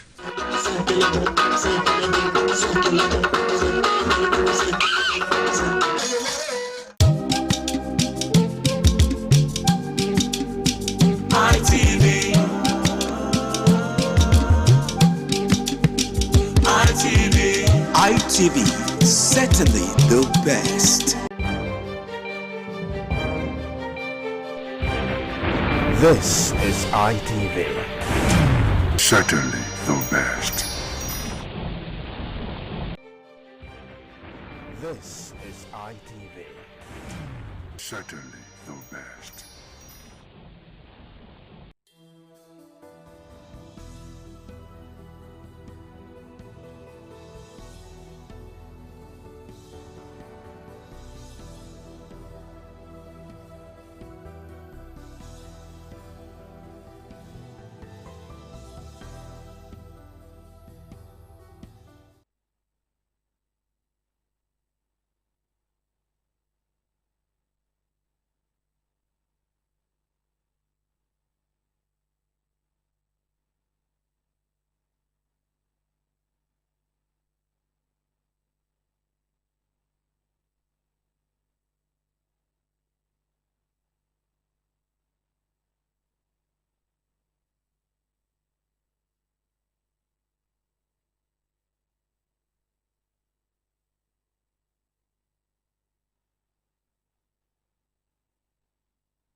So much for staying tuned. If you just joined us, this is Politics Today, and I am Wilson Omasha.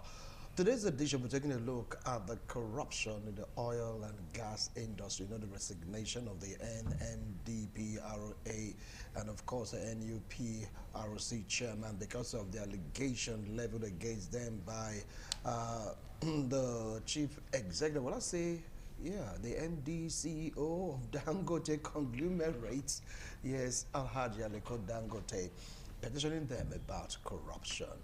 At first, nobody thought that that would really lead to any shake-up. But guess what? It happened. The shake-up happened and they resigned. And that is what we'll be talking about today.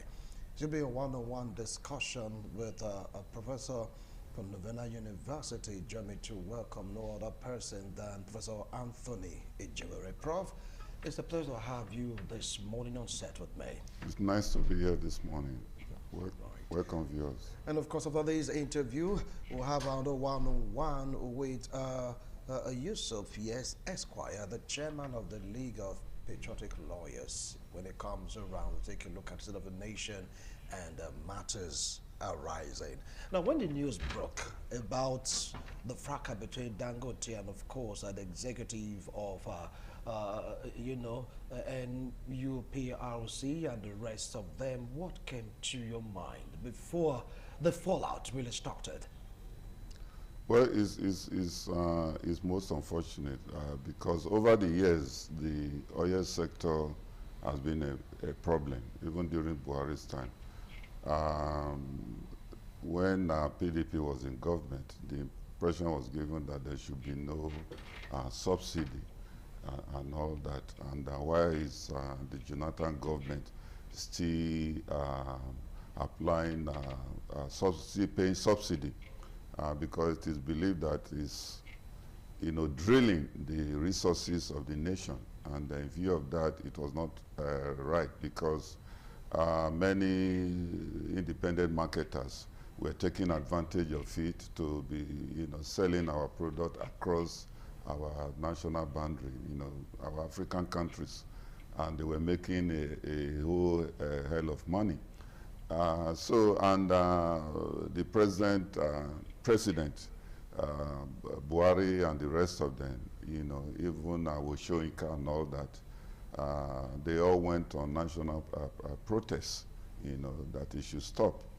And that government, the Jonathan government at that time, is not helping the situation. But we're surprised that during Tinubu's government now, subsidy that they were getting had now been removed.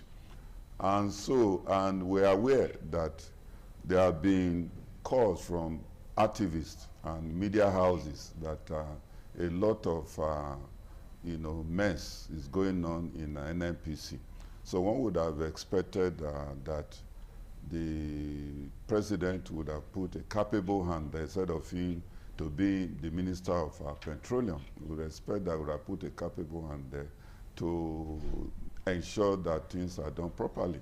And this problem of oil theft and mismanagement of our oil wealth should not occur. But unfortunately, that is not happen. We are aware that the president is very busy. And since he's a very busy man, I don't see him to be able to monitor what is going on in the oil sector. That's why if he had put a capable hand to do that, then that would, that would have perhaps to some extent addressed the problem. Though we have Minister of State for petroleum. But again, it doesn't have the monopoly of power to be able to do what he was doing. And it's like the president just said, hey, since I'm busy, you just take care of things and report back to me. So he just capitalized on it, like the average typical Nigerian would do, and he was helping himself with the resources. And that to some extent was affecting the activity of Dangote, who in turn raised the alarm and said, hey, this man is not helping the oil market.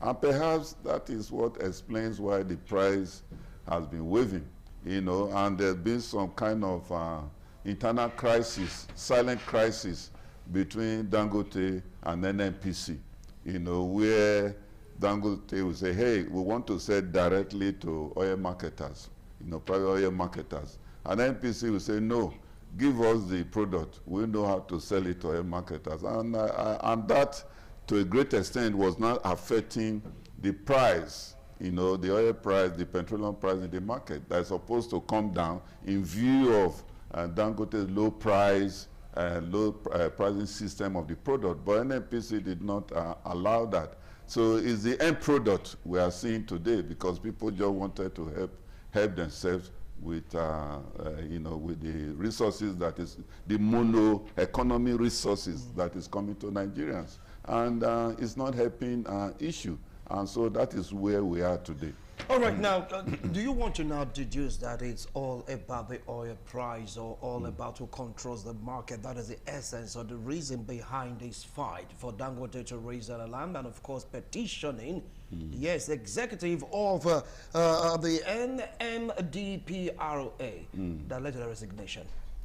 Well, I think it's competition, pure competition, and besides pure competition, there's this idea of they are not allowing Dangote to control its market, because NNPC is an independent, Dangote is an independent oil marketer and producer also. So he wants to perhaps give the best to Nigerian consumers, you know, in view of the fact that he tried to produce the product at a lower price and sell to Nigerian consumers at a lower price. But that is not, that did not all go well to NNPC. You know, NNPC wanted this normal tradition to continue, where, you know, Nigerian consumers will be, you know, overpriced, and they'll be making money for themselves. And I think they wanted that tradition to continue. And Dangote wasn't comfortable with it. There's this socio-political aspect of it too. You know, Nigerians expect that, Oga Dangote, you built a refinery in Nigeria, and we expect that you did that to, you know, ensure that you beat down price of petroleum product. So why are we not getting the result? So I think that social pressure on Dangote also made him to raise alarm and say, hey, NNPC, enough is enough. You see that you shape in or you shape out. And that is, perhaps that explains why a petition was written.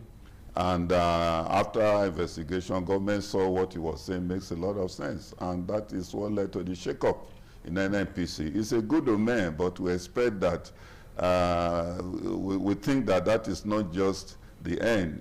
It's done with the dress. I think government have to do more serious auditing of NNPC and correct this supply channel of fear, and serious auditing of how much of the product is coming in, how much is government making, how much government is supposed to make, and all that. And when things like that are checked, I think the mess there will be curtailed.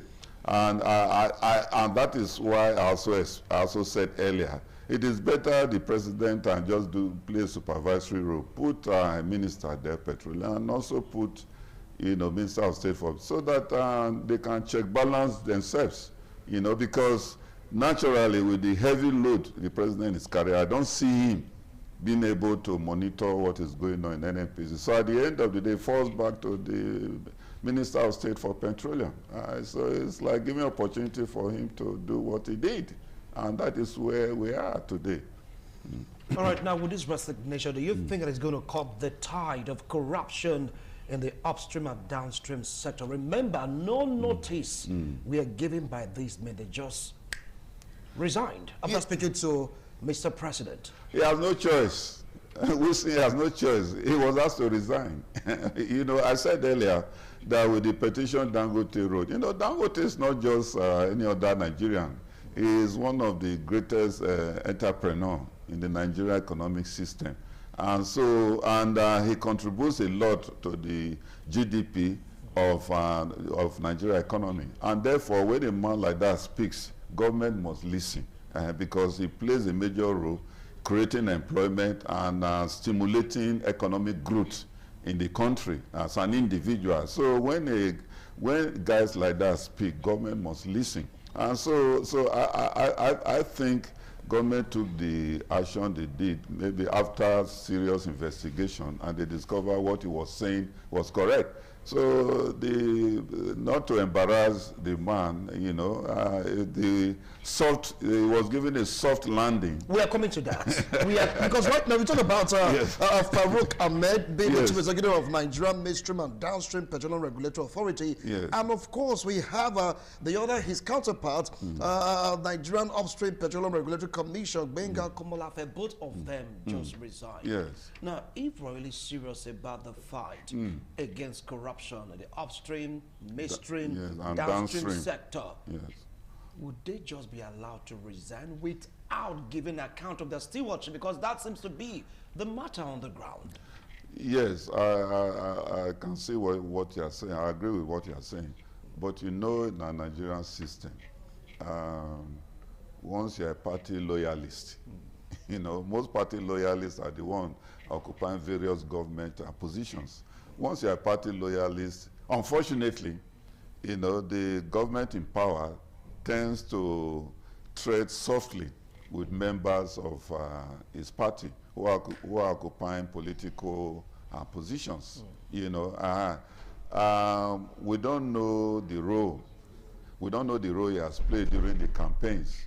And we don't know the financial commitment he made during campaigns. So occupying that position is a kind of compensation.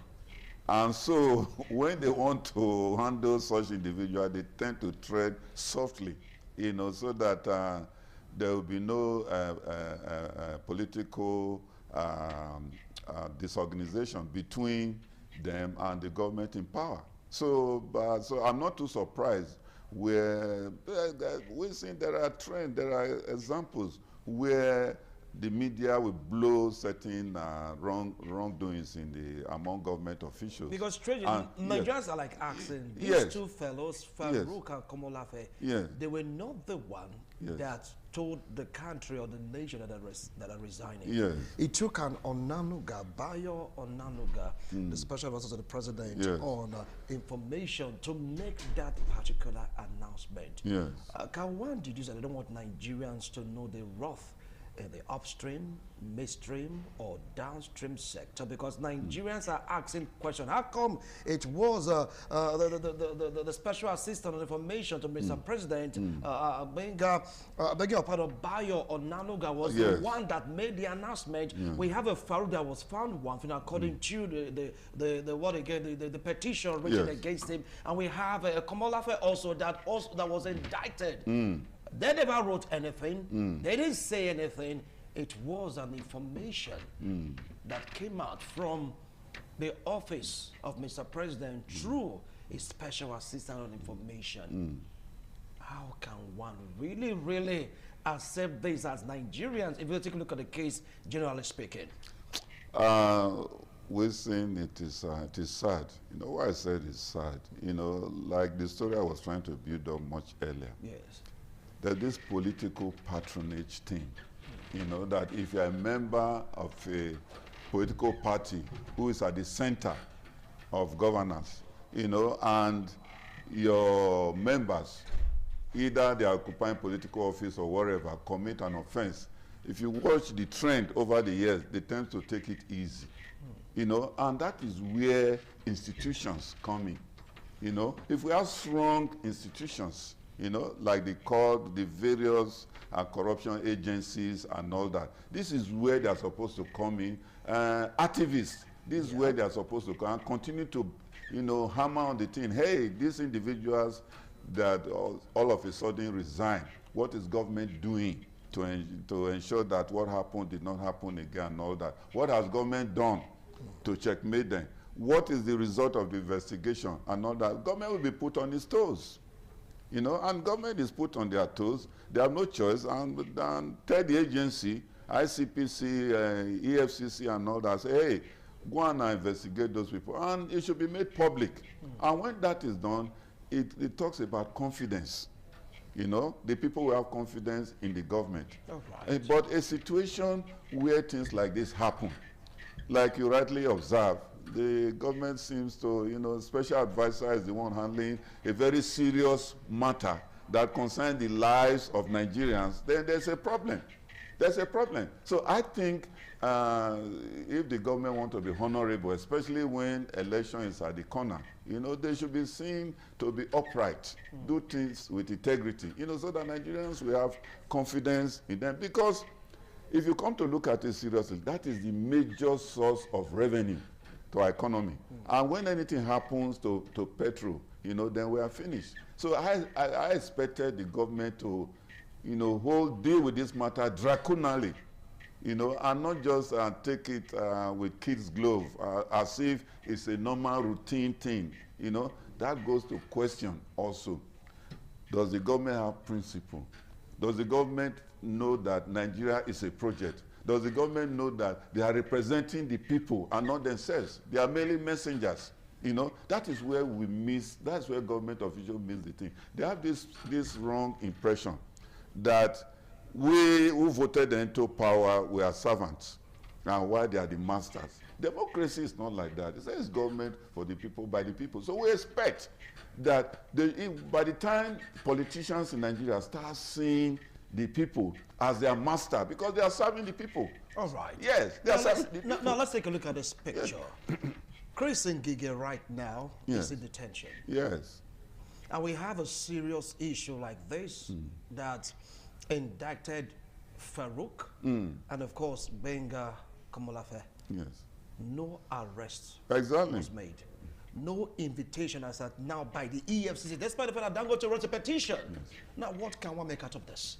You see, I think indirectly I've answered that question. It is only 2-point-something billion by Nigeria estimation. Whereas in a place like US or Britain, even if it's $1, it makes a difference. As long as it's government fund, it's a very serious matter. My brother, that is where I said institutions matters. Institutions are not giving the independence to do the right thing. And government does not allow them to work because government interfere, the government in power normally interfere in the institutions. Okay, that's why there's all sorts of noise about our judiciary system, our what do you call it? These agencies, all these consumer protection agencies, consumer protection agency, our EFCC, ICPC, and the rest of them. All these are anti-graft agencies that are supposed to stand up and say, hey, we heard what has happened, and individual political activists, this way they are supposed to be active, you know, and say, no, this one will not happen. You should go to court, file in all these, what do you call it, EFCC and file petition against this individual. And government will, in turn, will not be forced to do something. You know, and by that time, government will be on its toes. But what we are seeing presently in the country is like, hey, it's either you dance to the tune of the government or you are in trouble. And we are seeing it in political parties, where parties are forced to belong to the center. And when you refuse to belong to the center, then you are in trouble. And so, how do you enjoy democracy? Are we still having the flavor of democracy? The answer is, of course, no. Nigeria is no longer enjoying democracy because where you are now, the country now tends to be going to one-party state. Then the beauty of democracy has been raised because democracy is competition, okay, among political parties, and each of them trying to do something to help the electorate, okay, to do something for the electorate. And the beauty of it, by the time PDP, APC, and other political, Labour Party and all that, they are doing something in their respective states, okay? Either including as a senator or House of Rep member, you know, then the electorate will not be interested in which of the party they think will serve their purpose much better. All right. Now, despite the fact that many persons are applauding the action of Aliko Dangote, some are saying that this might not be unconnected to the fact that he wants to monopolize the downstream sector. What's your view on that? I don't subscribe to that as school of thought. I don't subscribe to it. They could as well also said, how come that since Dangote is involved in the petroleum and downstream sector, that the price of fuel is now gradually coming down? You can just imagine if NNPC had monopolized it. But NNPC reduced the pump price also by 18 naira. Yes. After Dangote's reduction. You have said it. You have answered the question as well. It's the pressure from Dangote that forced them to do it. Otherwise, all your independent oil marketers will abandon their product. But they are scared of monopolizing the market by this one singular entity. I don't subscribe to that school of thought that Dangote is monopolizing. Look, Dangote is contributing a lot to the economic growth of Nigeria. Is it GPP and national growth? You know, it's contributing a lot, GMP and GMPP. So if you look at the whole situation, you will discover that Dangote is contributing a lot to the economic growth of Nigeria. So a man like that should be encouraged. A man like that should be encouraged. And some will say it's monopolizing the cement market. Now they are talking about the oil market and all. So have they also thought for once just imagine that Dangote was not there. You know, his products are not in the market. Only government is serving the purpose of the individual. What could have happened? So Dangote's activity in our economic system encourages competition, okay, and gives consumer the opportunity to choose, you know, which product they want to buy in the market. And that in turn also reduces the price of the product in the market. So an individual like that is contributing to the growth of the economy. We are not also saying that is monopolizing the Nigerian oil market or any other market for that reason. But the basic fact is that any businessman is out to maximize profit. And in the process of maximize profit, some people may pay the price. But again, it's not his fault. Because if you also come to look at what are the parameters, what are the variables that is affecting productivity, you also have to take that into consideration. Because the cost of production in Nigeria right now is very, very high. You know, in view of the high exchange rate, in view of the cost of buying the input of production and all that, you know. And if you also look at the general cost, total cost of production, it's high.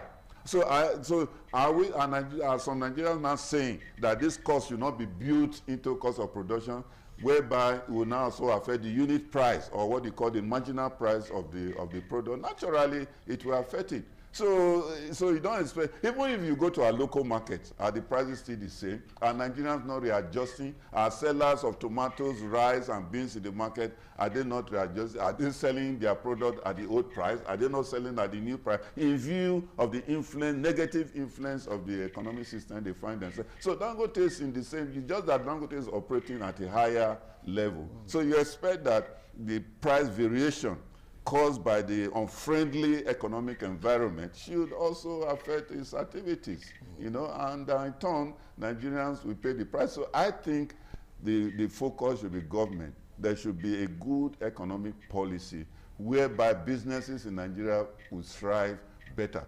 And Wilson, you still remember, it's not long ago during Jonathan's government, Amon was a bag of rice. It was 8,000, 9,000. The quality one, so you can get 7,000 a bag of rice. So what was the cost of that low pricing system? It's because there was an expert from World Bank called Ngozi Iweala who brought her expert opinion, economic expert opinion, you know, on how to run the economy. And at the end of the day, it was better off for the government and Nigerians. Thank you so much for having these minutes with us on this particular platform. He had his own opinion. He said it's a good thing that Dangote is around the corner, regulating prices, giving that competition to NNPC. That means NNPC should wake up. How would they, how will I put in that resignation, so to speak, of these two gentlemen indicted with corruption allegation? The question now is, do you feel that the upstream sector, midstream sector, and downstream sector will be corruption-free? That will be the next question I will throw to Yusuf Abubakar Esquire, talking about the chairman of a League of Patriotic Lawyers, after this break. Don't go away.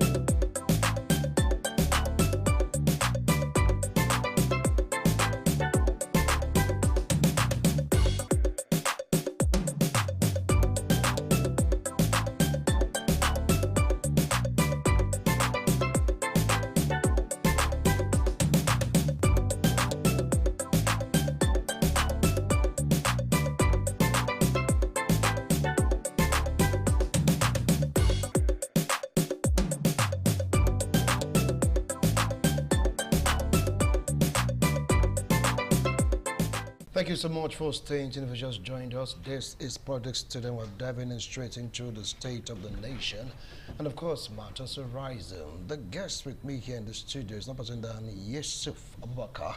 He's the chairman, League of Patriotic Lawyers, and, of course, once upon a time in 1983, SUG President, UNIBEN. Yes, University of Benin here, Benin City. It's a pleasure to have you join us on set today. Thank you so much for making our time to be here. Thank you so much. I'm excited to be here. All right, so let's get to the point. Corruption in the oil and gas industry was at the forefront recently with the resignation of the CEOs of Nigerian Midstream and Downstream Petroleum Regulatory Agency and Nigerian Upstream Petroleum Regulatory Agency. What's your take on the circumstances surrounding this resignation, particularly Dangote's allegation? Well, I would say that resignation was long in coming. It was a very odious and putrefying impression we got from Dangote's accusation. You realize that even 2 days before then, we had written on behalf of the League of Patriotic Lawyers that we're going to mass our manpower to ensure that the Hexman there would give us his stewardship. And if this fails within 3 days, we're going to court. And we had already assembled a galaxy of 10 senior advocates of Nigeria. We're ready to muscle him. And if that one had failed, we have gone to the streets to do what we know best, that's demonstrations and all that. So we're happy, and we praise Dangote in no small measure in coming to our rescue. And this should not be the end of it. We should go further down to see how deep that institution itself has gone. Thank God that the product is going down, and we also caution Aliko Dangote that this should not lead to gradual, monopolization of the market. Yeah, so it will. In fact, he promised us that he's going to add 4,000 more trucks, CNG. This will further lead to, reduction of price of PMC. So I give kudos to Dangote and also give kudos to Mr. President, the way he reacted, how he swiftly ensured that the man was showed the door. That one will stop a National Assembly for engaging in bureaucratic pigeonholes and administrative lethargy of investigating him.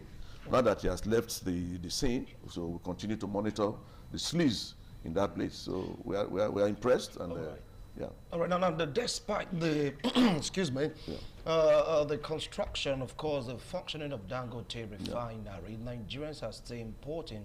That is top marketers are importing fuel despite the price of Aliko Dangote refinery. Now, with Aliko Dangote bringing down the prices of petrol, do you think it's going to run some major marketers out of the market, leading to monopolizing the market by Aliko Dangote? Yeah, that's what I'm saying. That was the first caveat I put there, that Dangote should not see this as a green card to be an absolute man in monopolizing the markets.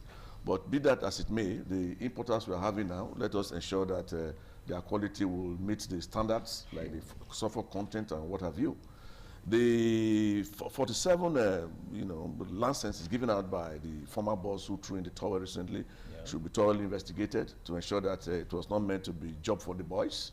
Anything that would succor the common man, now we are going to be the watchdog and will continue to encourage not only Dangote, but this I'm surprised that Dangote is taking the forefront.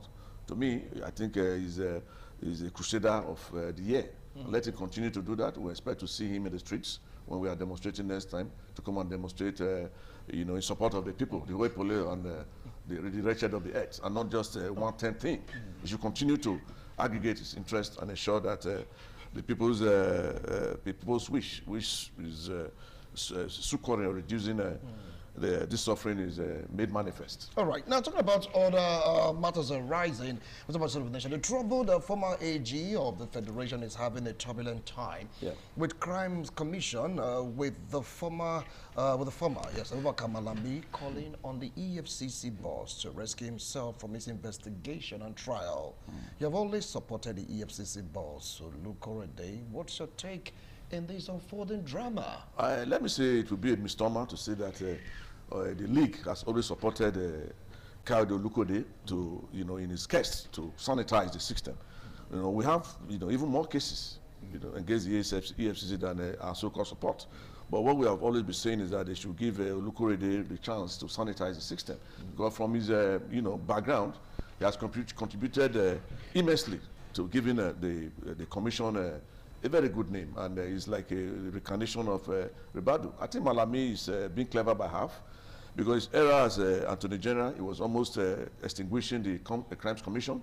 So the issue of asking the commission's chairman to step down is uncalled for. It's not. It does not have the right to choose and pick the institution that should investigate him. But he's a Nigerian. He has the right to act as a Nigerian. What he ought to do is to keep his godfather dry, go to court, and tell them that he has not gotten the right, transparent investigation, and not to resort to social media ballyhoo. So he should subscribe like he has done now. He's fair to the jurisdiction of the commission and the EFCC. The Olukorede will know he's a lawyer, and I know he will not suffer foot gladly. He will not unnecessarily punish in quote Malami. Even when he was working there as a chief of staff to Magu, he never really had any direct, altercation with Malami. So why now? So that's why I'm saying that Malami is trying to be clever by half. So nobody should be above the law. Once you are invited, you should go there and face the investigation, and eventually we'll have your day in court. It's already in court. But some Nigerians are quite worried, because they are saying that this invitation by the EFCC, some of them are selectively done. What's your take on that? Sorry, say that again? That some of them are selectively done. For instance, take a look at Farouk. We've not seen him yet being invited by the EFCC, but for Ngige, he's been detained. Well, I think we should be a bit patient, and I do not subscribe to the fact that Olukorede, we know, can play the devil's advocate. But some are saying that's what he's playing right now. Well, like I told you, don't forget that. Look at Yaya Bello, look at Ngige. They are all members of the APC, the ruling party. So if it's going to be a selective thing, it will start by, protecting those from that political party. I think, the typical Nigerian will always want to play to the gallery. I think Olukorede will be the last person. Indeed, when he became evasive, Yaya Bello became evasive in his arrest, he came out openly to say that unless he takes him to court, he was ready to resign. And I'm sure he meant it. So he's facing trial. There's something people are missing. Yeah. Once the commission arrests you and you are taken before the court, it's not really in the domain of the EFCC to ensure you are convicted. People think that once you are taken to court and you are not convicted, or you have, because of the depth of your pockets, you are able to get lawyers and so on, you should be taken there. So Olukorede has no power to convict you. He will try to put the facts before the court like he's doing, and it's left for the court to, allow that man's case to end in a conviction or acquittal. But we have often recommended to government that there should be a special court to try the people that are running foul of the law, not like the typical court that will suffer frivolous adjournments and all that. There should be a special court to try these people, and this should be a time frame to try them. So it does not really, Olukorede does not have the power to convict you, nor does he have the power to determine the length of time a particular trial will take. At times you go to his office, the few times we've been able to see him. 12 midnight is still there working, his acts, out to ensure that he gets the necessary, results. So you just think what the polity would have been if there had been no EFCC. But Nigerians are not satisfied with the way and manner in which the EFCC operates, as he accusing them that they are the watchdog of Mr. President. Well, like I say, like I told you before, you discover that some people facing trial now, they're also very close to Mr. President.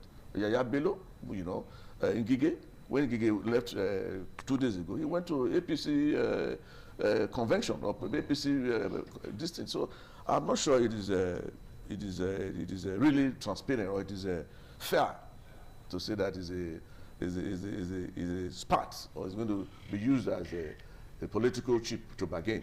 Yeah. I know Olukorede as a lawyer, he will be ready to resign and face the church, which is noted for if anybody tries to use him. All right. As a kickback. As a kickback. Or as a bringback to settle political scores. Well, some Nigerians are looking at you right now on screen, be like, maybe left to the Conquest here moving because of the hat you putting on. And your boss, Dr. Musa Kwankwaso, has been usually quiet in ensuring political drama. He's not supporting Tinubu, as seen for the occasional jibes at the presidency. Nor is he a part of the coalition. This is further confusing political pundits of that particular stand. So can you kindly assist us in unpacking all this? Neither here nor there. So where is he, by the way? You see, Dr. Rabiu Musa Kwankwaso, the leader of the Kwankwasia movement and the political parties NNPP, is a very withdrawn and processed person. He doesn't talk much. He's very mellow.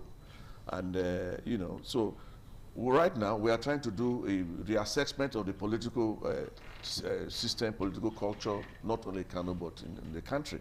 Don't forget that initially they said Kwankwaso was edging towards the APC and all that. We are studying all, like I said here the other day, we are studying all the political parties.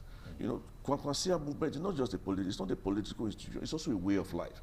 You discover that a lot of people are decamping. And we are not in a hurry convincing them not to decamp. But what Dr. Musa usually tell us, when the time we see him in his residence, he will say that those who want to change the system, they should be able to be patient.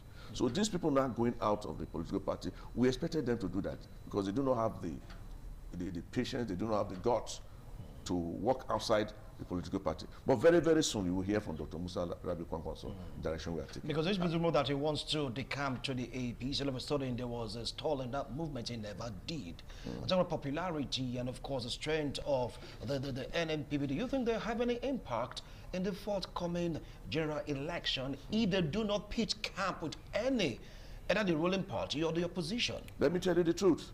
Right now, we are yet to make up our mind. With by next your calculation, we have about 8 million registered voters. We make it the highest in the entire country, and we have not taken a stand, like I told you. Yeah. And but as it stands, Dr. Musa Rabiu Kwankwaso is in the race, and he has indeed thrown his cap into the ring.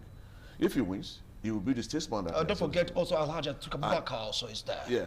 Peter Obi is trying to make up his mind on where to belong. Yeah. For our own president, Bola Ahmed Tinubu, you know his stand already. He's already in the race. Yes, like I was trying to say, if he wins, he will be the statesman that he has always been. If he does not win, he will be the sportsman that he has always tried to be, tendering his resignation with the greatest political decorum. Interesting. So we are not in a hurry. All right. Because we are not there to get any morsel of bread, but we are there to ensure that the people's political well-being is quite catered for. And of course, PDP and APC, Labour Party, they have the same notion that they're there to cater for the people. Not to worry, we want to go for a break. We'll return, we'll continue with this discussion. Do not go away.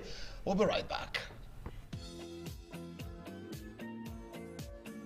You be picking, and you never see ITV and Radio Father Christmas, aka Father Paul. You don't miss no worry, Sha, because Father Paul go sit down gidigba for him grotto, where they for ITV and Radio Corporate Office for Glasshouse Airport Road for Benin City. From 19th of December 2025, go reach 1st January 2026. Time to see him na 12 noon till 4 p.m. every day. The ticket to see Father Paul na chikale money 1,000 naira per person. Father Paul, he has decided.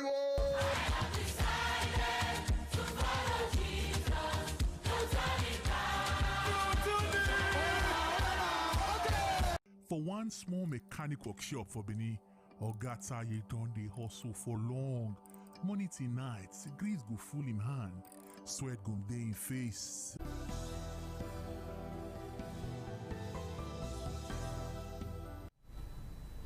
All right, if you just joined this politics today with me here in the studio, it's Yusuf, right? I got a name correct. Yusuf Abubakar, that's true. Abubakar, one-time union government, the president of the SUG. That was in far, long time ago, 1983. That should be 42 years ago. Then about? Yeah, 42 years ago. We're in our teens and all that, so we're very radical and hot-headed. All right. Yeah. Right now, you've been an activist. Yeah. Do you see a chance whereby you march onto the street to demand for accountability in this particular issue that has to do with the upstream, midstream sector, that has to do with Farouk and his counterpart? Yeah. They just went out there, they resigned. Yeah. Nobody's inviting them right now. The announcement was made by the Special Assistant to Mr. President on Information that they have resigned. Yeah. Look, the Nigerians should ask for accountability. Yes, we already done that. We are doing that, at the League level, League of Patriotic Lawyers. Don't forget that 2 days before his resignation, like I told you the other time, we had already given the government ultimatum that if this man is not taken out, we are ready to go to court. And since the president was able to beat that, we're also asking the president to proceed, not only to investigate them, to ensure that they are taken out before various agencies for trial. Because to have spent about $5 million to bring forth students' education, I think is colossal in this present time of lack and trepidation. I think barely resigning is not the way to go. We are going to give the government a further ultimatum to ensure that these people, they are not only identified, but they are also equally punished. Well, now, can we talk about Professor Adamu Beki that just passed away? You were the last student union leader in Uniben at that time that he had before Alele Williams. What can you remember most about him? Well, Professor Adamu Beki was very, very fatherly. He was proactive. People do not really know this aspect of him. That when he was in ABU, he was also the president of student union in his days. Wow. So we had a very robust relationship. That was why when other student leaders were demonstrating, Beki was, University of Benin was a bit reticent because most of the things we wanted to do, he was always giving it to us. And even as a member of student disciplinary committee, he also called me aside and encouraged me that I know you are a minority member of that committee. Whatever decision they are going to give, which is going to be anti-student, you have a right to also write your minority report. And I think, and he also had the gift of genius, which defies analysis. Very brilliant man, intelligent. Little you ever wonders that till the last days he was still lecturing and lecturing. So I hope to be in Kano to honor him when he's going to be interred. So we are waiting for the schedule so that we'll pay him our last respect. He was a great man, just like the predecessor in office, Professor T.M. Yusufu, who is coincidentally my uncle. He was also equally very great. So we had a list of all the greats coming together to make Uniben what it is today. Okay, remember there is a simulcast both on TV and of course on radio. It's time for you to speak your mind. Yeah, on what is really happening in the upstream, midstream, and of course downstream. So we're talking about the corruption allegation leveled against Farouk and his counterpart, so to speak, and it led to the resignation. The UPN, them resigning is enough punishment, or Nigerians should ask for accountability. The number to call is right there on your screen. Let's take this call. Hello. Good morning. How are you doing this morning? Good morning. My name is Solomon Asaga. Good morning to analysts in the studio. Good morning, sir. My take is very simple. Are we sure that tomorrow this person will not be grand ambassador? If we are fighting corruption, the leaders of today, let's fight corruption sincerely. I find that something wrong with this administration now. When you ask of accountability, they will tell you are we working or we are not working. Nigeria is asking for accountability. This NNPC so far now, going 3 years, how much have been spent in this refinery that is not working? Who released the money? Who they answer to? It's my simple question as a common citizen. Because at the end of the day, we found out that we are fighting those who came to be opposition or who don't want to be loyal to us or who is refusing to sing or your mandate we shall stand. Nigeria will not move forward like this. We believe we are in corruption. How do we stop corruption and limit corruption? Supposed to be a concern of every citizen. And for the Kwakwaso, I will beg him to relax. Those who is ready to change this country, whether good or bad, must really have to be patient. Remember the president we have today. He was patient in that party that time. Even when they tried to suffocate him, he stood on his ground. Today, it's not the boss of the politics in Nigeria. But we will remember him with all this story. The issue of a message, how will recover? The house going for Nigeria now. We don't know. And we claim we are fighting corruption. Like my state here now, when you have of accountability, they say you are enemy, you are opposition. I don't know how we are going to go from here. Thank you. That's my take. Thank you, Ataga. Well, 0807777. You know the order. Did you just call the number? Let's get to here. Okay, hold on. Let's take this call. Hello. Hi, hello, sir. Yeah, good morning. Welcome to Politics Today. What's your name or where are you calling from? Yes, I'm Godfrey, the voice of the honorary people. All right, Godfrey, go ahead. Yes, what Dangote did is very, very good. It's very, very good. These people have been making the resources of this nation, these NNPC people.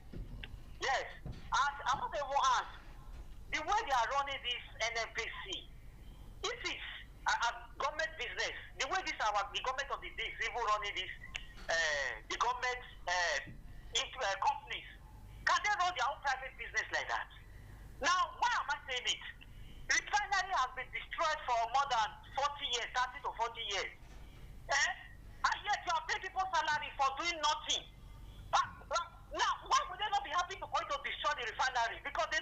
gaining from it.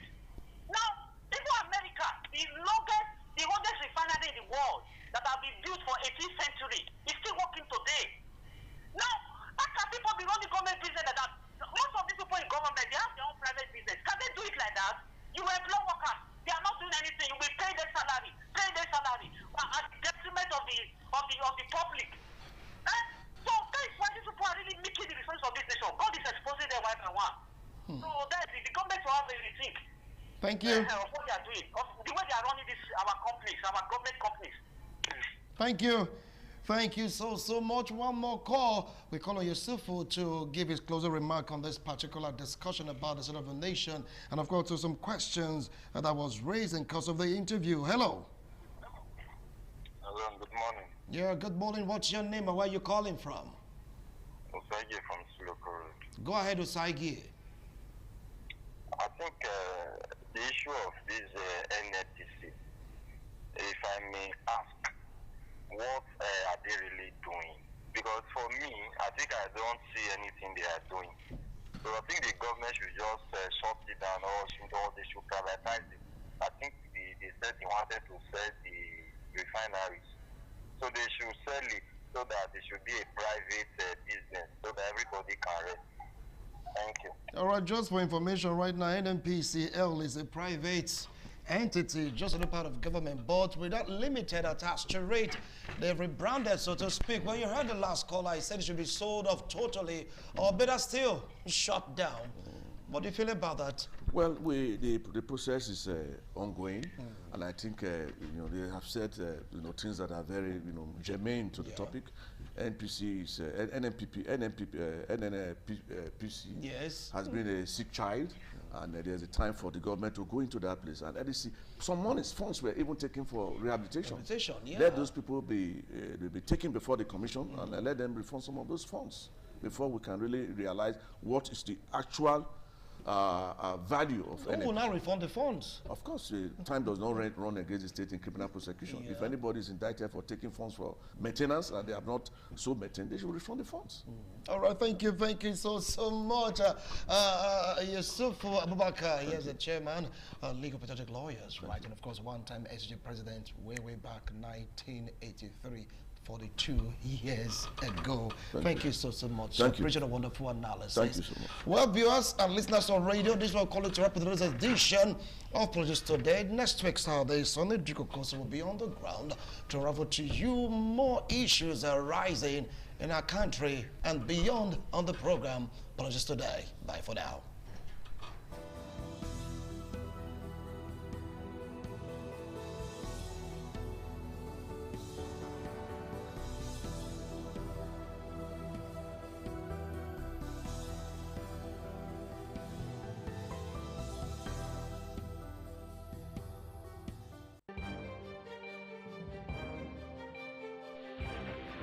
This is ITV. Certainly the best.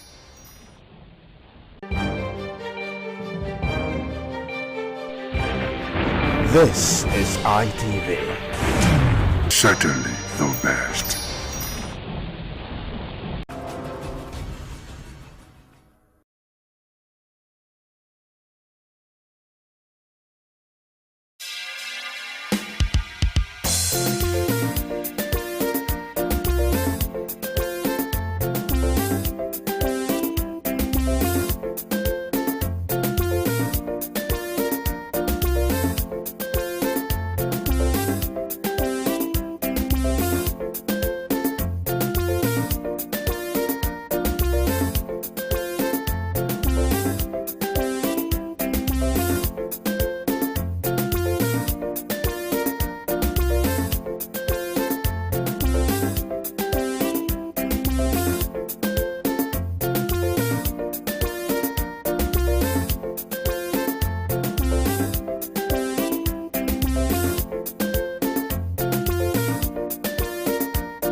ITV, certainly the best.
This is ITV.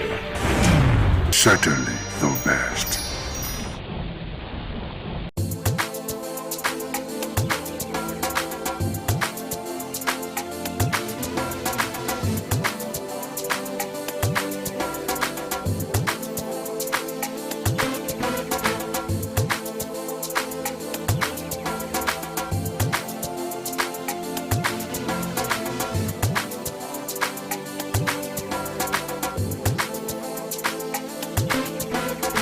Welcome to Market Survey, your weekly guide to the pulse of trade and daily living in Benin City. Today, we take you to the ever-bustling Oluku Market, one of Edo's busiest open-air markets, where thousands of buyers and sellers meet daily. In recent times, the prices of staple food have continued to fluctuate, affecting both the traders and families. On this edition, we focus on two everyday essentials, rice and beans. From daily meals to festive dishes, these grains remain a constant presence in Nigerian kitchens. We'll find out the current prices in a local market, the factors behind the recent changes, and how traders and consumers are adapting.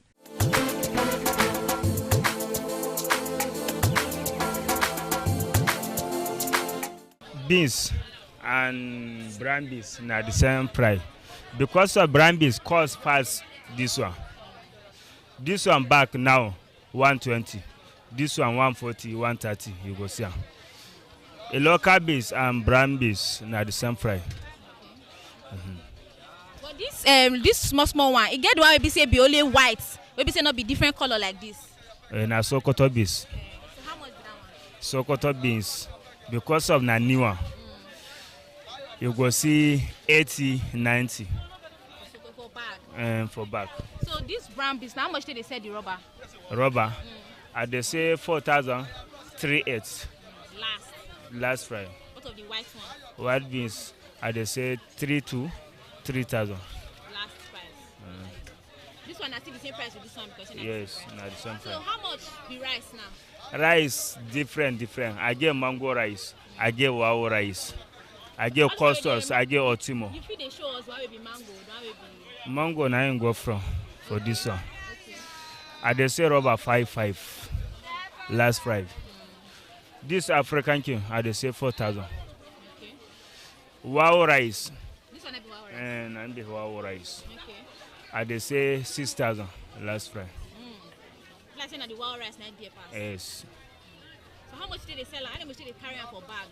Bag for wow rice. Wow rice bag now 120. Now in cost pass. Mango rice 80,000. Okay. This one 60,000 for African king. This will be the cheapest rice. Cheap.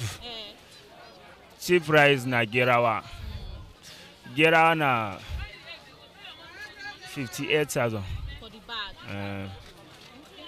3,000 for the bag. So yes. How much na person they carry all this bag of rice before?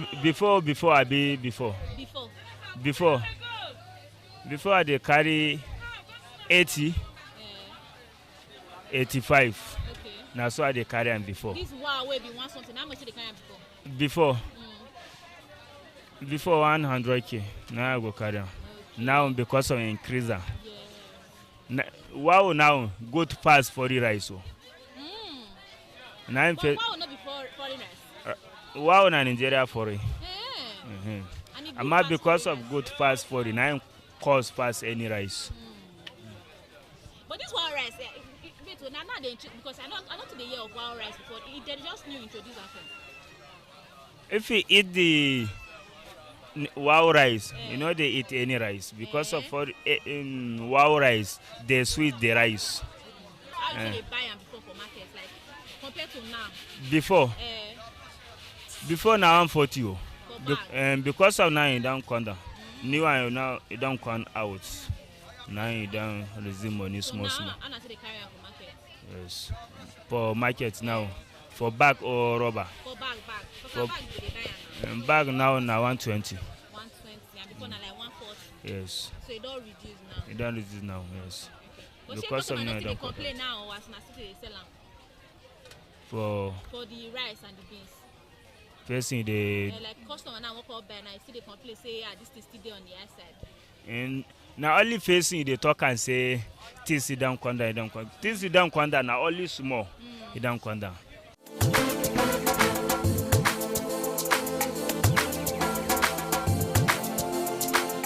Prices don't increase, I don't reduce. Yeah, they don't reduce more. Okay. Yeah. So how is it how your bag of price they sell the different type? This one is foreign rice. Now we buy 85,000. Okay. Nigeria, this one rate we buy 70,000. This one mango rice we buy 75. We have a wow. We buy 105 wow. Okay. So how much do they sell rubber for this one? Rubber this one we sell at 6,555. We selling it. How much do they sell at last? Last manage we sell at 55.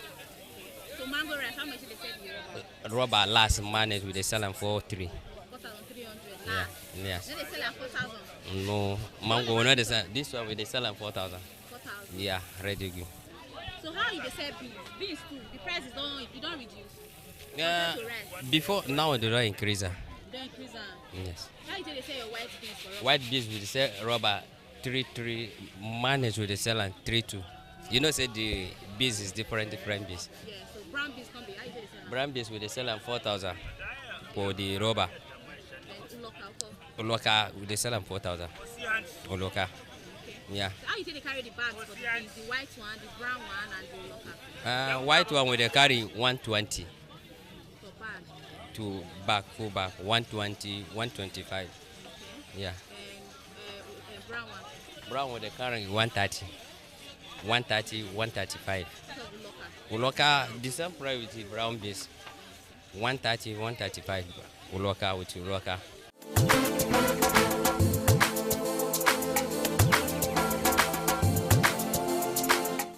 market been? How the business of rice be? They fine now. So the prices don't go up. I be still they don't come down. It don't come down well. Okay. So how you they say the different rice? How you take this? How you take they carry for bag? The bag, okay, the bag from 58 to 65,000 to 70 to from 58 to 95 day. Okay. How much they carry wow for bag? Wow for bag, different day. For Mission Road size na 98,000. Okay. For this size na 102,000.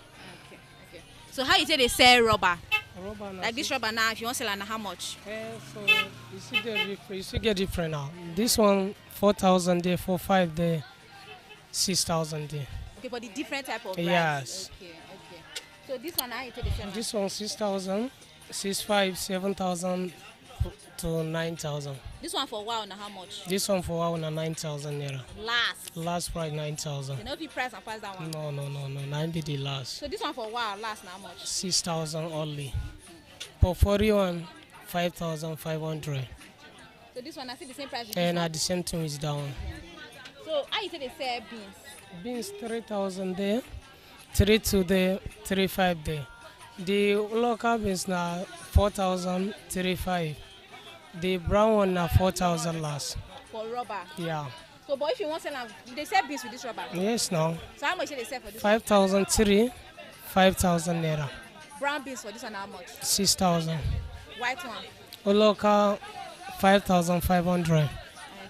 So how much do they carry the bag of brown beans? The bag of brown beans 135. 235,000. 135. How much did they carry before? Before now 140 something, 150 something. Okay, so that means it don't come down small. Yes, it don't come down now. So the white one ain't come down fast. How much did they carry now? Now 110,000. How much did they carry before? Before now 135, 140. That means beans don't really come down. Yes, no. Uloka na still the same thing. Uloka na still the same for white one. The same thing with white one. With white one. Okay. This, you know, say Uloka get 2 different types. Yes, now new one 35, old one 4,000. Now I tell you before now. Okay. For the so how much did they sell cup? Cup for Uloka. Rice. Okay, for rice 400, 350, 450, 500. So depending on the rice. So which one be the highest? The highest now wow rice now be the 500. 500 for one yes, cup. For so the lowest now? The lowest now 350. For one cup? Yeah. What about beans for cup? Beans 300, 350. 300, 350, not past that 2 price? Yeah.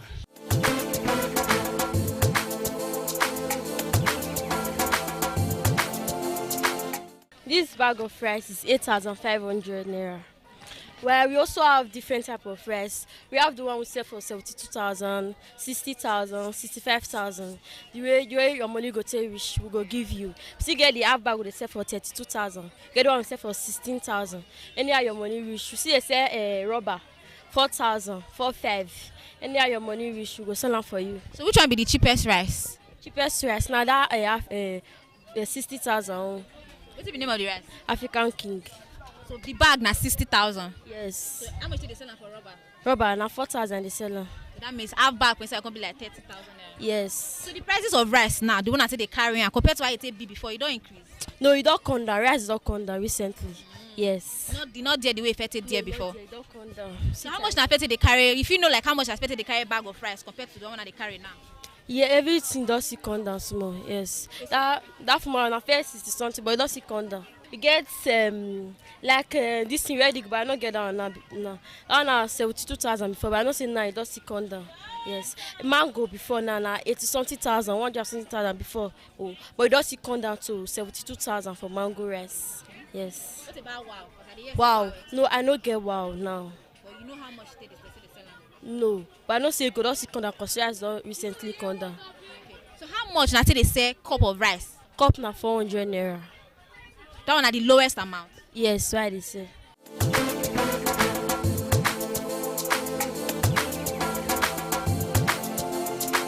How the rice market be now? Prices don't go up, I be still there, it don't come down.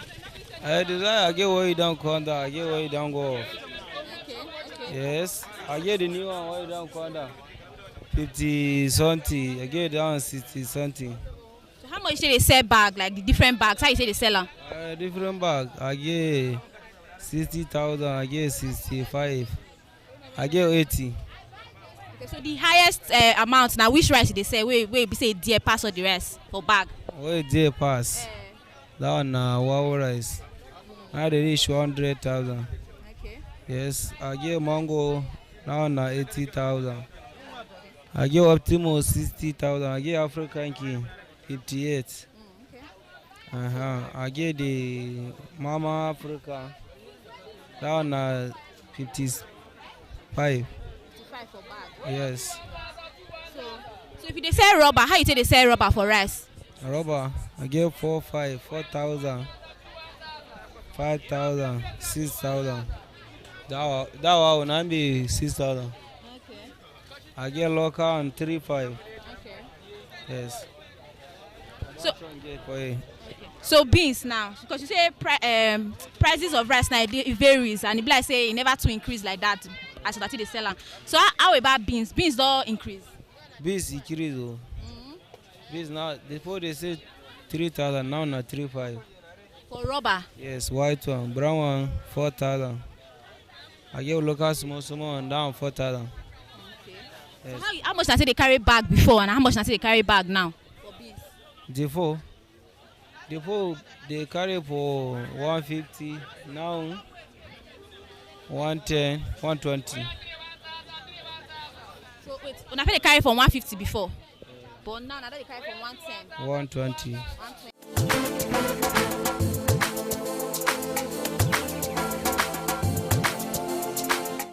Rice no increase, no, they're no increase. I they say rice rubber 4,200, 4,000. I they say rice rubber 3,000. So I they say pull back for rice 65,000, 63,000. But it depends on the kind of rice now. Different rice. So not so say rice they different. Yeah. So big rice, potty rice, now they say like 80,000. Okay. One rubber they sell like 5,000, 5,500. Yeah. So that kind mango rice they sell 4,500, they sell 4,300. So other kind African King Optima they sell 3,700, 3,500, 4,000. So bag of local rice now how much? For local rice they sell 1,010. 1,010. How much for local rice the bag? Full bag 1,010. 110. 110. Why can't you say foreign rice called cheap as local rice? Me say I don't know na so I say. So how beans? How you they say rubber of beans? No say beans they say rubber 3,000. You local beans they sell 3,500, 4,000. Brown beans 4,000. I mean normal for rice. Okay, so but the prices of beans don't reduce, I be still there on the other side. You see the new beans now you see they reduce. No be discount odd beans. This one na odd one. Beans where you go see cheap, you never come na new beans. You no see there again. You never see come on.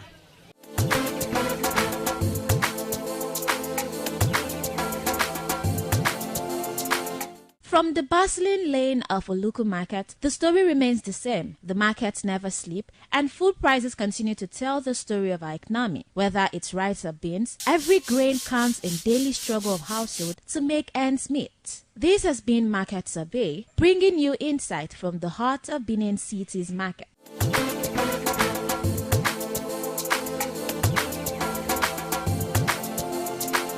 We've come to the end of today's edition on Market Survey, and today we get to know the various prices of rice and beans, and also we got to understand that there are different types of rice. We have the likes of wild rice, we have mango rice, and we have local rice. I also get to understand that we have beans, we have